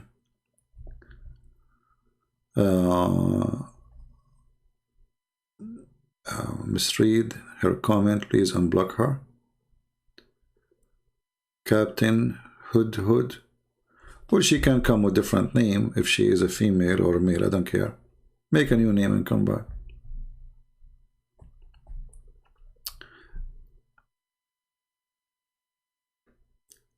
Do we have one more Abdul? And as you see, like the verses we showed you from the Quran, those are the last, in the last, like let's say, years of Muhammad life. And yet Muhammad, he don't have miracles. You know? This is Quran. People are still asking, how come they don't have one sign? So if Muhammad he have any of those miracles, he will say, okay, I did miracle. Are you stupid or what? How many miracles I have to do? But they are saying, if one, just one, and this is the end of Muhammad life, still not even one sign sent to him. So if Muhammad he like the tree, I mean, this is a big miracle. You see, you know, sometimes like you want to go do poo and you know there's no bathroom. So if you can, like, you know what? I wish sometimes like I'm like Muhammad. So imagine like you go, let us say, you are in Washington D.C. and you are in the road, and you need to go to the bathroom now. So look, if I were Muhammad, I would say, hey Jabir, go and tell the White House where Joe Biden he is not living now to move here next to the Capitol building so I can do poo between them. Miracle. Miracle. Even he have miracles about shit. Actually, there's a hadith says that when the prophet he do poo, the earth open its mouth and swallow his poo, and his pee smell like musk. And I changed the Muslim to say I'm lying, by the way. I mean, the guy, even his poo, like the guy he go to do poo, like he stand up, there's nothing. It's gone. Like what? Like where did the poo go?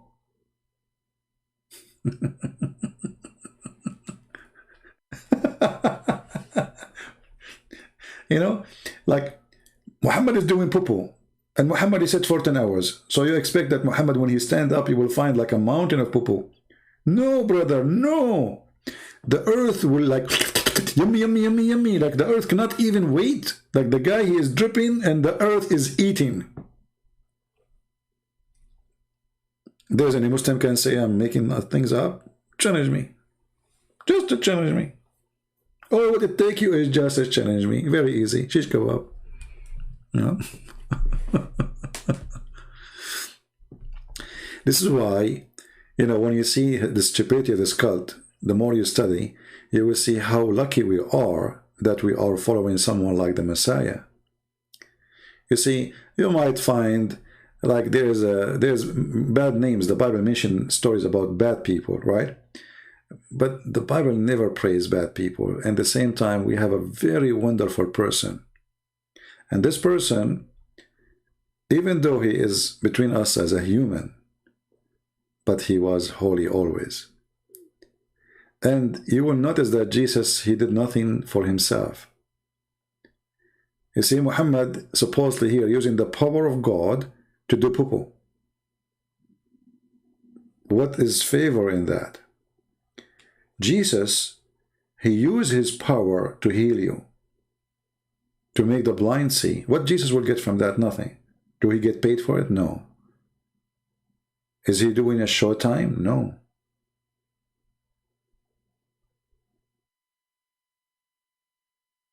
So we have a person who was serving us, literally.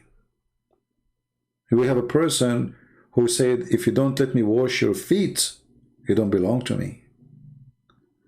Jesus did not come because he needs you to wash his feet. He did not come to be your king. He came to serve you. And this is what makes Jesus so beautiful. And when we use the word beautiful, it's not about a look. We use the word beautiful because languages cannot describe such a beauty. That there is a person who has such a power over death, over life, giving life, resurrecting people from death. Imagine if any of us, we have little power like this. We will be so proud and kings will bow down to us. Because everybody will die or will die. One word from this person can bring you back to life. He can forgive sin. All of us, we suffer from sin. So instead of using his power to make us his slaves, that's I'm God and go down, you are nothing, he was washing our feet. While Muhammad was seeking sex and women to sleep with him, making verses saying that Allah told him any woman she want to give herself to the Prophet. What is the purpose of this verse? If we can quote a verse, why God want to say any woman she can give herself to Muhammad to sleep with her? What that would do to religion? That's what all cult leaders they share. Jesus, he never seek any pleasure, yet he have a body of a human. He never seek money. He never seek power. He never even own a donkey. And even when he ride a donkey. Very humble. So the people, they say, oh, this is the king? This will be the king of the Jews? How he is the king of the Jews, but he is so humble? How he is the king of the Jews, but he is so poor? Where is his palaces? Where is his gold? Where is his silver? Look who is his disciples. While Muhammad was associating himself with the rich people only. If you remember, there's a chapter in the Quran, it's called the Abasa wa Tawalla, or Abasa. When a blind man, he came to Muhammad, he kicked the man away from his house. The Muslim story says that this blind man was asking Muhammad questions about Islam. And Muhammad was busy with the rich men of Quraysh. And he don't want the people to see that, look who is associating with him, a poor blind man. So he don't want him. Jesus did the opposite. When the blind man, he said to Jesus, Jesus said to him, what do you want? He said, I want to see, Lord. The blind man, he did not ask, for a sandwich. Blind man, especially at that time, there's no social support, there's no government support. You lay down in the street and you beg for your food. So the normal thing is not to ask for, I want to see. The normal thing is give me, a penny. Let me get a sandwich. This is what people ask for. Even the blind man, he saw Jesus before his eyes opened. He said to him, I want to see, Lord. Isn't it amazing?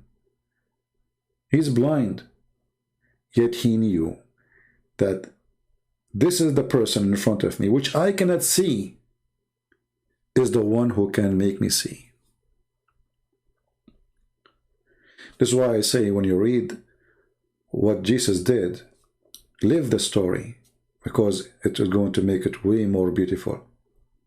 Imagine yourself that you are the blind man sitting on the floor. And you will not know what a blind man means until you are blind. I hope none of you will be. But a blind man, imagine you close your eyes for 2 hours. Try it. In the middle of the day and you see nothing.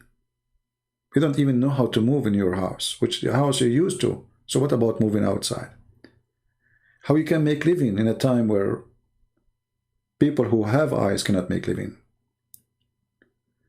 Yet, this person, he was able to see Jesus. And he said to him, I want to see, Lord. So how many of us, we are not like the blind man? How many of us, we have eyes, but we cannot see? How many of us will reject Jesus, but we have eyes? How we can be very strong in vision, like that blind man who saw Jesus before Jesus gave him his eyes.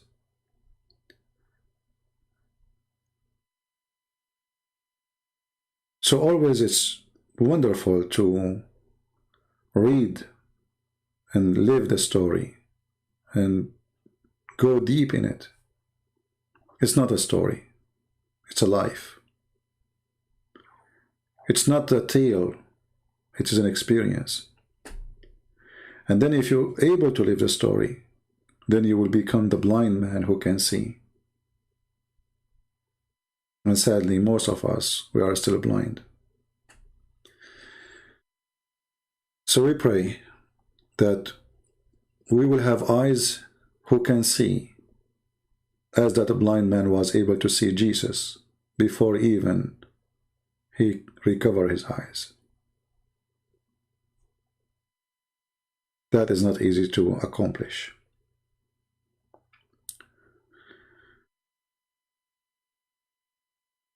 But I believe that at the end of the day, what Jesus said is absolutely true. It's your faith. When you have faith, you will know Jesus, even if you are blind. That's why he said, blessed those who believe and did not see. And that blind man, he believed in Jesus, that he is the Lord, before he got his eyes. So we pray that all of us, we will be able to do what that blind man was able to do. He had no vision, but he understood. He had no eyes, but he saw what people around did not see. Even the disciple of Jesus, they said to him, why you don't show us the Father and that's it? They have eyes. They are the disciples. Jesus said to them, I am with you all this time and you do not know me. The blind man, he called him Lord. He knew it is him. And he was not one of the disciples.